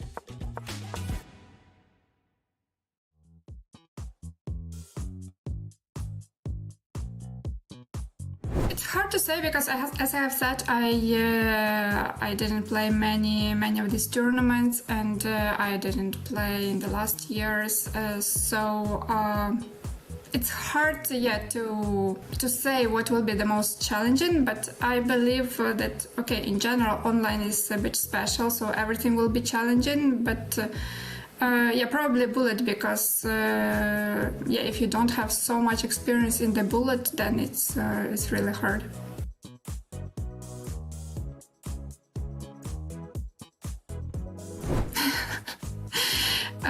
Probably I will, I'll play with some of my coaches just to feel what it is.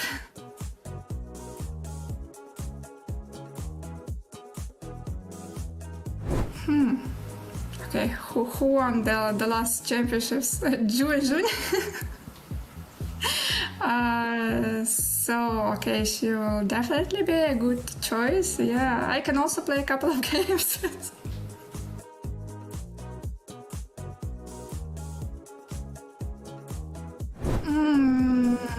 Probably table tennis.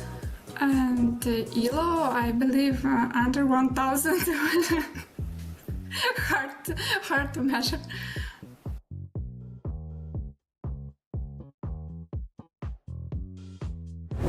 I don't put it as a sacrifice. I just say that if you're spending so much time or putting so much effort into something, then you're basically taking this time from other things that you could do and from the other opportunities. So basically you're just taking a choice. It's not like you're sacrificing something.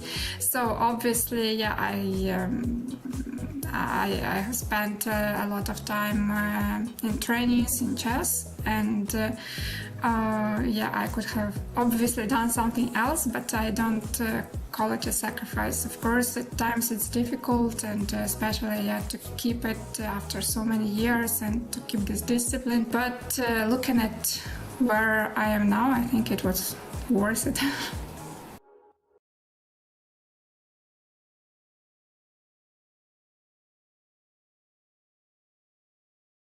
So I have a little bit of a sibling quiz, grandmaster siblings in the history of chess. Very cool to have both of you here. So if the answer is Vaishali, you write a V.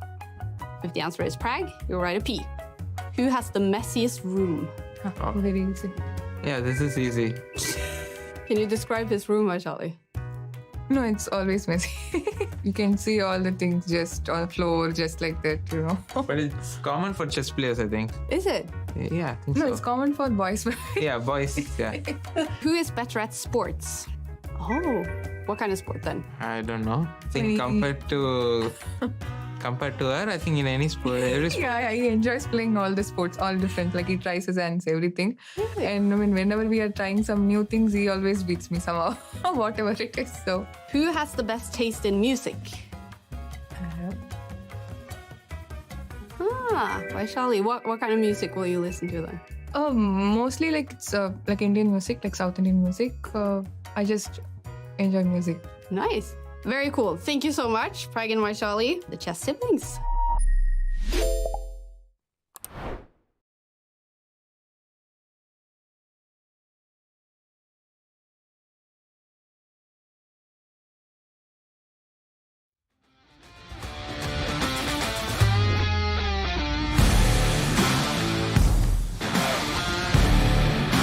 We are back with the Women's Speed Chess Championship, and we saw Anna Muzychuk early on in dominant form against Vaishali. Just the bullet portion to go. Can she close it out in order to net herself a spot in the quarterfinals? That is the big question. And Anna, what a surprising match this one has been. It is so surprising, and the fact that it's so surprising is what we see on the board right here. It is a 6-point lead for Anna Muzychuk. It's not a surprise that she might be leading the match, but a 6-point difference when both of them are very strong. And Vaishali, I think, would have been named just as much a likely winner. We actually couldn't have predicted who will prevail in this match, because both players are extremely very well-established players and in great shape. But what happened today seems to be that Vaishali, after having won the first decisive game, went on a downhill. Anna bounced back and has produced a 7-game win streak. 7-game win streak, with Vaishali struggling with her time management, oftentimes missing a chance in the time scramble, and that's a very much part of the speed chess format.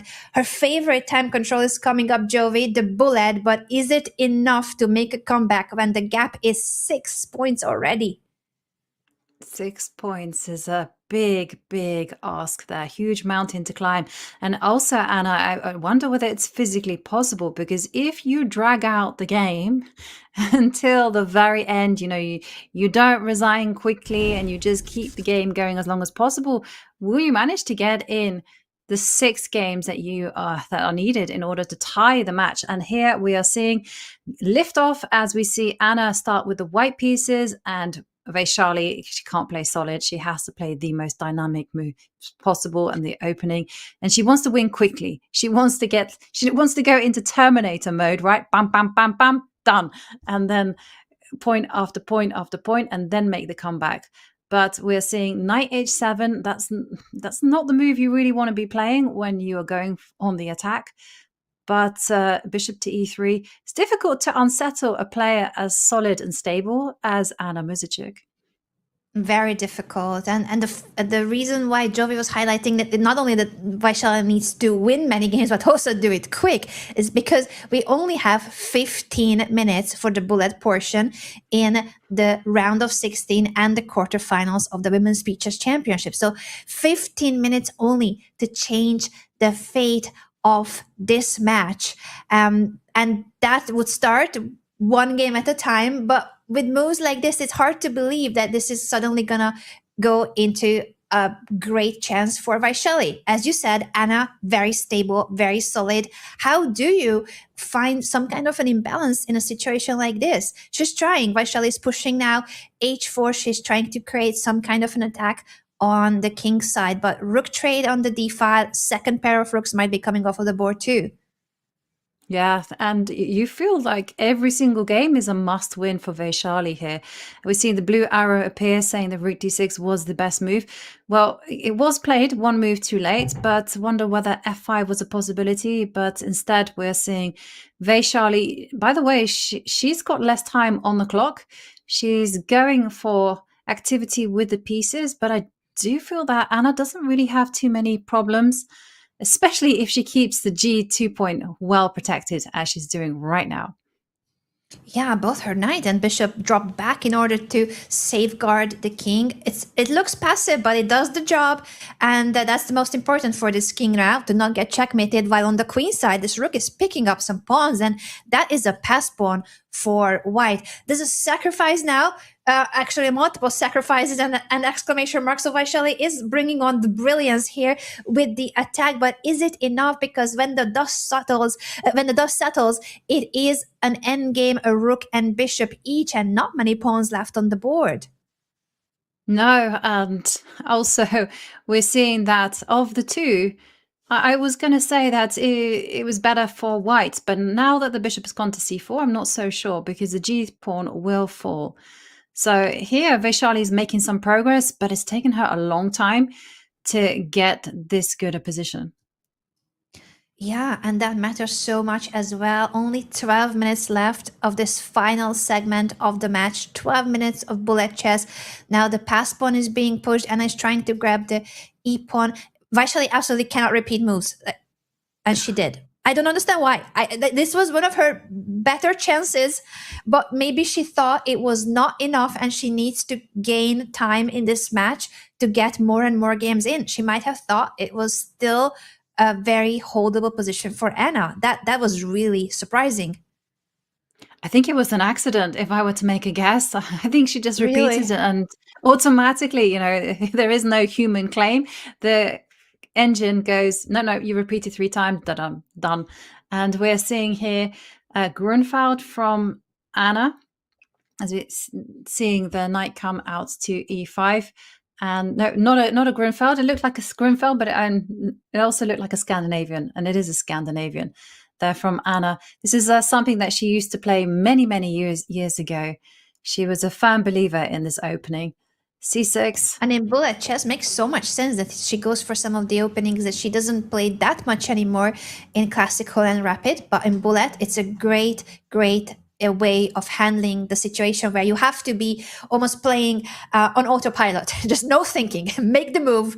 What your body remembers, what your muscle memory tells you is the right move. But now Vaishali is in a great situation. She has found some really strong moves, and it's looking like Anna is getting into some trouble here for the first time in this match in a while.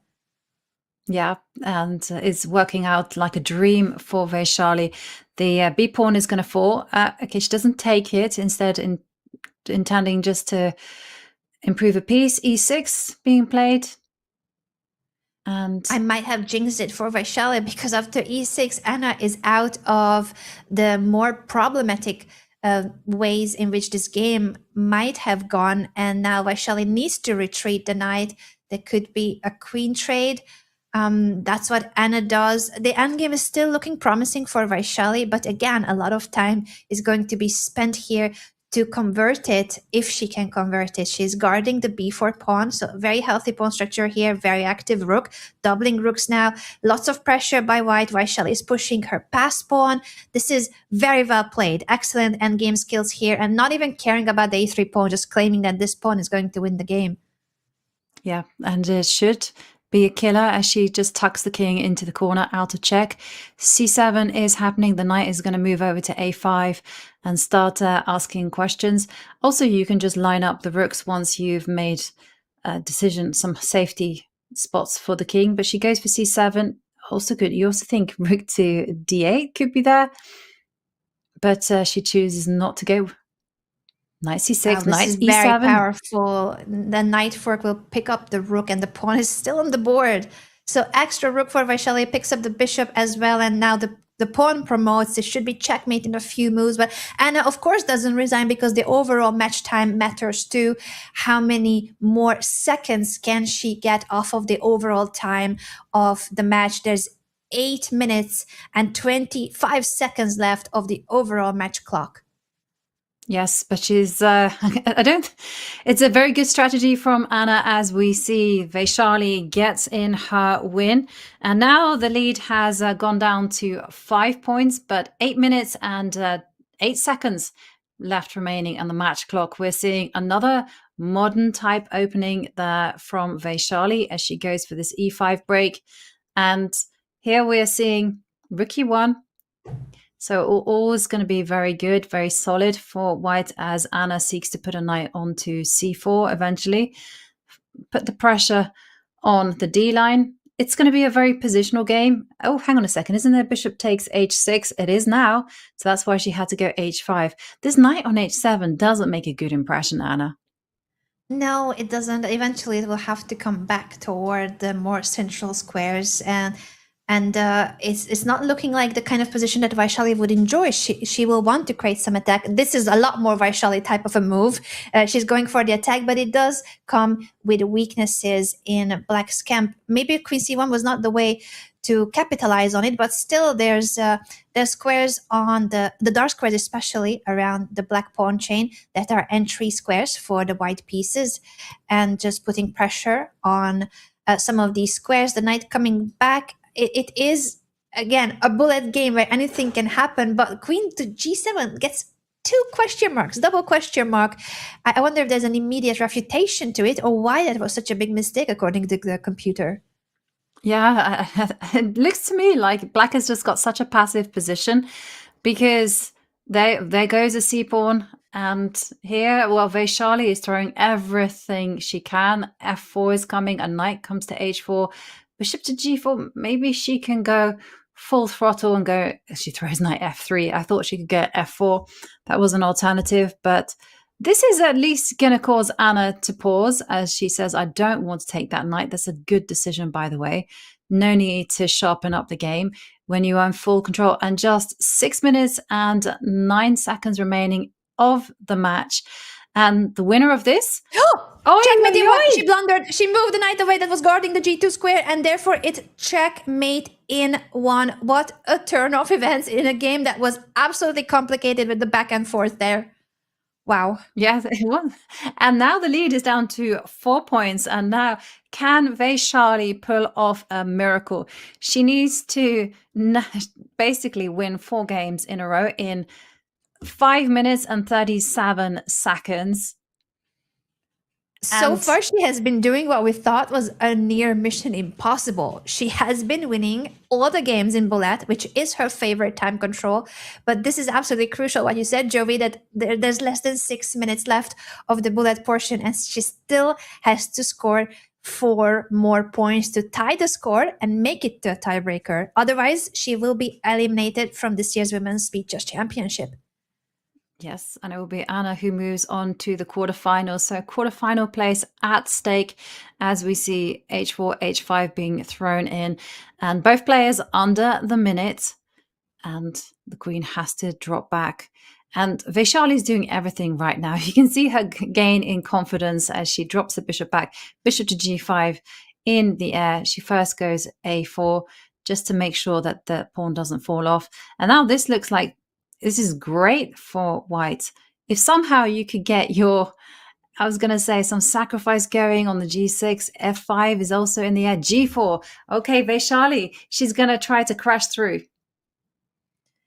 I think she will, and it is on the board indeed. G4 opening up the king side. H5 is coming up as well and trying to get to the black king. If you do end up trading these pawns, there's a threat of checkmate because of the queen and the light squared bishop of white. How will Anna stop this? It's looking very difficult. She's pushing F5 to block the diagonal, but en passant capture will remove that pawn. And now, is there any tactics? Was it the check? Was it the rook move? It looks like the idea of Vaishali is very strong as well. And now pushing F5, opening everything up to get to the black king. Yeah, she's really cracking open the position. Rook F1 is there on tap. I mean, the black king is completely just caught in the crosshairs. Almost you're looking at bishop to G5, bishop to A6. I give a check on the other diagonal. You know what? We have 3 minutes and 30 seconds. And Vaishali, can she pull off a miracle? Can she win this one? Then the gap will narrow down to 3. Oh. And then it's getting really close to that margin where it might be very hard for Anna psychologically too to keep the games going, because you need long games that take a lot of time off the match clock. So far, Vaishali has been cruising through the bullet games and is narrowing the gap each time.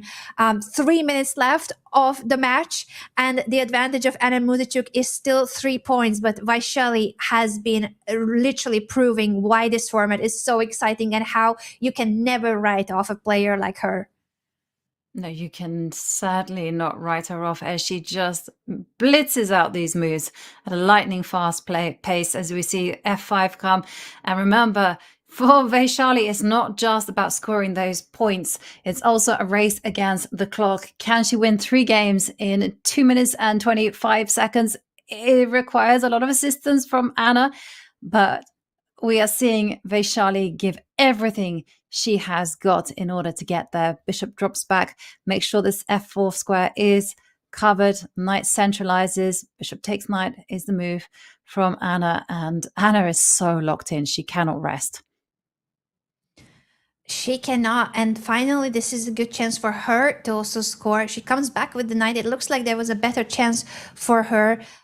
She missed that moment, but the knight maneuver still makes a lot of sense that she reroutes the knight to a square that puts pressure on the black pawn so that the black rooks are tied to the defense of that pawn while the white rooks are getting into black's position. And now she grabs the pawn. That's a beautiful sacrifice of the rook for the bishop, an exchange sacrifice. And it's looking very scary for Vaishali. At the same time, she's holding on as much as possible with the rook and with the rooks here and the bishop trying to hold on to the defense of the king. Yes, she's certainly holding on. As we see Vaishali, 1 minute and 12 seconds left on the match time, and we're seeing the rook come down to G3. It's knight to D8, blue arrow, and it does make a lot of sense. She grabs the pawn on C7. rook Also drops back to logical. attack. Maybe the queen check wasn't the best follow-up. I don't think Anna should repeat. Although, I mean, I guess even if she doesn't continue playing for a win, it is taking time off of the match clock, which is only, by the way, 42 seconds. 42 seconds left for Vaishali to turn the tables in a match where she's down 3 points. Anna Muzychuk is in a winning position and continues playing very forcefully now with the knights in the middle of the board. She sacrificed an exchange earlier, her rook for a bishop, very bravely, and is about to convert this. Can she? She's giving a check to trade queens. Yes, and well, she's now starting to take over. The rooks are surviving, and now Vaishali, she has, there's according to the evaluation bar, a win. But look at the clock, look at the match clock, just 4 seconds remaining. Just This when is Anna gonna be the blundered last that game. fork, yeah, the pawn push, one apiece. So Vaishali is a full rook up, but because of the time management, as you said, Jovi, this is the final game of Bullet. Anna Muzychuk is winning the match no matter what happens in this game. And even now, even in this game, she made a comeback. She was down a rook. But now she's back in the game because she has so many pawns to compensate for the bishop. Yes, she does. I mean, she doesn't have to really try too hard because she's won the match. She secured her spot into the quarterfinals. And there we see the players repeat. And we have our second quarterfinalist. It is Anna Muzychuk. Thanks to her dominating performance in the 3+1 portion, it is this lady on the left of our screens who is gonna be through to the quarterfinals and moves on to the next stage. Disappointment for Vaishali, because if the gap had been lower, Anna, maybe she could have made more of a comeback. Yeah, and even now, I think Anna is still going through the games in her head and just the realization that the bullet ended and the match is over. Because while you're playing the bullet games, you can barely even take time to check how much time is left. So both players are now getting back into reality, seeing that it is over, it is official. Anna Muzychuk is through to the quarterfinals. But as you said, Vaishali had her chances, and if it wasn't for a dominant 3+1 portion by Anna Muzychuk, Vaishali really was going to make this mission impossible looking not that impossible in bullet had she had a somewhat smaller gap heading into the final portion. This has been such an exciting match, Jovi, and there's so much more excitement to come in the Women's Speed Chess Championship. Absolutely. It's been cinema so far, and looking ahead to what is in store for us on Wednesday, well, we have more matches, and we are going to be seeing, and it's there at the top, we're going to be seeing Katerina Lagno.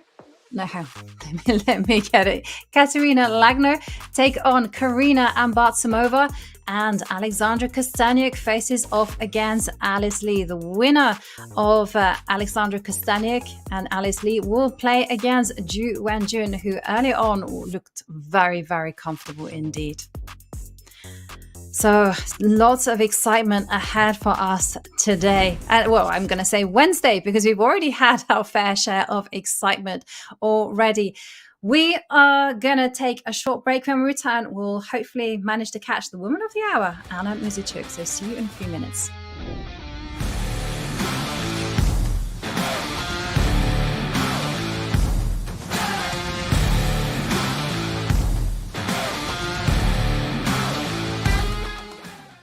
Are you neglecting chores at home because you're 3 Cheeto bags deep in the middle of your 37th Blitz game in a row as you sit on the toilet? Well, the good news is that you don't have to worry about missing chess anymore. All you have to do is add the Chess.com widget to your home screen. Whether you're using an Android or an iOS device, you will get alerts. And the most important app in your life, the Chess app, will get the attention it deserves. So get back to real life, find some balance, and know that you'll never miss an alert, because Chess.com has your back.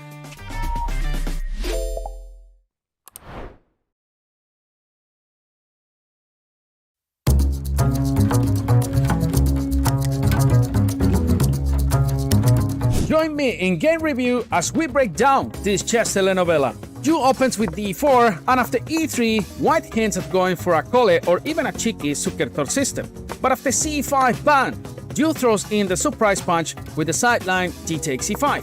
The idea? White wants to cling to that extra pawn like it is the last slice of pizza of a party.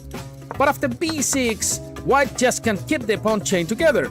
We end up in a widely unbalanced position where White has two juicy pass pawns, but Black has central control that would make a Spartan blush. Both sides keep developing pieces, and in this position, e5 was the best shot, and after e4, c4 would have kept the game spicy and complex. But no, Late goes for the direct c4 instead, and after bishop c3, White locks down the dark squares and supports that sweet pass pawn on a5. The best move here was rook a2, taking advantage of the pin on the a file since knight takes a5 wasn't possible because of rook f to a1. But Yu chooses the tempting bishop takes f6, getting two pieces for a rook and a pawn.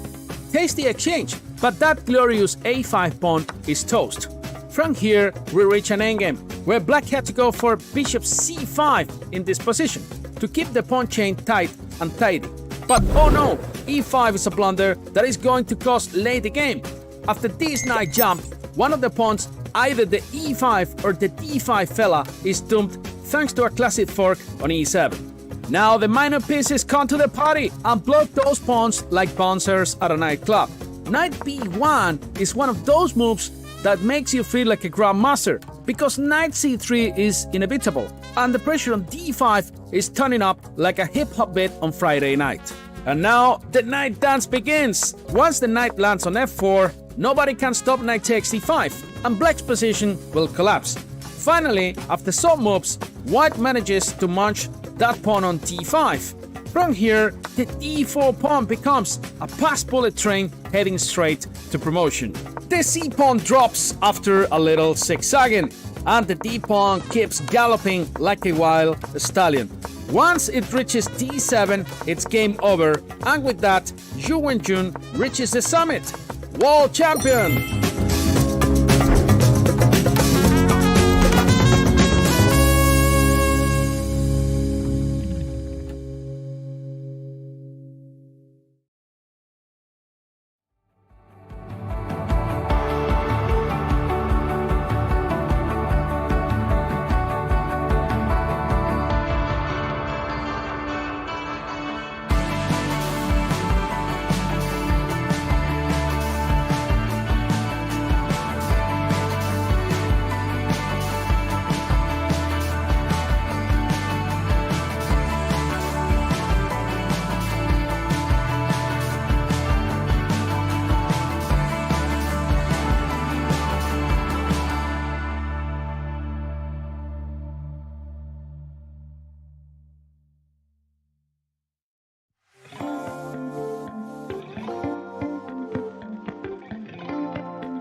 Hello and welcome back, everyone. And it is my greatest pleasure to have here with us the woman of the hour, the second quarterfinalist. It is, of course, the winner, Anna Muzychuk. Now, what a match it was, Anna. And you have to walk us through what happened there, because we expected something close, but the reality was you just completely dominated from start and close to the finish as well. Yeah, thanks. I had a shaky second game when I blundered the piece. I thought that I was going to win this game because I was up on up, and also I was up on time, and then I blundered the piece, and I was like, oops. But after that, yeah, I won quite many games in, especially in the 3+1 portion. So yeah, until bullet, it was all good. Then, of course, bullet spoiled it a bit, but not so much. What was your preparation like going into the match, Anna? And by the way, congratulations! I said it off stream, and I wanted to repeat because it has been really impressive to see, especially how you bounced back from that game you mentioned, where you thought you were doing well and you blundered a piece, and then you won 7 games in a row, and many of them were in the 3+1 portion that you mentioned as your favorite time control. Was any of that part of your strategy, or what was your mentality like coming into this match? What was the preparation like, if you can reveal any insights? Okay, I have played many games with Vaishali, especially classical games, of course. So we know each other, we know the styles, yeah. In Blitz it's different, of course, but still, okay, you do some routine, some usual stuff like preparing some opening lines. Then, of course, your opponent surprises you, like Vaishali did here with this first 4 knights h3 in the first games. Yeah, you prepare, and of course it's a lot of work to do because you play with white, with black, a lot of color, a lot of games, and yeah, you hope for the best. I like that spirit, hope for the best.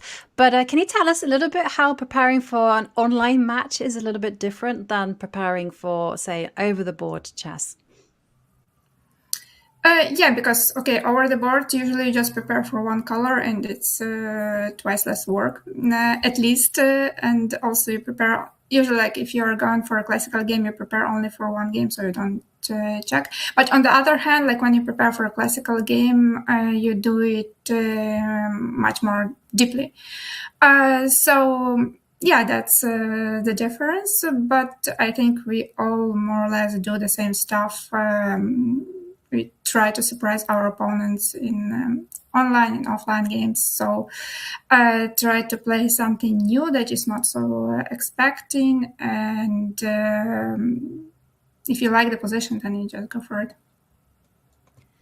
I was going to ask, as a follow-up to Joey's question, if we were wondering if you play much online chess, because we were expecting Vaishali that she plays a lot of online Blitz or Bullet, but how is it for you? And do you maybe have a secret account? We are not asking for a username, but do you play much online chess yourself, Anna? No, not really. I'm definitely much more enjoying the real games, and I don't play so much online. The only thing I started to do, I played this series of freestyle tournaments, and I really enjoyed it, also on Chess.com. But that's more or less all that I did. That makes sense. Thank you for the very insightful answer there. Yeah, and going back to the match, I'd just like to ask about your feelings. So, you know, especially when you won 2 games in a row going into the 3+1. I mean, there's not much time between the breaks. I mean, what were you telling yourself? How did you hold your nerve? Because you had different situations going into each break. Like one of them was like, okay, now I've got a win streak. And then but going into the bullet portion, it was like, if I just hold on long enough, I will win. So I just kind of wanted to know, what was it like for you in between these breaks? Okay, the end of 5+1 was just the beginning. So and also there is not so much difference between 5+1 and 3+1. Compared to 1+1, 1+1 is like a totally different world, at least for me. But 5+1 and 3+1, it's easier to accommodate, I would say. Then when I saw that I have quite a big lead after 3+1 portion, I realized that I just have to play every game until the end and keep it as long as possible. I didn't know how many games we will be able to play. Obviously, I expected that Vaishali will start to play almost instantly because it's the only chance to get back. And also, I think, she's quite good at 1+1 portion. I remember, once we also played a match here on Chess.com, and in 1+1 she was prevailing. So I knew it would be tough, but at the same time, you're having such a big gap and such a big lead in the score. It was kind of making me more calm. But at the same time, I didn't know how much time is left, because I don't know if I am new to this system and to these tournaments, but I didn't see it on my screen, what I saw when I played Women's Speed Championship last time. I think it was 4 years ago. I could switch between the windows, but then it will take more time. But more or less, what 15 minutes is in total. So when I made 2 draws, I thought that should be enough. That makes sense, the match strategy and using the overall clock of the match on your side. And my final question would be, Anna, if you'll be watching any of the upcoming matches, and will you be following maybe the match of your quarterfinals opponent that will still be determined between Hui Fan and Dinara Wagner? Maybe I will if I don't have some other important things to do. Actually, I followed the tournaments, the previous versions, especially the final stages. They were really good, amazing chess and great games. So it's really exciting, especially in Blitz. It's much more exciting to watch than to play. I completely agree with you there, Anna. It's incredibly exciting to watch. We have 2 questions from chat. The first one is from Magrat of Lankra, who says, will you practice some bullet before the next round? I'll definitely have to think about that. I don't know how much I can improve, even if I practice every day 24 hours. But seems like I'll have to think about it. Mm-hmm. And we have the other question, Joey. I was going to lead to this one. Okay, hand the floor to you, quite a random topic, but I like it because I do like a good bit of ice cream in the summer. So one of our viewers, Miss Q, was actually wondering about if you have a favorite flavor of ice cream now that we are in the heat waves here in Europe. I can relate to that. But I don't eat that much of ice cream, but when I eat, it can be different things. I don't have the very, very favorite one. Mm-hmm. Well, thank you very much for that answer, Anna. Thank you very much, and good luck in your quarterfinals against whoever you play. Thank you for joining us, and we'll see you in action in the quarterfinals. So that concludes a super exciting match. We saw Wenjun. She qualified in dominating fashion against Letao, and we also saw Anna Muzychuk play against Vaishali, and she also cruised through to secure her spot in the quarterfinals. And there we have our 2 quarterfinalists. Anna, I mean, what a day of action we've already had, and we've got more to come, right? So much more to come. This is only the beginning of what is promising to be a thrilling month of chess. The top female chess players in the world are fighting it out in the Women's Speed Chess Championship all throughout July. Today was the first day of the round of 16. There's really so many more matches to follow, and this is only the beginning of this single elimination bracket where every single match produces one very happy player making it through to the next stage, and someone else, unfortunately, needing to say goodbye to the event. Today it was Vaishali who got knocked out by Anna Muzychuk in what looks like a dominant performance, and it was dominant in the blitz, but in bullet, Vaishali almost made the impossible possible.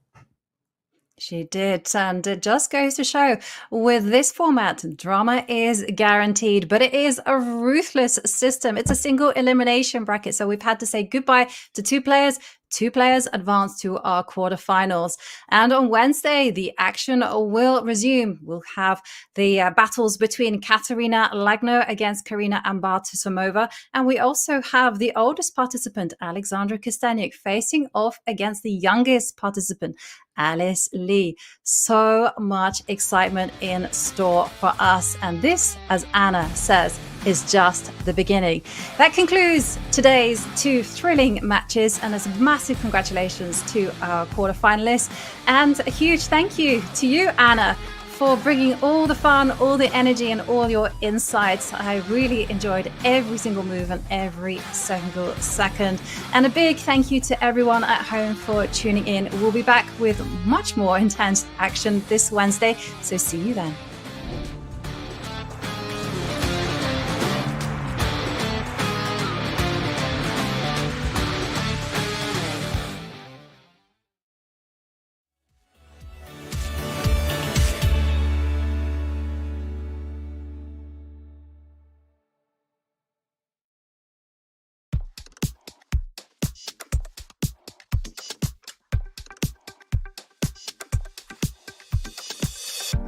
Been